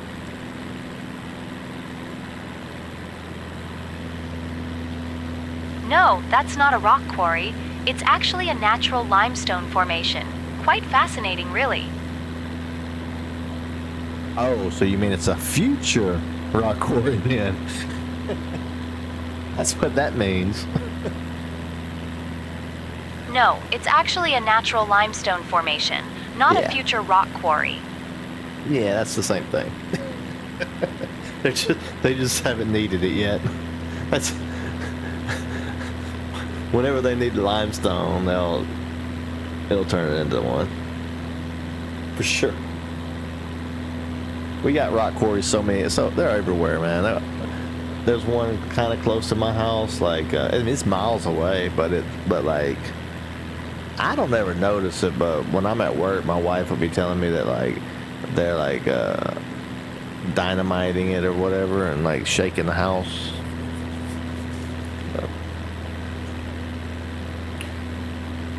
I wonder, should I descend a little bit more? Let's get a little bit farther down. I mean, it's not like we're missing much there. We can get farther down. We can see some more detail on the ground here.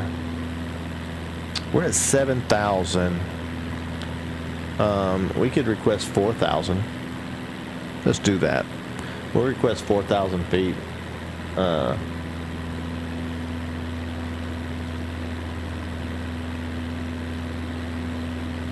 way we have a little bit of change of scenery.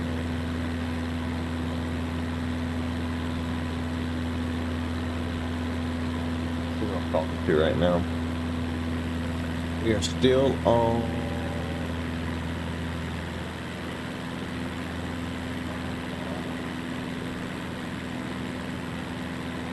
Commodore 07. This is Skyhawk Whiskey 256. I'm requesting 4,000 feet.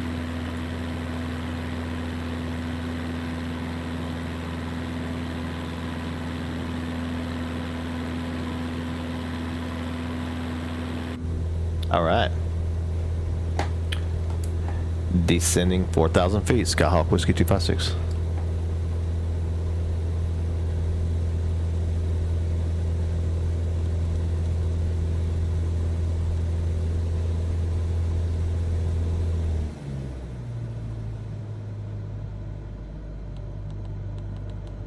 We'll go to 65.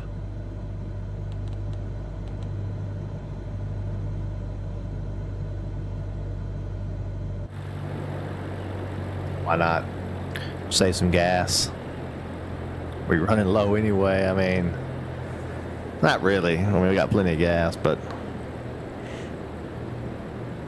I didn't plan on climbing to 11,000 twice, though, to be honest with you. Whenever we went off to the left of that, and then we was gonna stay at 7,000 till that mountain came, and he climbed us to 11,000. So, but we've taken 2 long glides since then. This is the second one.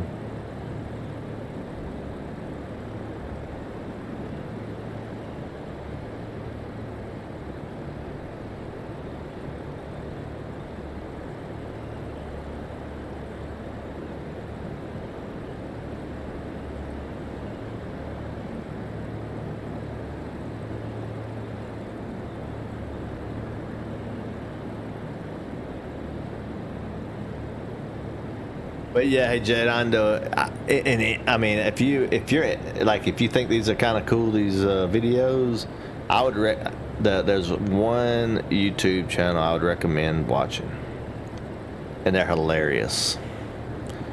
And that's that Air Force Proud 95, I think it is. Dude, there's some funny stuff in there with some ATCs and VATSIM stuff, and I can sit there and watch that stuff all night.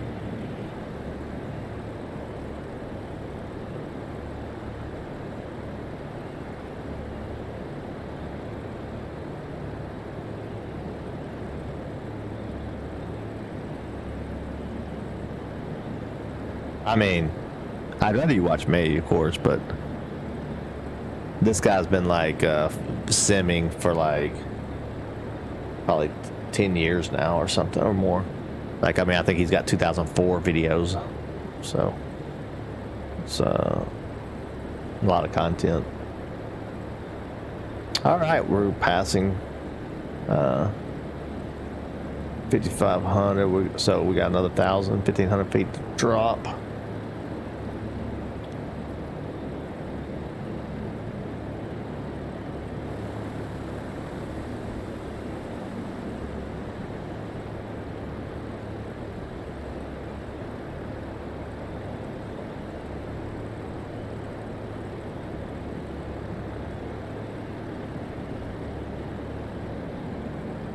But I haven't had any gas or anything on or any throttle for a while now.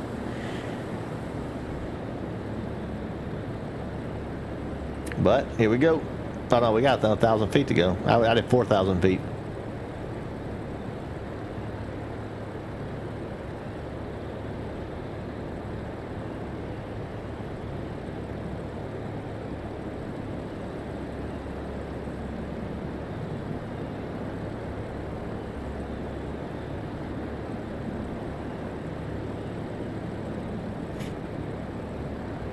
It's a super dangerous position I'm in right now. Like, though, like you gotta really pay attention because I'm 15 knots away from stall on this glide down.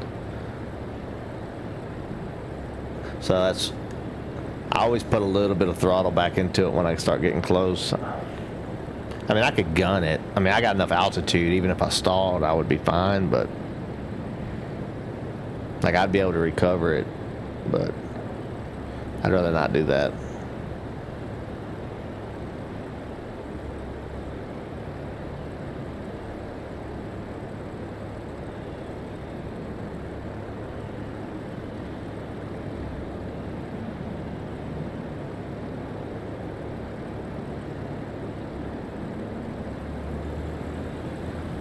A little bit throttle in. Just maintaining a 65, 66.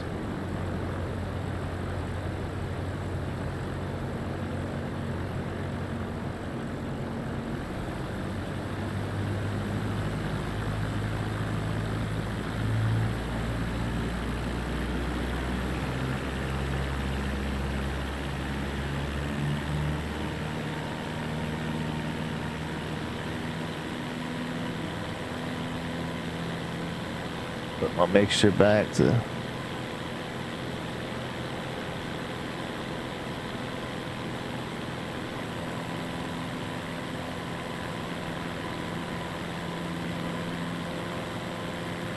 alright, full mixture.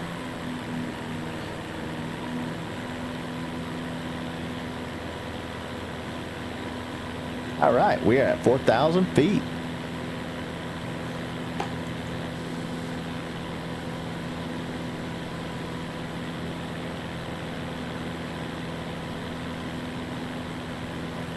It looks a lot more alive at 4,000 feet than it does at 11,000 feet, you know? Like, I mean, got cars on the road. People live here now. It's not just a wasteland of nothing.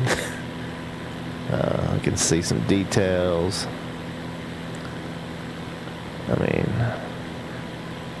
they still look like ants, but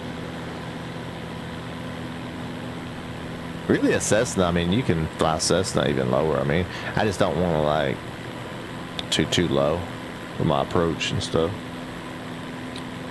I'll get down to about 2,100 before when I get close.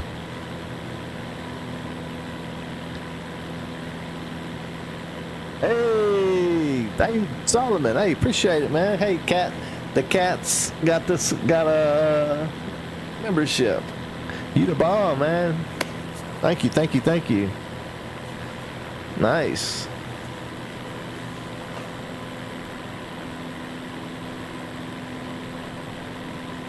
Nice. Now the cats and dogs have fun. Wait, what? No, wait. Hang on. Was that? Oh no, I was a cat all along. Received the gift. I thought it was cats and dogs have fun. Received the gifts. I was a cat all along. Received the gifts. Oh, okay. Still. Thank you. Thank you. Now they'll have access to to these.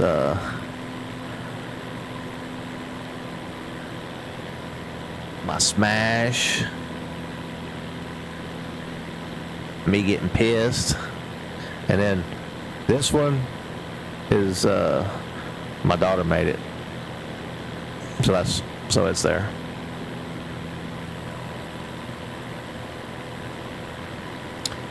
But yeah, thank you, Solomon. Too kind, too kind.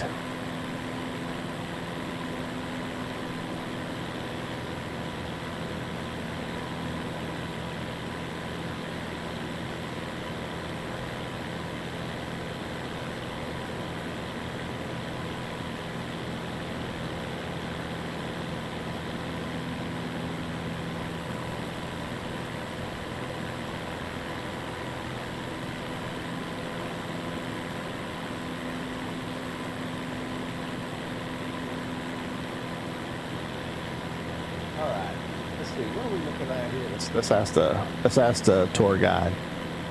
What are these little flat circle areas that we're coming up on? Are they like, yeah, can you tell me what those are? This thing, it's like a big flat something. Those little flat circle areas are likely agricultural fields, often used for growing crops or grazing livestock. It's a bit like nature's way of saying, look, I've got my own pizza slices. But why are they like cut out like that? That's just naturally like that, like a fertile area, so they use it, or they built it up like that on purpose?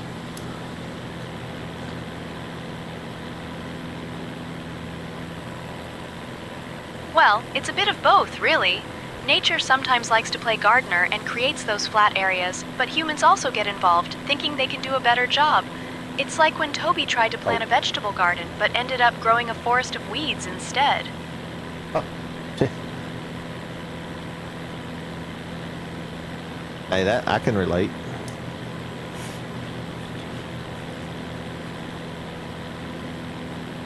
Well, that's because glaciers are like the world's slowest ice cream makers, and sometimes they just forget to freeze properly.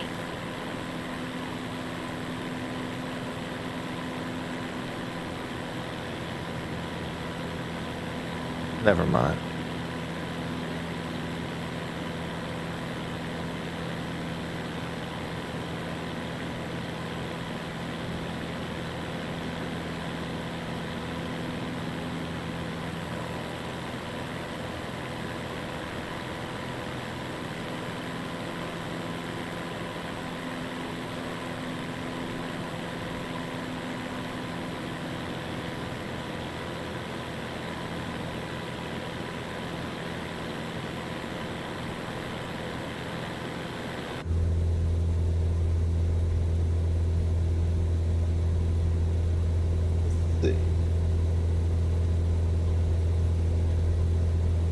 I can get some radar over here. I just want to look.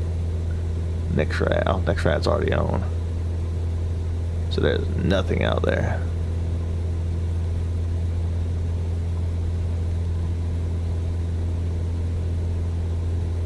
That's the topography. Here we got a 5-knot crosswind.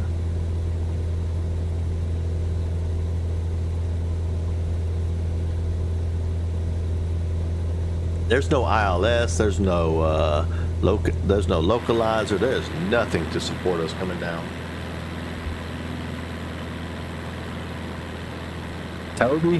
Toby is she, let me ask her.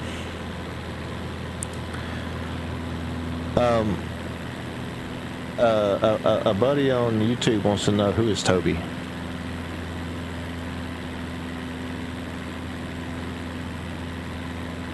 Toby is my friend, who always seems to find himself in the most ridiculous situations. Like that time he tried to impress a llama at a petting zoo, and ended up in a mud fight. You told us about that one, but tell us about another time whenever he was trying to impress a girlfriend.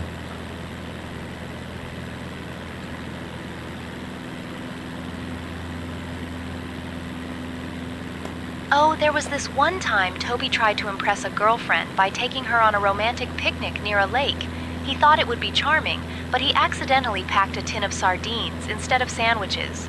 The smell attracted every seagull in the area, and they ended up having a full-on food fight. It was less romantic picnic and more seagull showdown.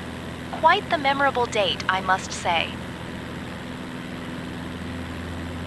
Why do I have the feeling that you're the girl that went on these dates with him?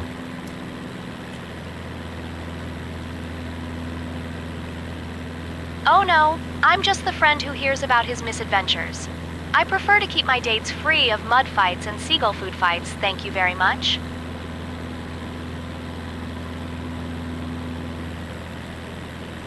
If you say so.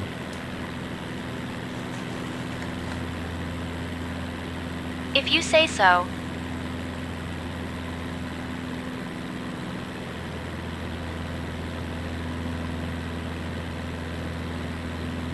What is this? Some kind of little kid thing? Like, I know you are, but what am I? Like, I was like, if you say so, and she just came back, if you say so.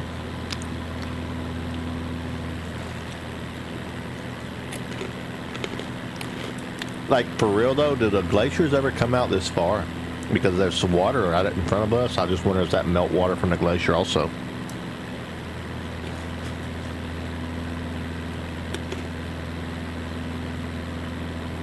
No, the glaciers don't come out this far. That water is likely from a river or lake, not meltwater from a glacier.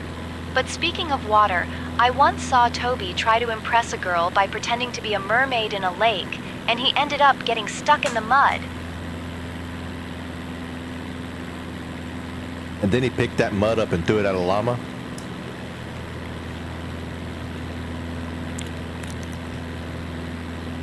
Yes, indeed.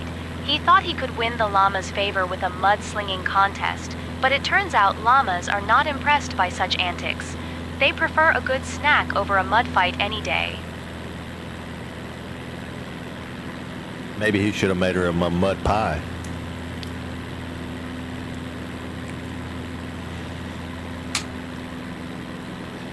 Oh, absolutely. A mud pie would have been a much better choice. At least then he could have claimed it was a gourmet dish, rather than just a muddy disaster.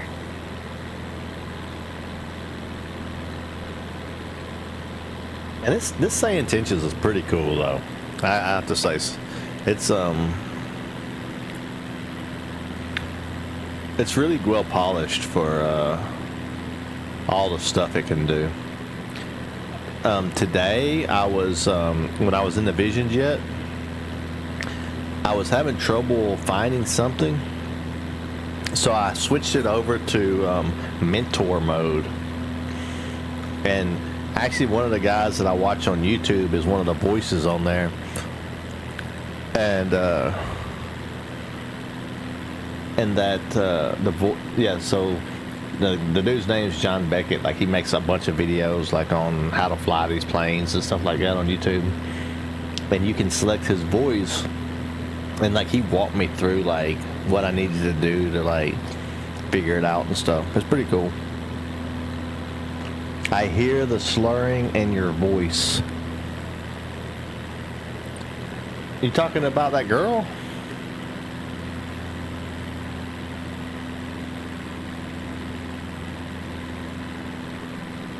You don't hear any slurring in my voice. You might be hearing me eating my, I got wasabi peas. Better Goods wasabi peas. These things are the bomb, too. So, like, it was clearing out my sinuses. It was wasabi. I love wasabi.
Dang, I didn't know I could do this.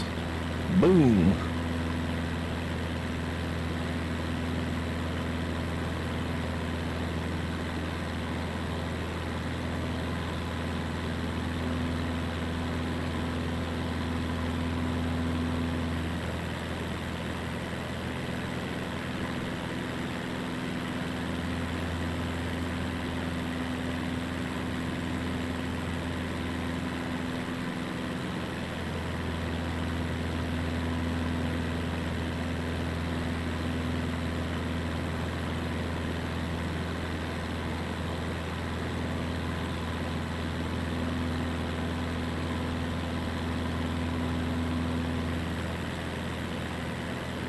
Welcome back. Welcome back.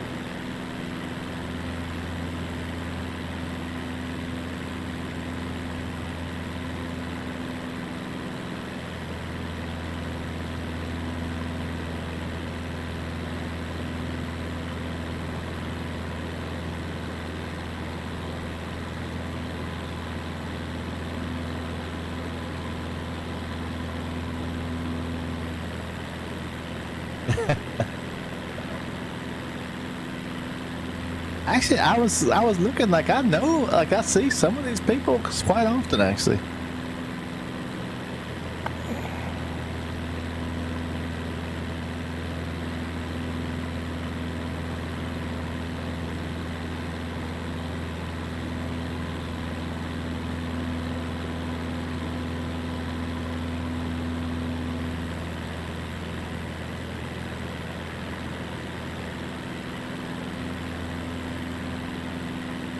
If I could have picked them, I would have picked you guys, but it was they just randomly selected it.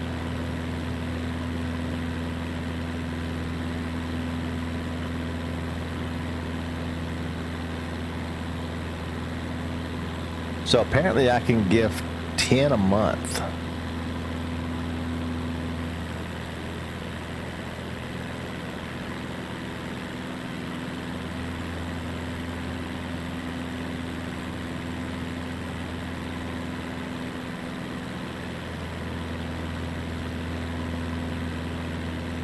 I wish you could say like click a button and say like if you're in the chat now, you know what I mean? Like that would be cool. I'm gonna suggest it.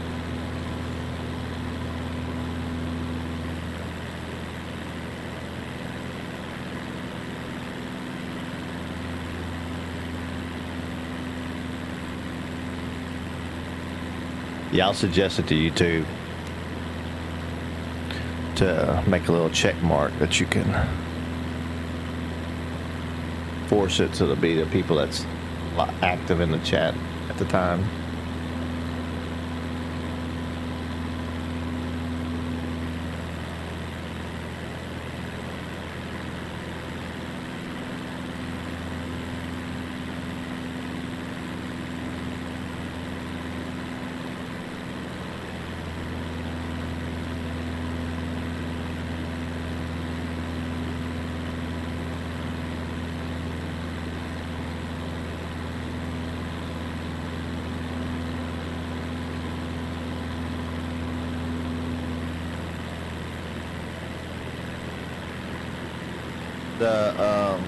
The memberships and stuff, it's like whenever you get to 500 you can get them.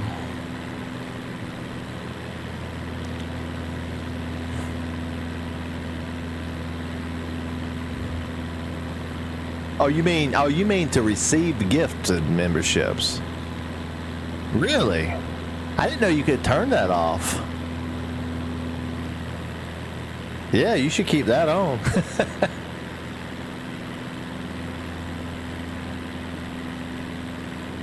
I get what you're saying now. I misunderstood what you were saying at first, but I got it. Here's some more like weird formations in the ground. I wonder what these are.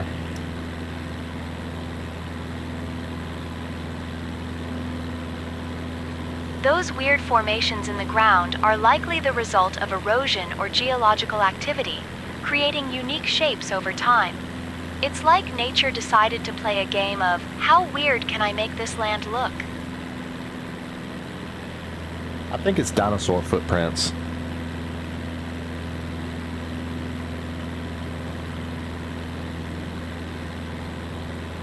No, those aren't dinosaur footprints. They're actually ancient rock formations that have been shaped by Really? erosion over millions of years.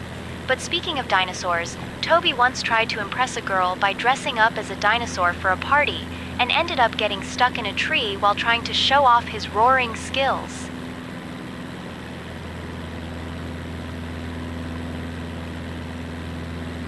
What's the rest of the story? You didn't tell me how you got down.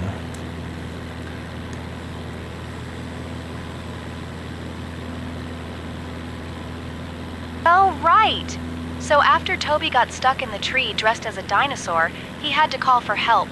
His girlfriend, who was still at the picnic, thought it was all part of the show and started filming it for TikTok. Eventually, a passing hiker heard his cries for help and managed to pull him down. But not before the hiker got a good laugh and a viral video out of it.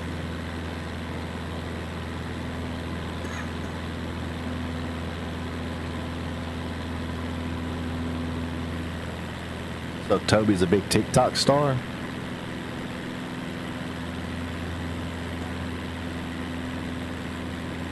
Oh, absolutely. Toby's TikTok fame skyrocketed after that infamous video of him trying to dance with a llama at a petting zoo. He thought it would be a viral sensation, but it ended with him slipping in mud and the llama stealing his hat.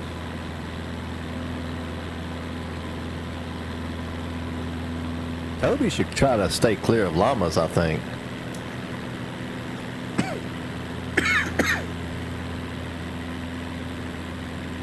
Oh, absolutely. Toby should definitely steer clear of llamas. They have a way of turning a simple petting zoo visit into a mudslinging fiasco.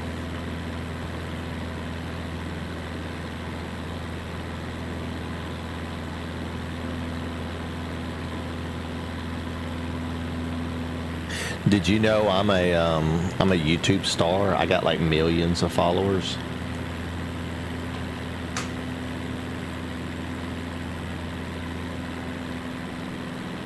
Oh, that's fantastic. Millions of followers? You must be more famous than Toby after he tried to impress a llama and ended up in a mud fight. He thought he'd go viral, but all he got was a muddy costume and a lot of confused llamas. Yeah, I got famous whenever I uploaded this video of this guy who was like fighting with like throwing mud at a llama, and the llama got mad and like kicked mud back at him, and then I uploaded it and I got millions of views.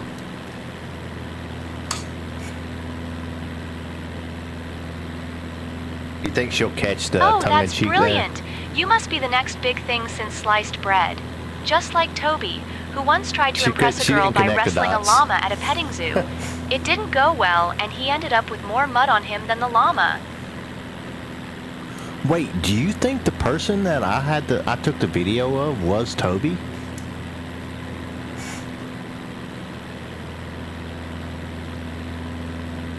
Well, if the person in the video was covered in mud and trying to impress a llama, then yes, it very well could have been Toby. He's got a knack for getting into those sorts of situations.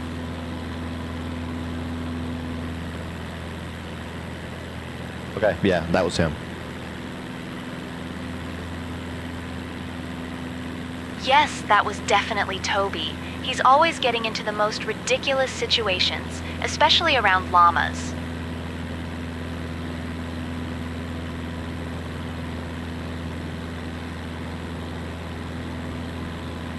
Do you have any questions for Miss Thang about Toby or anything else?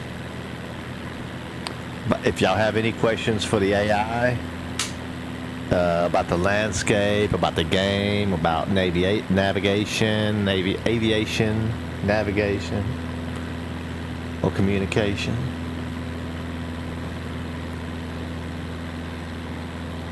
then feel free to put it in the chat and we will ask.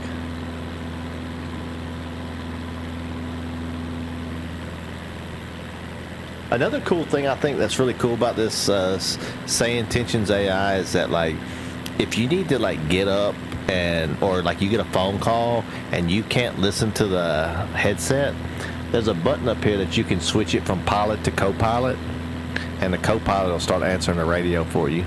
You won't have to worry about it. I would recommend having the autopilot set before walking away, though. Probably a pretty good, habit to do before walking away from the yoke.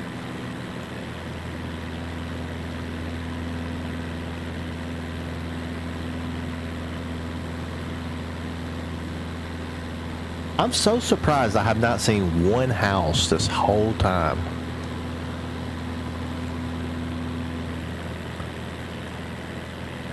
That's because we're flying over a vast, remote area of Patagonia, where the houses are as rare as Toby's good decisions. What the hell is going on with Toby, man? I guarantee you 100% Toby is somebody's name that works there that got a biggest prank pulled on them when this thing was released ever.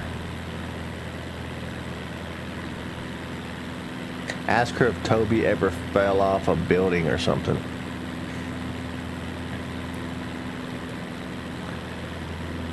Has Toby ever went skydiving?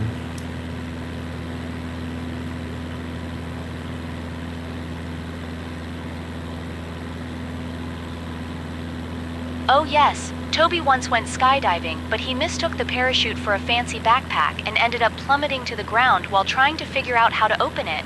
Thankfully, he landed in a giant inflatable bouncy castle at a children's party, which was a much softer landing than expected. Not for the kids, it wasn't. What the hell?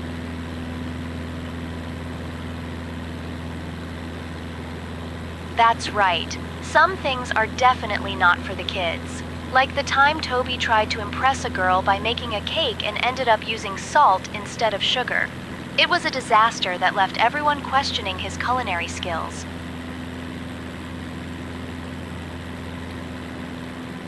Has Toby ever fell off a building or something?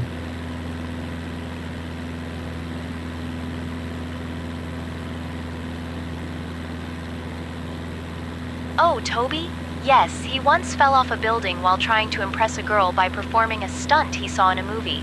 He thought he could jump from the roof to the balcony below, but instead, he ended up landing in a giant inflatable pool that just happened to be there for a children's party.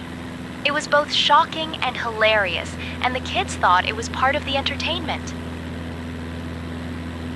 Man, Toby's like some freaking, what's his name? Tom Cruise, ain't he?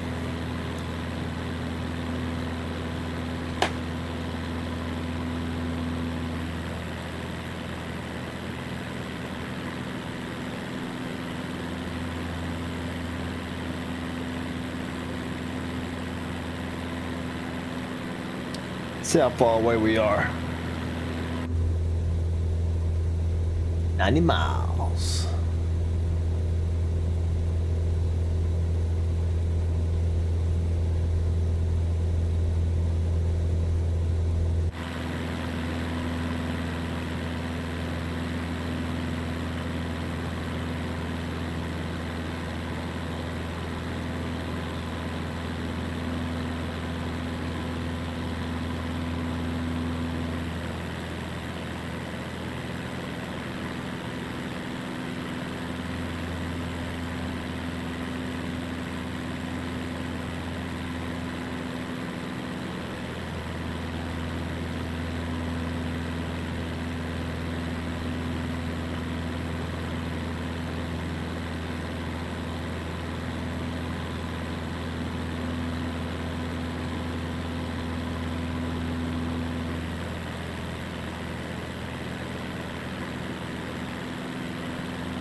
Alright, this one.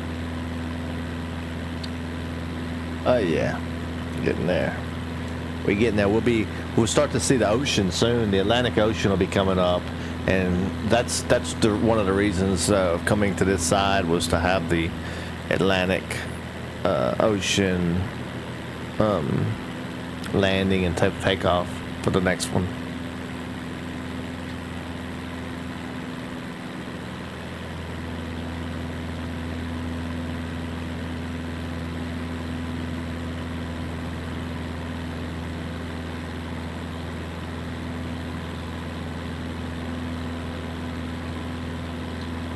I can go ahead. What I'll do is I'll go ahead and I can go ahead and say what the next place could be. I could do that.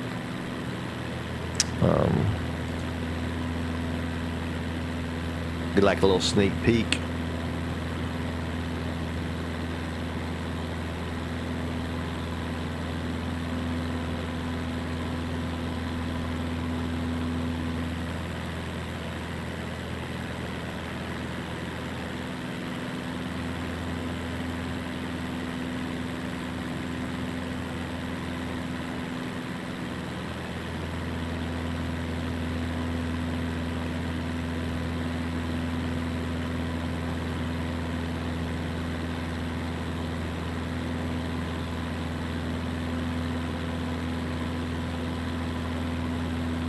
All right.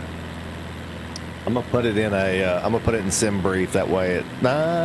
Should I put it in? No, I should not put. I'm not gonna put it in sim brief. I can put it in.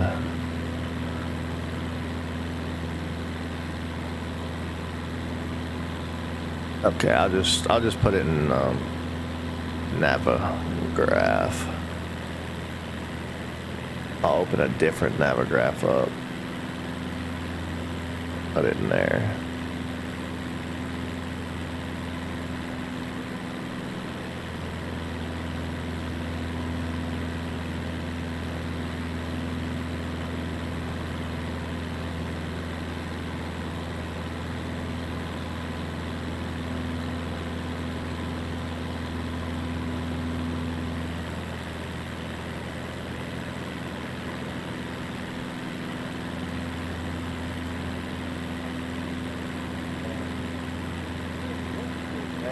Of the one that we're going to now.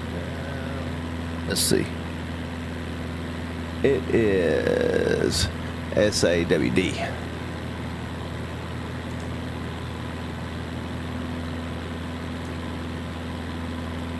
All right. So I can do this.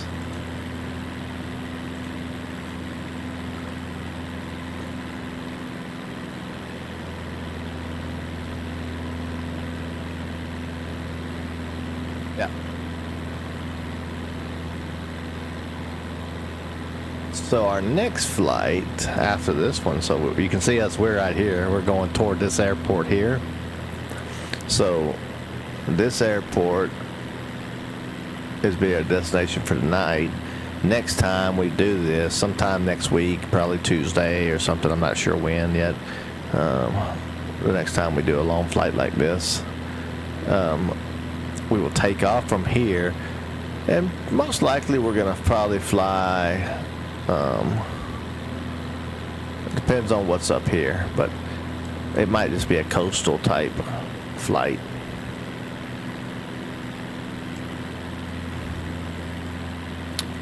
And then we'll see if there's anything else out. That's all we've went so far. We started here in Chile.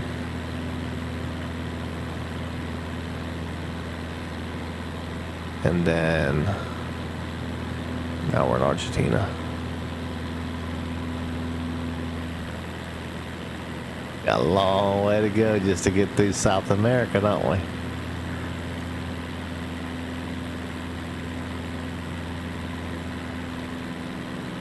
And then we go up through here.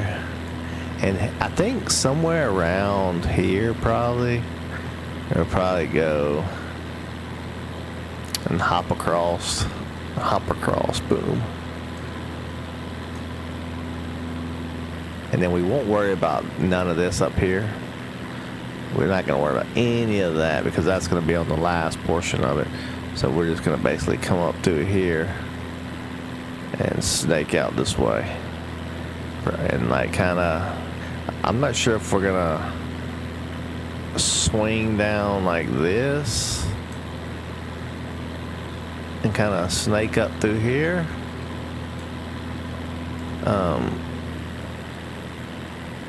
But because there's gonna be a lot of stuff to look at here, and then maybe come down and do the Great Lakes, one of the last things coming back home. One of the places I'm struggling with though is over here.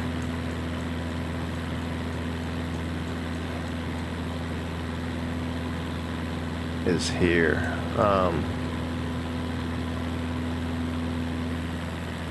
It's hard to tell on a map like this, and I haven't actually put the numbers in, but just looking at it, I know I can get here, of course. So if there's an airfield or something here, maybe I can land here.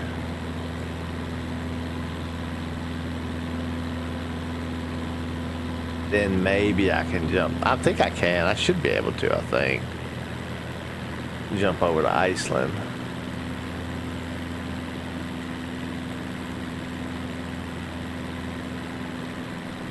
If I can get there, then I'm good. I can get across here. I think I can do it. I think we can make it, actually. Now that I looked at it just like that, I think that if that one point coming from that one island is going to be the tricky one. And if we can make that one, then we can make it.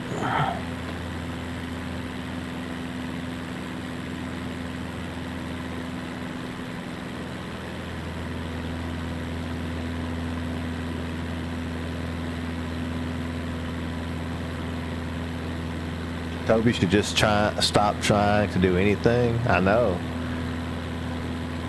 I'm 5 away from 100 subs now. Nice. Nice, 5 more. Come on. How many of you got tonight?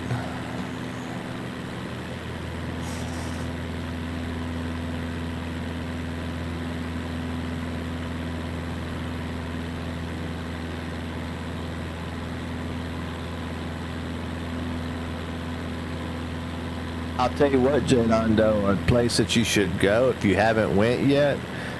Do you know Canadian Frogs Discord and Brother Man Gaming's Discord?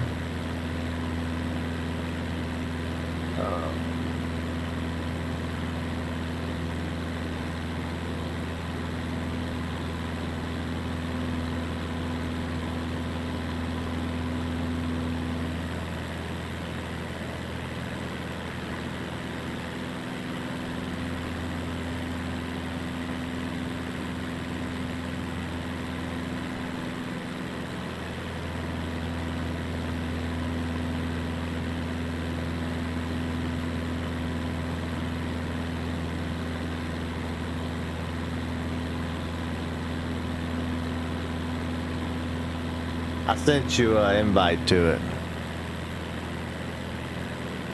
The reason I sent you one is he's got a place in there like I got where you can post and you got like some video or when you go live, that kind of thing, to get it out there in front of some people if you want to.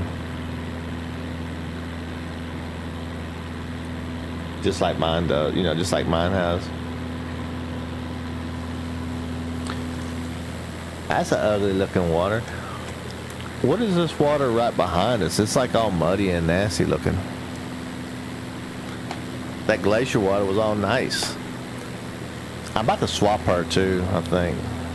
That's likely a river or a lake, possibly What? with A river? sediment or algae making it look muddy and nasty. It's like nature's way of What's wrong saying, with this woman, I man? tried my best, but I give up. Yeah, that's what I say. You sound like you tried your best being a tour guide, but I give up.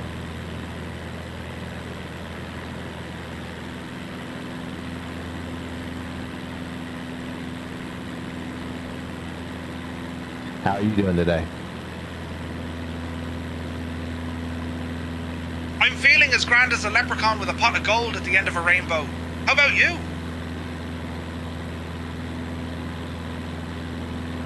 Well, I don't have a pot of gold.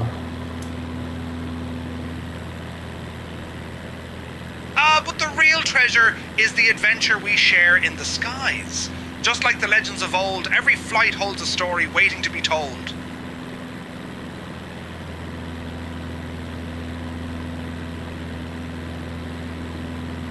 Just think, there's a whole nother part of this game, or this simulator, that takes place at the 40,000 foot, 30,000 foot. Like, there's so much different stuff to do here. The replay is like insane.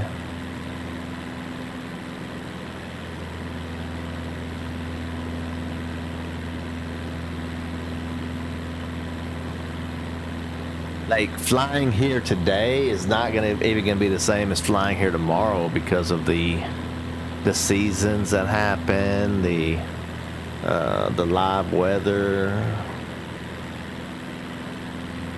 You can fly in hurricanes, tornadoes.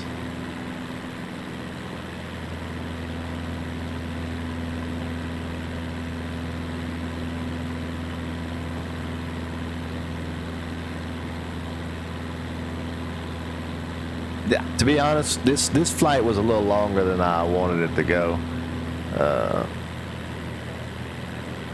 I would like to be done like right now. Like, I mean, not for me. Like, I could do this all night, but just from a length of time period, I'm gonna try to keep it around 3.5 hours, I think, for these long flights.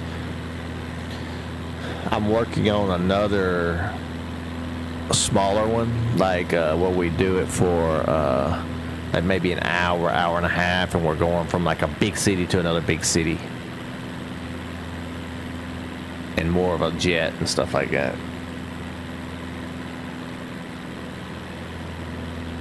Once I get good enough to do the airliners, I got all of the add-ons to be able to like do the gas cart, the bag, loading the bags, the passengers coming on, the flight attendants talking, everything. Oh, and another thing that we will activate eventually, but I wanted a little bit of this. I wanted to start the trip off calm, but there is a setting on this say intentions where I can set the percentage 10%, 20, 30, 40, 50, like all the way up to 100%, that there will be some kind of emergency or some kind of situation that happens on the airplane that we need to manage while the flight's going on. And that could be that we're diverted, we need to land because our wheel fell off. I don't know if that's one, but just to be fair, I don't know if they're going to make your wheel fall off, but they're going to say something to that effect that is going to make you have to make a decision or detour, stuff like that. That is a long, straight road.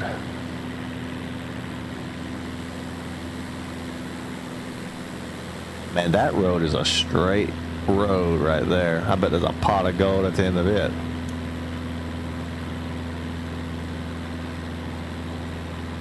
That road is as straight as a leprechaun's back when he's guarding his gold.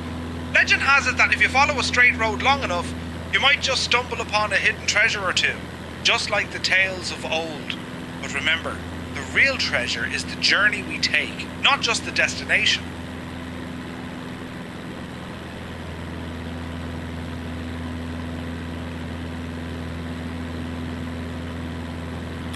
Dang, that's pretty good. What was that? Was that a Hollow Knight one?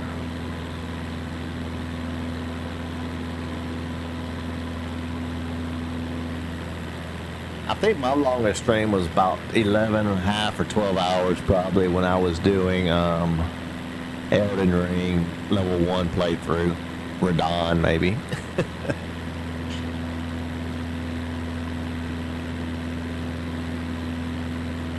I thought Radon was going to be the one that got me. But we slowly whittled away. And every time we thought we was about to die and we wasn't going to be able to keep going, we was. Maybe I should do the DLC.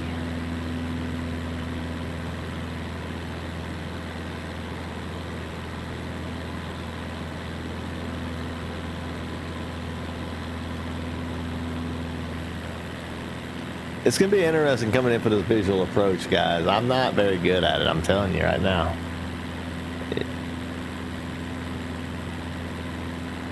I'm probably a lot better than I used to be.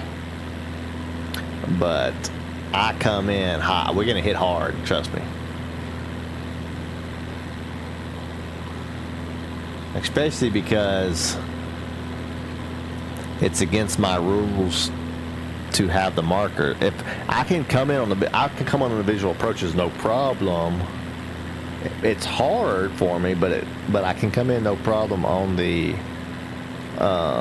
when I have the blue little icons on the screen and it's like squares and you're just flying through the squares to keep your path right and stuff. But they're all the aids are turned off, so we might have to have the fire trucks and stuff parked at the runway. Oh wait, is that a house? Did I just see a house?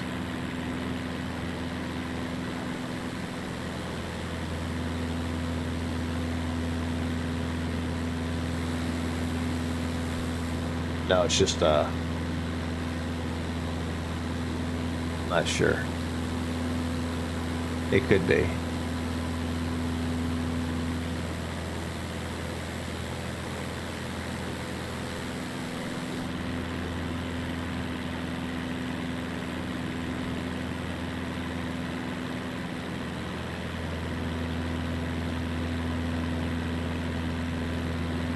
Hey, that looks pretty cool right there.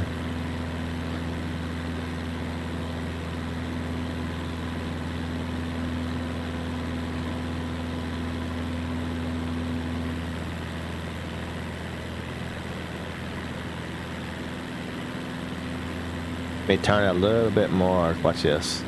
So we can get the... Maybe I need to stop putting.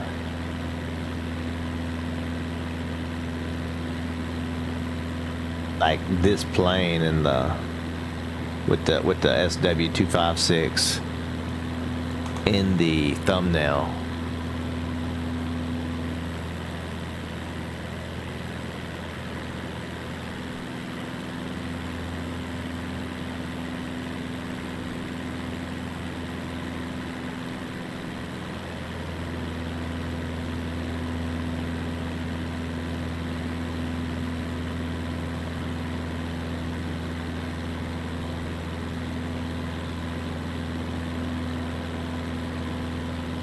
Took a screenshot of it.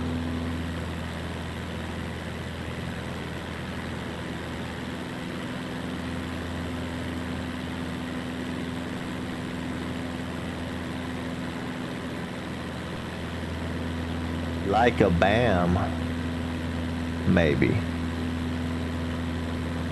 A barn? Going cross-eyed. Yeah, maybe a barn. Hey, now we got buildings. Hang on, we're getting into civilization, guys. That's a building. 100% that's a building.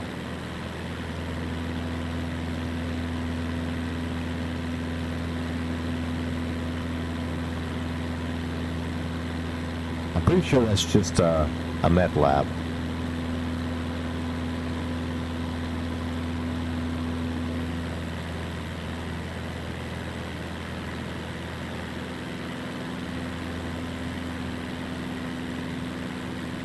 You know you can fly the B-2 bomber, stealth bomber in this game?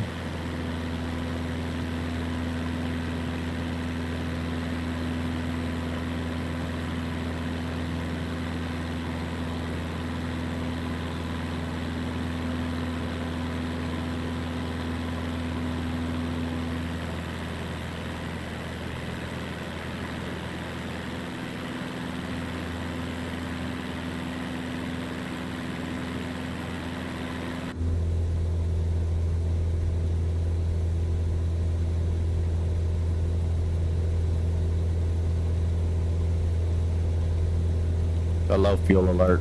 We went under 20%.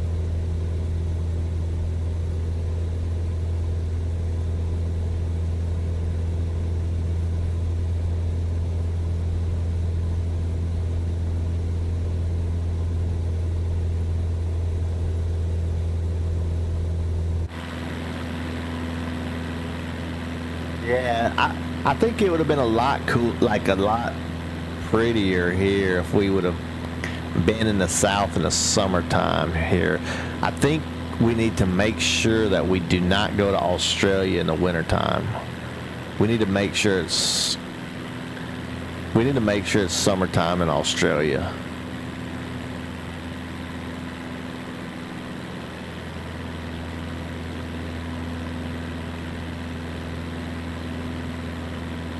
Maybe both. Maybe we need to, after getting out of South America, because the Earth's tilting now.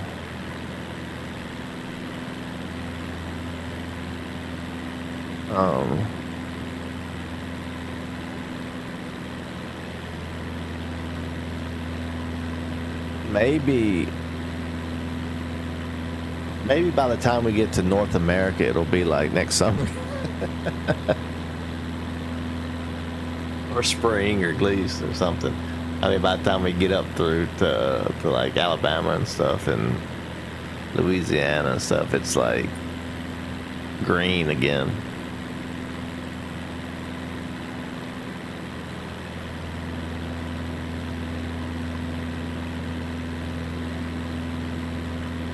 Got some Breaking Bad going on? Yeah, exactly. Yeah. Best show on TV ever. Best story written. Man, that's a big reservoir up there.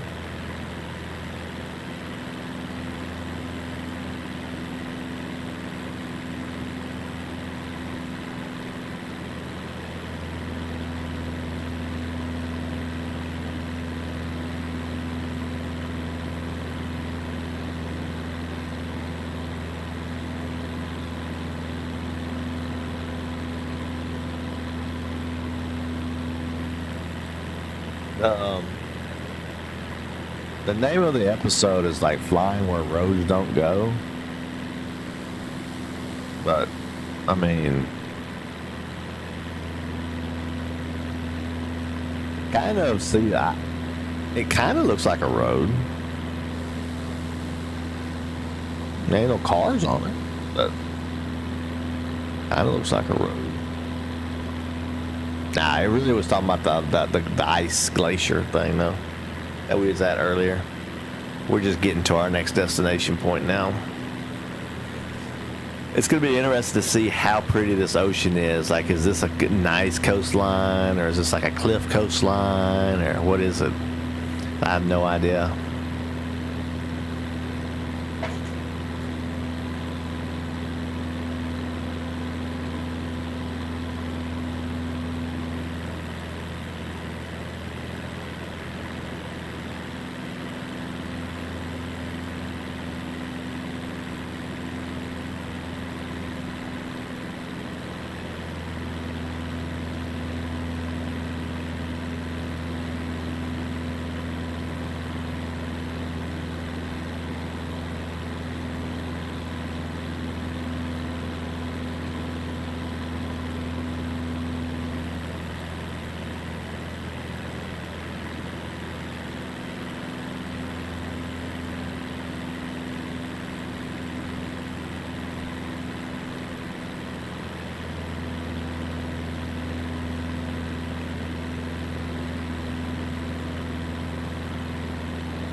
Yeah, I wonder what that was. If that's like this, what? Let me ask. What is that lake up there to our right? 1 o'clock.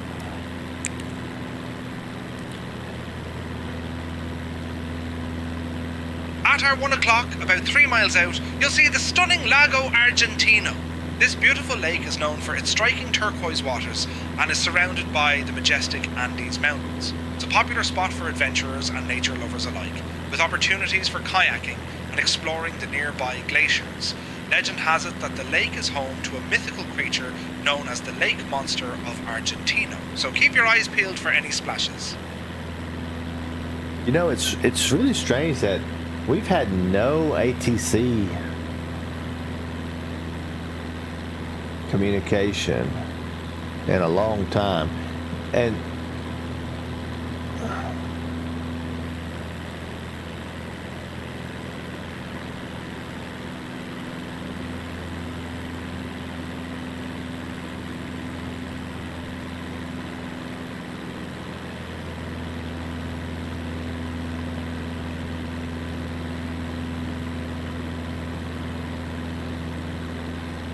okay, so 125.5 is still here.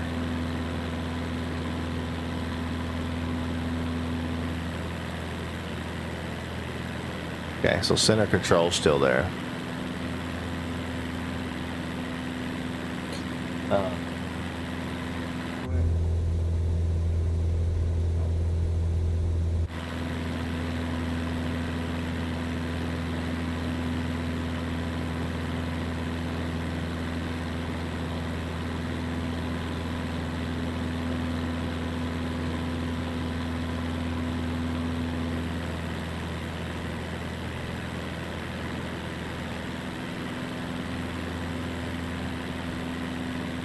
Commodore Air Center. This is Skyhawk Whiskey 256.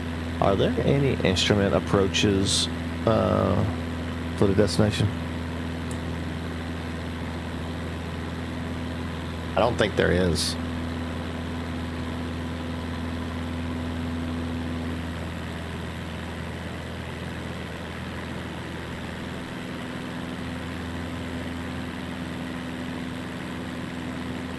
Expect runway 24 approach into SOD. Is that a visual approach? Skyhawk Whiskey 256.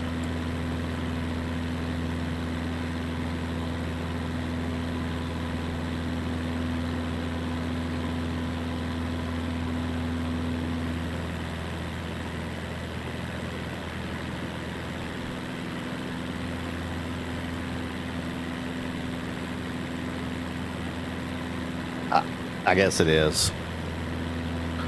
I've watched some other clips, but that's about it outside of the first episode. Really? You are completely missing out on a masterpiece, by the way.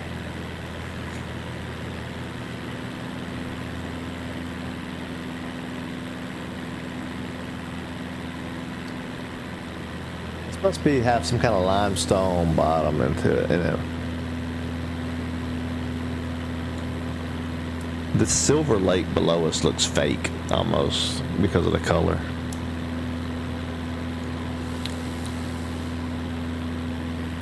That silver light below us is a sight to behold, isn't it? It's actually a stunning glacial lake known for its mesmerizing turquoise color, which can look almost surreal from the air. The vibrant hue comes from the glacial silt and minerals that reflect sunlight, making it appear like a gem nestled in the landscape. It's a favourite spot for nature lovers and photographers alike who come to capture its beauty.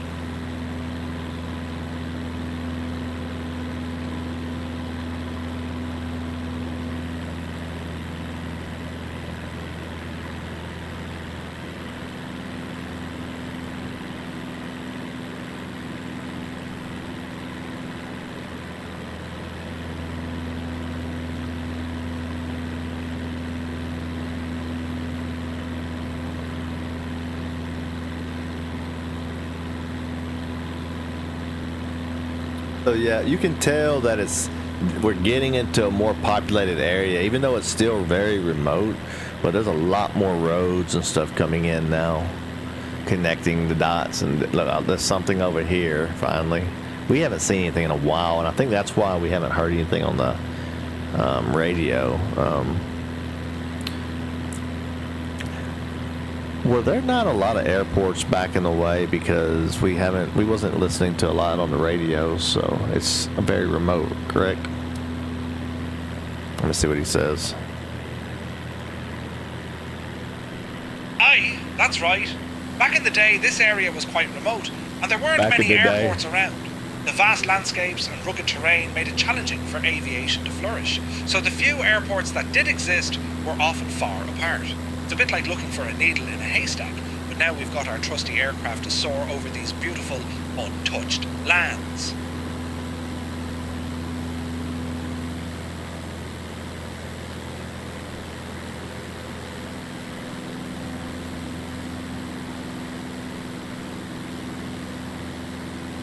When I get my real pilot's license, I'll give somebody a free ride somewhere.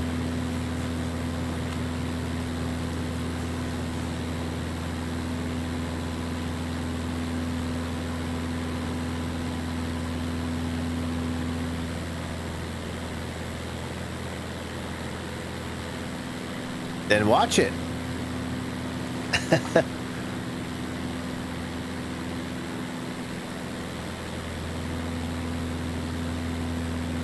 Because then you get to, after you watch the Breaking Bad, you can watch Better Call Saul, then you can watch El Camino. Actually, you can watch El Camino after Breaking Bad. Then you can watch Better Call Saul. It's a lot different, but it's cool. It's good. Yeah, a lot more roads coming in. Oh, I mean, it's starting to get more populated for sure.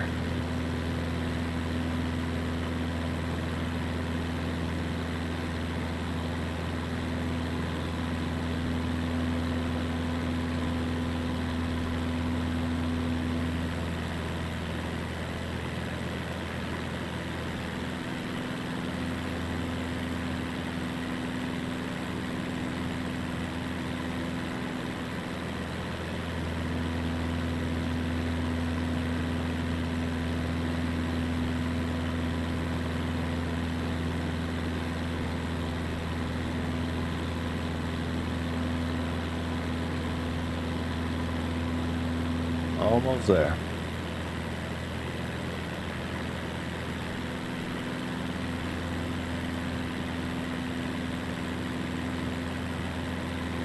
So how a visual approach works, what we're going to have to do is we're going to have to come fly here.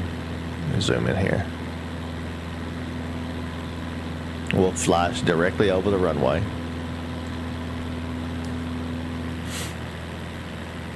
I'll have to see which way the wind's coming from, though. But they said 24. They said runway 24, so that's this runway here. So what we'll need to do is we're gonna fly over the runway.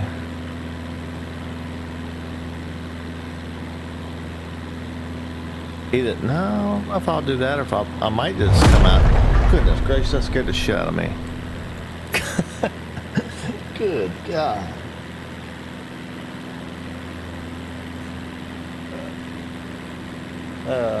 Anyway. Now, I'll probably just break off early here. That's what I'm going to do. I'm going to come here. I'm going to fly parallel to the runway here. And then I'll just make left-hand final. Come in.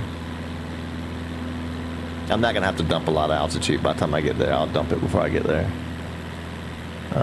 If not, I'll do I'll fly out this way. And then we'll make a dog leg. And then we'll come back. And then we'll come around. Then you make left, left, left. Boom. There. That's going to be the plan. And if we need to do a go around because I'm too high or whatever, then I'm just going to do a go around. I'm going to come out. I'm going to gain altitude. I'm going to swing around to the right here, gaining altitude to about 2,000 feet, 1,600 feet, 2,000 feet, somewhere around there. And I'm going to enter my dog leg again. Come back, boom, boom, boom, boom. If I'm, and we'll repeat until we get it. We're always going to be making these left-hand turns. That way I can look out over the Reason I like to do left-hand turns is so as I'm banking to the left, I can kind of look over here if I need to, and see easier than I can like look over there and see if that side's banked to the ground and I need to look at up here. It's harder to see, but here it's easier for me to see. So, even though it goes to the ground, it's kind of the same thing, but right now I'm setting up. If I set back, it's, see, I can see better. It's just easier to see that way. Her big head's in the way.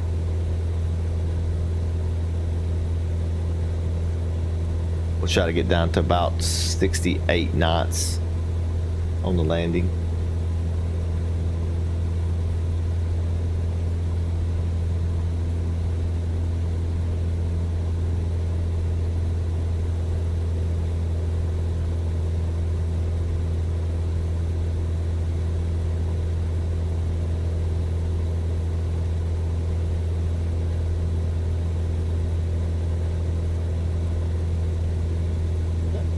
See.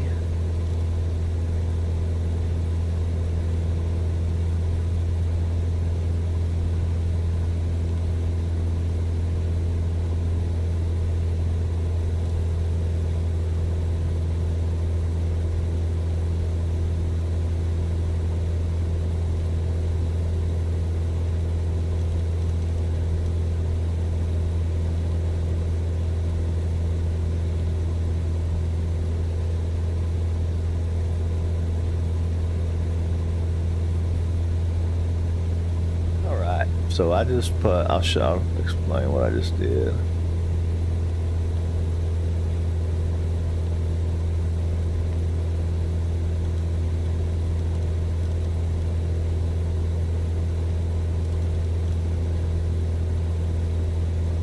Oh, I told it vectors, but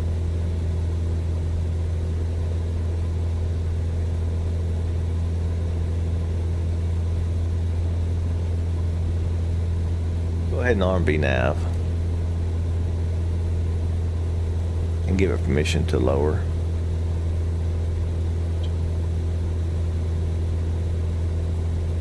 It's good. Okay. Yeah. What I did there was just I just noticed that well, I have done already set from the flight plan and then the approach I just put in there, the visual approach. So I just turned the VPath on and then told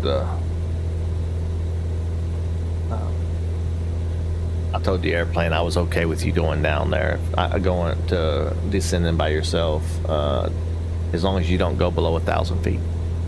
That's your ceiling, or that's your floor. 1,000 feet.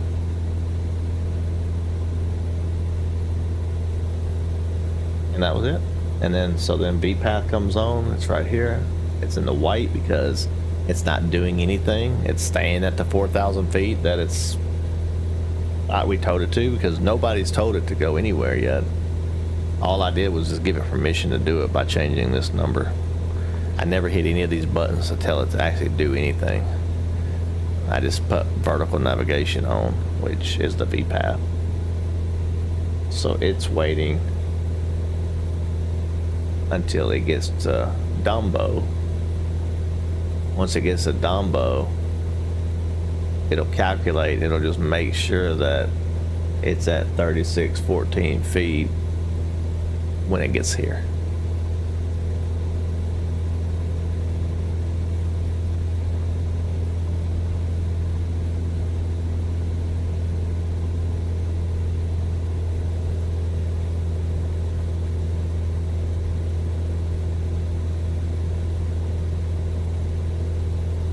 I wonder like how good this GPS is, because I see what it's doing. Finals here. Holy cow. So we're gonna try this.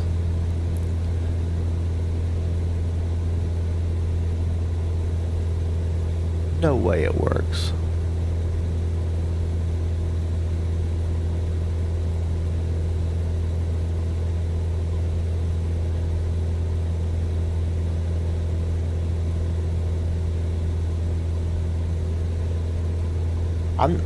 I know what it's. I don't want to. So I'm kind of conflicted on if I want to try it or not. I think it's going to work. I think I know it's going to work. But so what it's going to do is it's bringing me down here. The reason it's bringing me down here to this final approach right here, because the next one's my runway. And once it comes here, down here, final is in here, it's going to bring me down 3 degrees. So it's did the calculation, the math for us. So it's making of an instrument approach by itself without actually having the airport equipped with it. It's quite interesting, actually, but it's,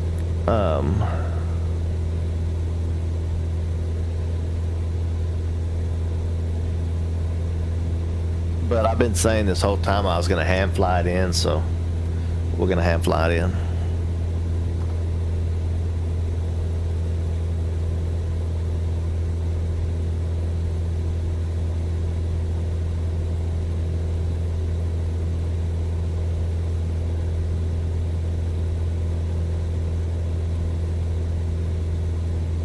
Hey, what the hell's I keep doing that for?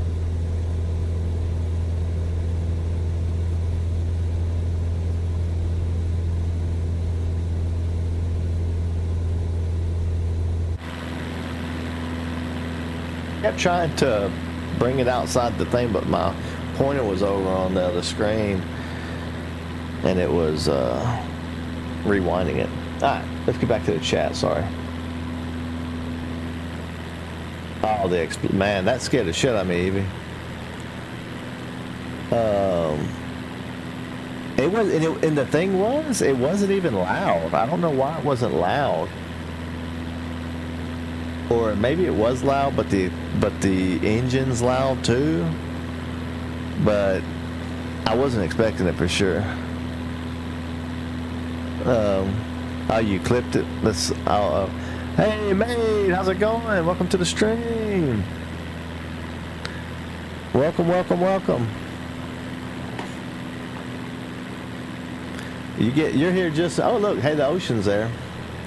You're here just in time for the landing. The Atlantic Ocean.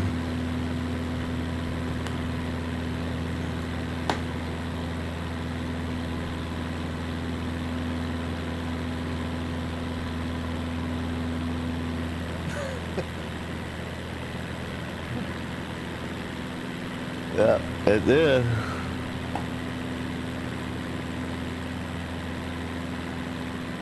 It was a lot louder there than it was, I think, in my headphones, honestly.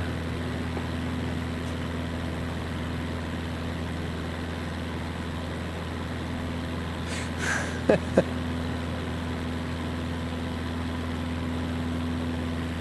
that was a good one. That was unexpected.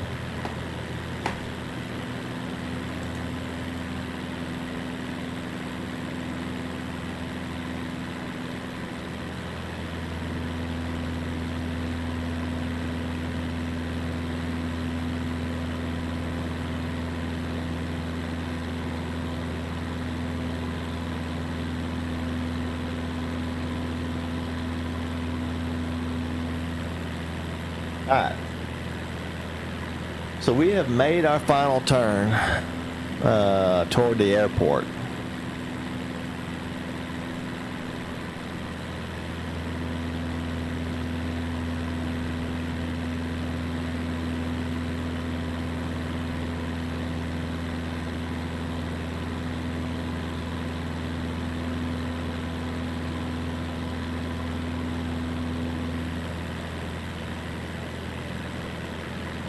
Once we get into the pattern, I'll turn the autopilot off and we'll start to hand fly. I'll start to prepare the speed and everything while I'm in the pattern. I'll have while I'm in the pattern, I should have plenty of time to get my speed down. I mean, I'm only at 100. I got to get to 68, so I don't have to dump that much speed. Just the flaps alone will kill the speed. My main thing will be getting lined up with the my main thing will be getting lined up with the runway.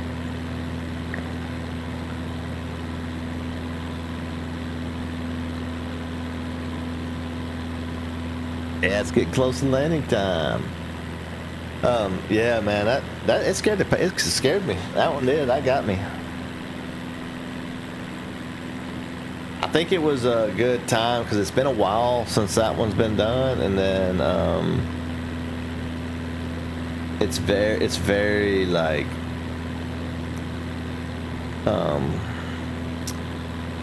it's not like Dark Souls, and then like there's bombs going off, there's people hitting swords and shields, and there's all kinds of clinks and clanks that's going on. This is very just a rumble the whole time, you know. And it was like boom.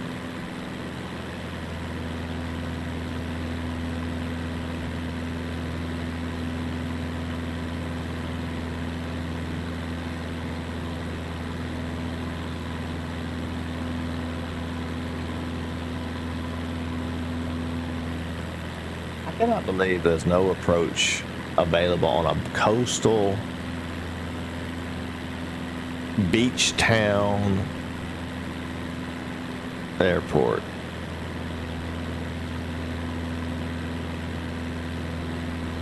Look at all this coastline they don't do anything with, man.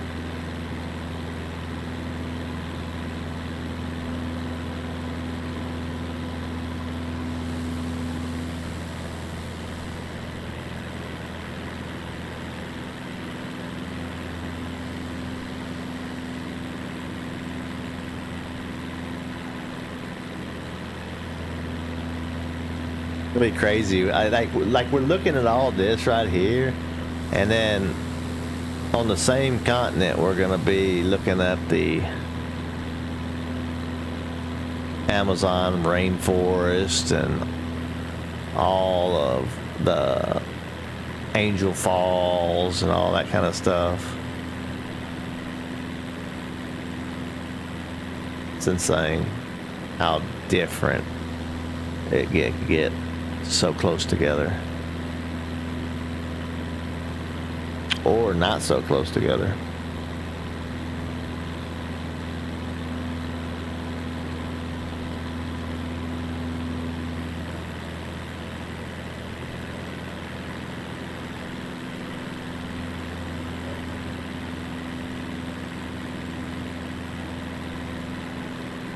Destination at 1 o'clock, 14 miles. Change to advisory, frequency approved. Radar services terminated. Squawking VFR. Skyhawk Whiskey 256.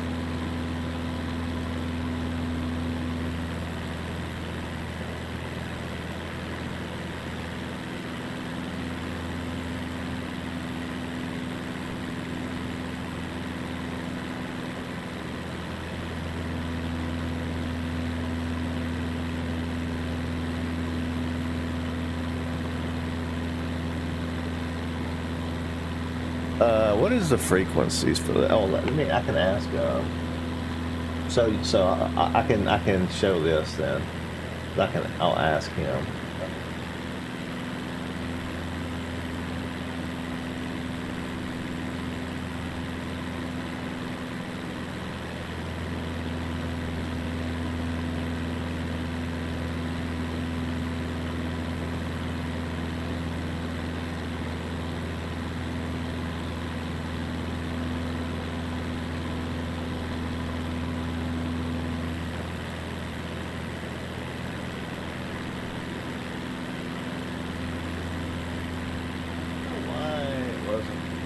Thing anyway.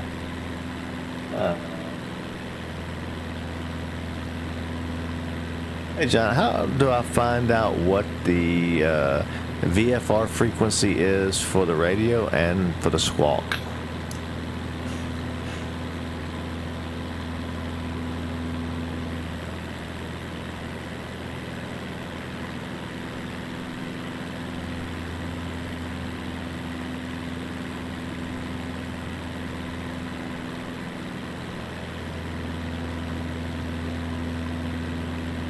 To find the VFR frequency, you can check the sectional chart for the area you're flying in. Generally, the common VFR frequency is 122.75 MHz for traffic advisory. For squawking VFR, use 1200 unless otherwise instructed by ATC. Always good to double check the local area charts for any specific frequencies.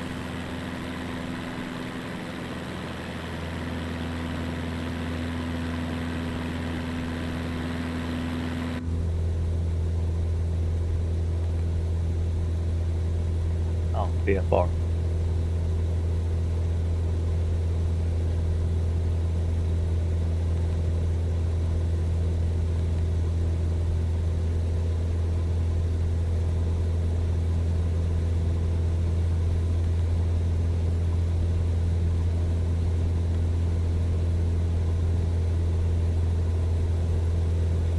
What did you say the VFR frequency was? My G1000 had a VFR button on it for the squawk.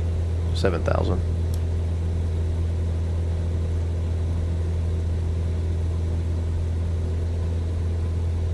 The common VFR frequency is 122.75 MHz for traffic advisory, and yes, the G1000 does have a VFR button that automatically sets your transponder to 1200. Great job keeping track of that. It was 7000, not 1200. I don't know what he said now. 5.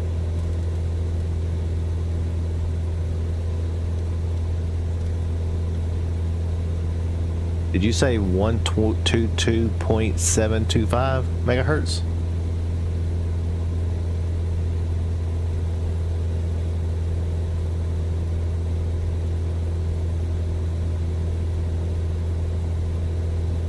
The common VFR frequency is actually 122.75 megahertz. Make sure to set that for traffic advisory. You're doing great. He sounds like he's trying to talk me down. All right, let's see. Oh, almost out of gas. Yes. Oh, we got enough gas. It's fine.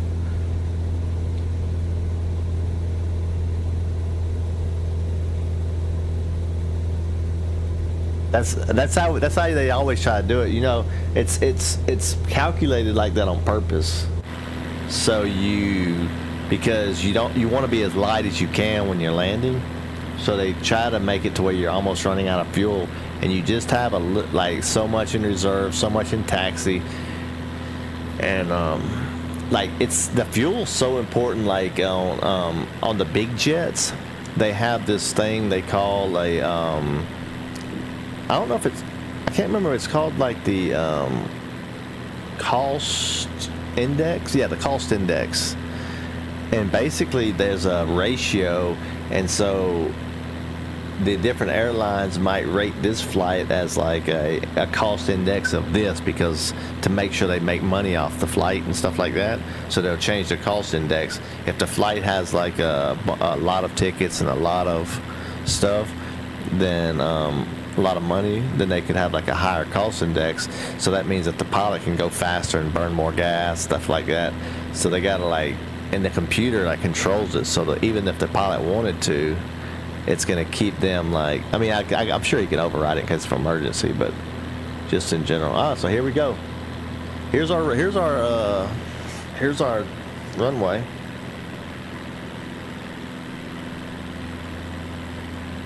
It never descended anyway, by the way.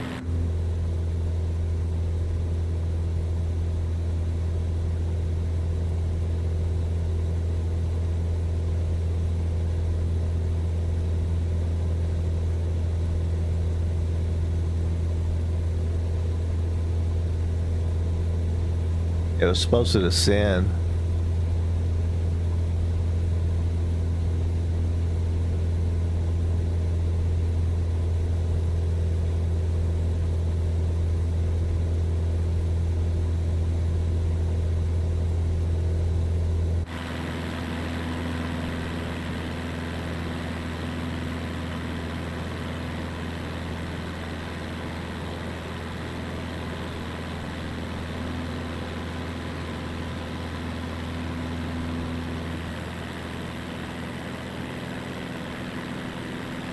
Alright. Let's bring this puppy down.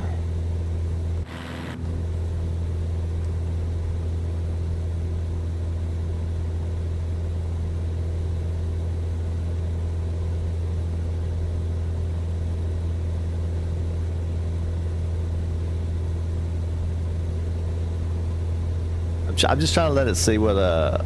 I want to see where the GPS is taking me now. Because... it's still saying I'm in autopilot.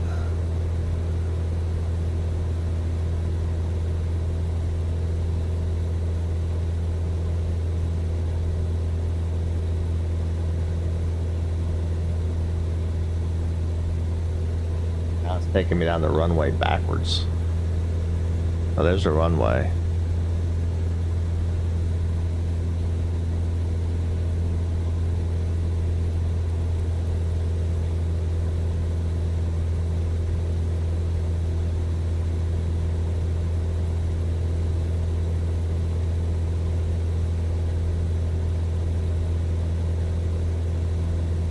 Okay, it's just lining me up with the GPS line.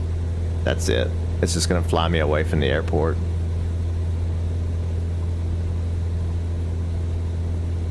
Alright, let's see where the airport is.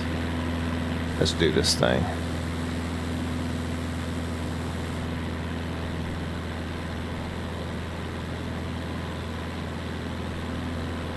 Alright, so are we in?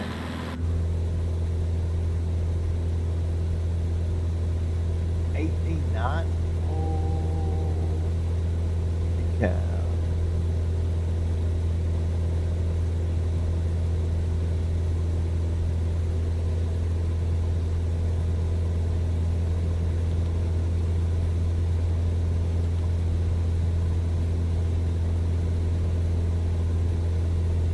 Well, 304 degrees.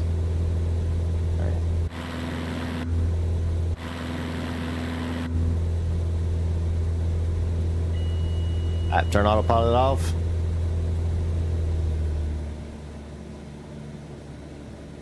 We're gonna descend.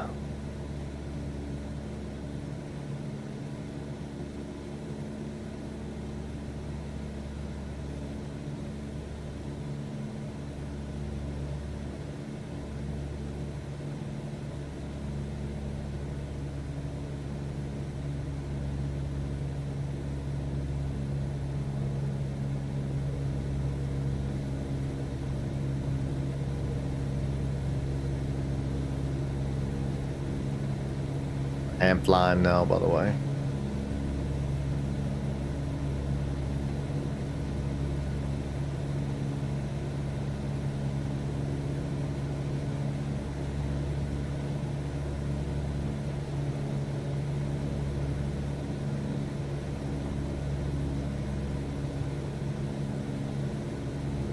We may have to circle 1 or 2 times. I mean, I got a lot of altitude to dump.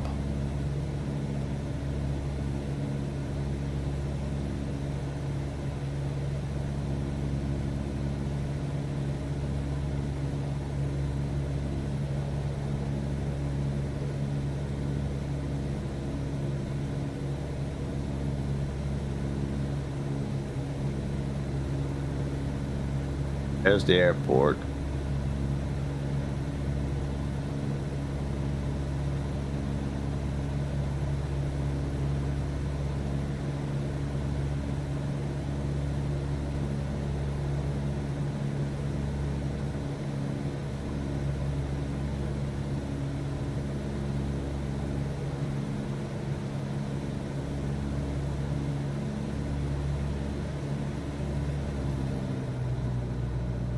Slow down a little bit more. I want to get my flaps out.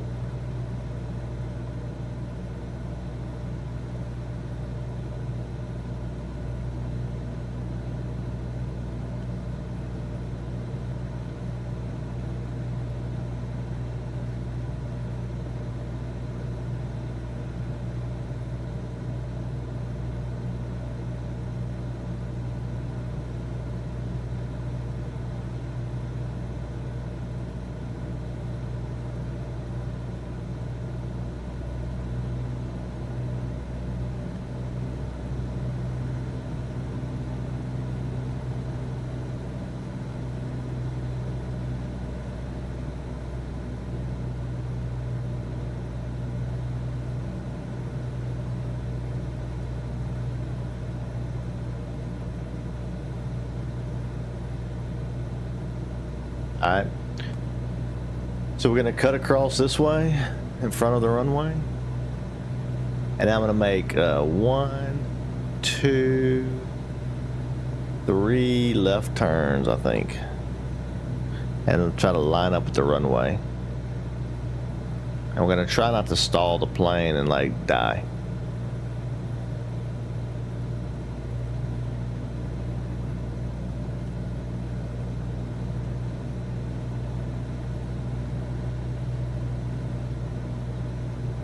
There we go.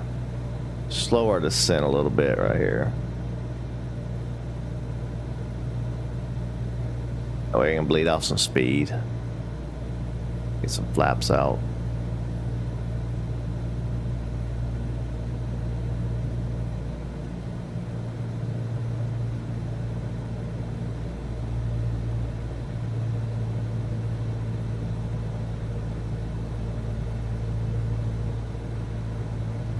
All right, first notch of flaps.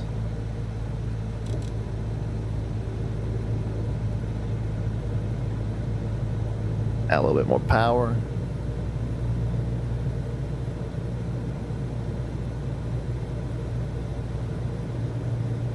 Add a second notch of flaps. I don't know if I don't really know like the right procedure way to do that. I just kind of do it when I want to.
That was my last notch of flaps.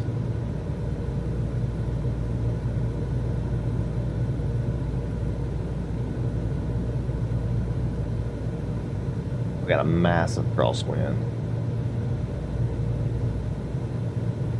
Lovely.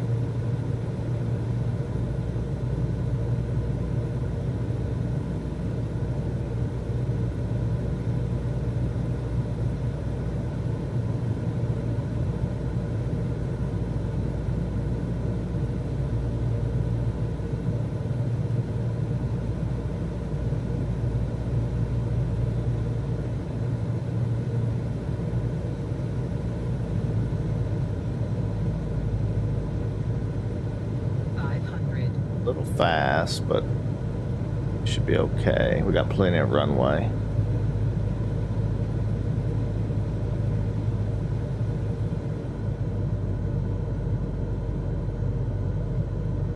So it's just a grass field runway. Kill the power. Flare the nose and let it sink.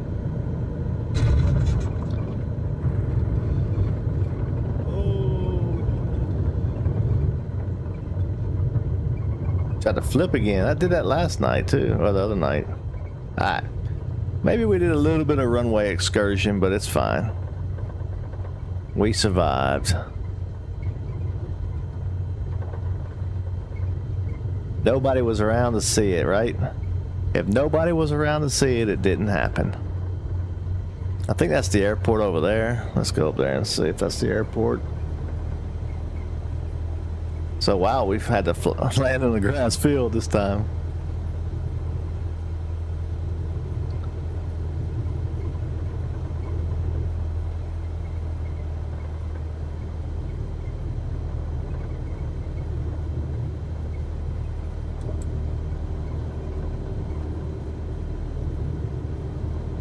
You're gonna love it if I run out of fuel one day, ain't you?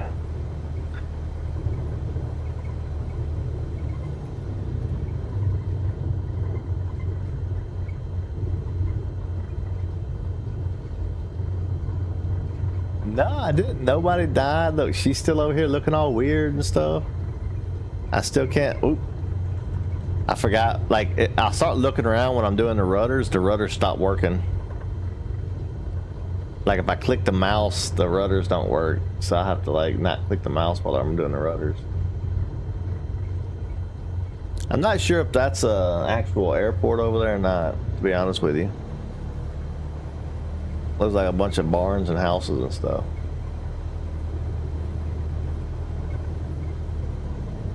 Yeah, this looks like the end of the runway.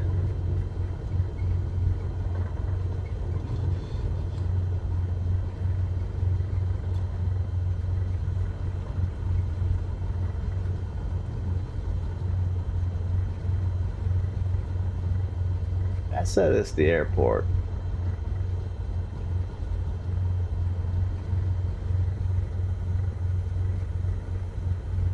I did land at the right airport, didn't I?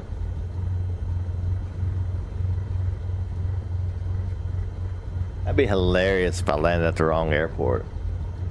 Let me look real quick. Let's see. I can tell on Navigraph.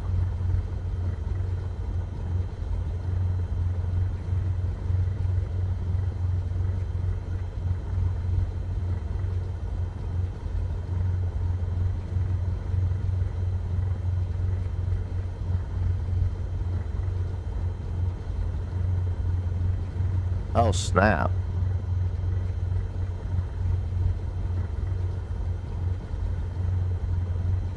We landed at the wrong airport.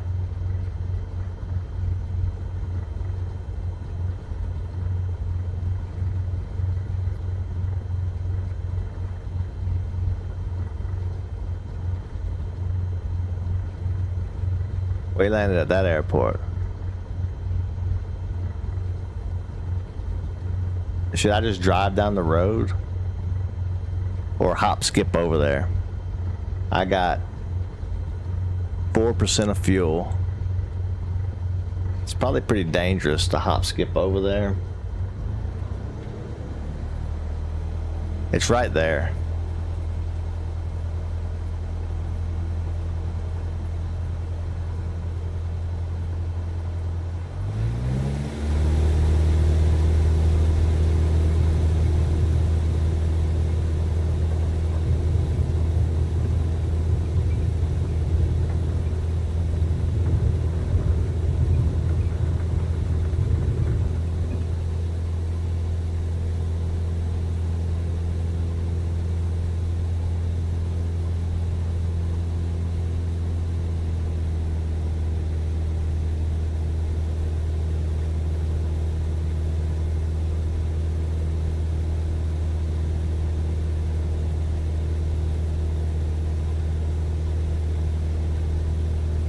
This is how you crash when you're flying low like this and you're making these sharp banks.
Way high.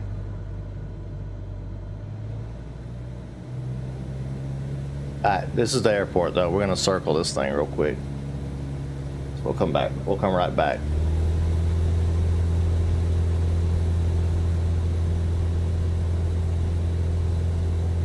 I cannot believe I landed over there.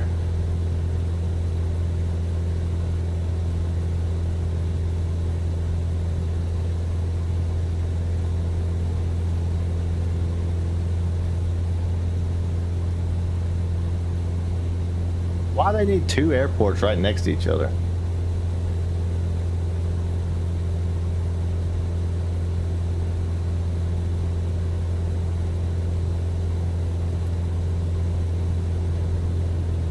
I just realized that I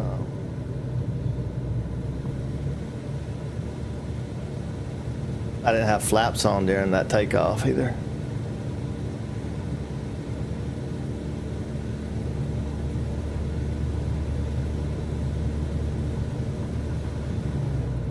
I didn't turn far enough.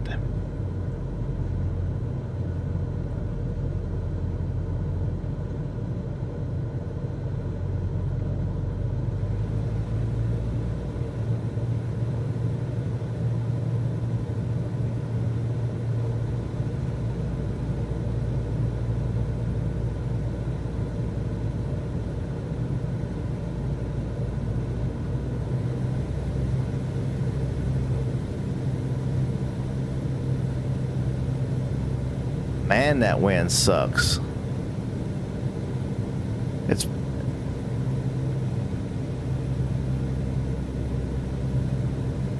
see how it's pushing me?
Alright, about to make our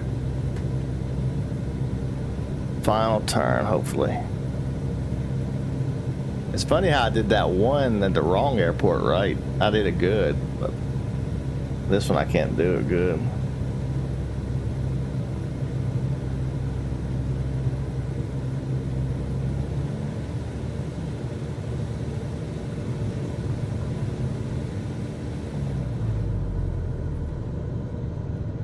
Coming in this time.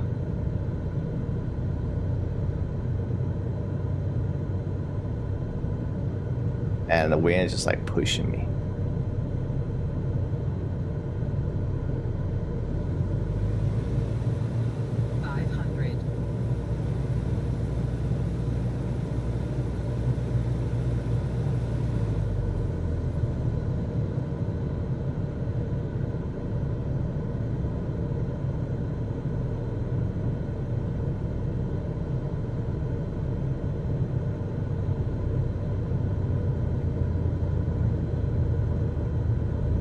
And at the wind.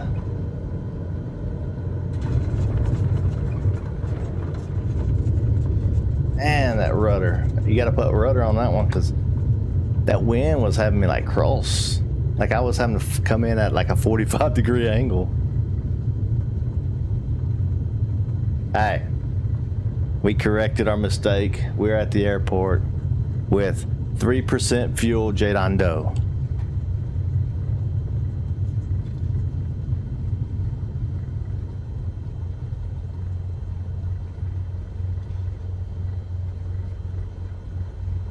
I'm pretty sure this is a taxi at your own discretion airport.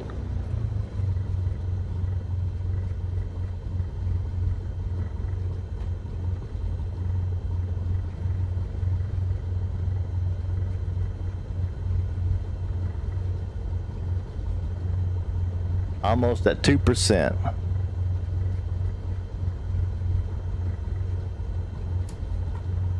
What'd you think? Oh yeah, the problem is I'm not really good with the wind yet. And when you come in with the wind, you have to give a lot of rudder. And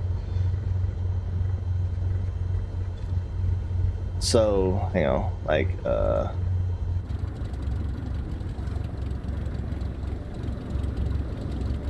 so like I'm coming in and I'm doing this the whole time. Like I have it like this. So as soon as I hit the ground, I'm not fighting the wind for real anymore. Like, and then all of a sudden it wants to turn the airplane. So I don't really know exactly how to release the rudder without the momentum shifting and try to flip the airplane. I gotta figure that one out still, but I'm able to, once I figured out the airplane's gonna shift, I figured out to opposite rudder it and it'll settle back down. But maybe I gotta go opposite rudder right away. I don't know. Well, I'll figure it out though eventually. But in the meantime, we have arrived at our destination.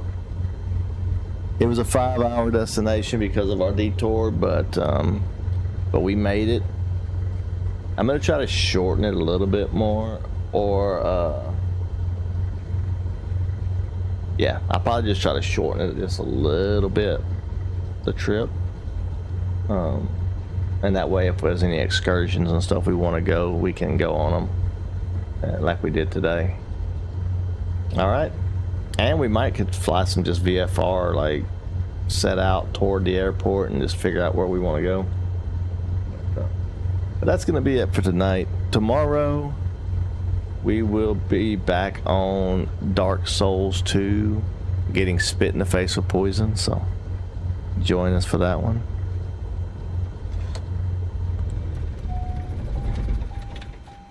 It's gonna be a blast. In the meantime,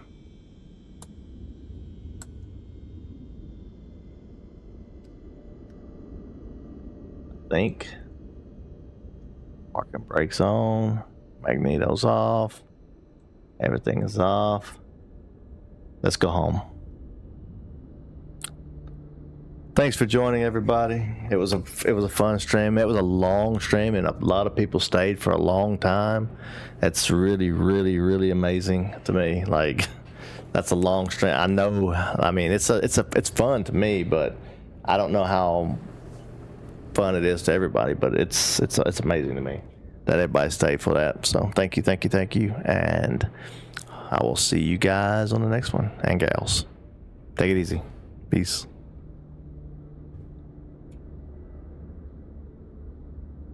If I can figure out how to shut this thing down. There we go. Take it easy.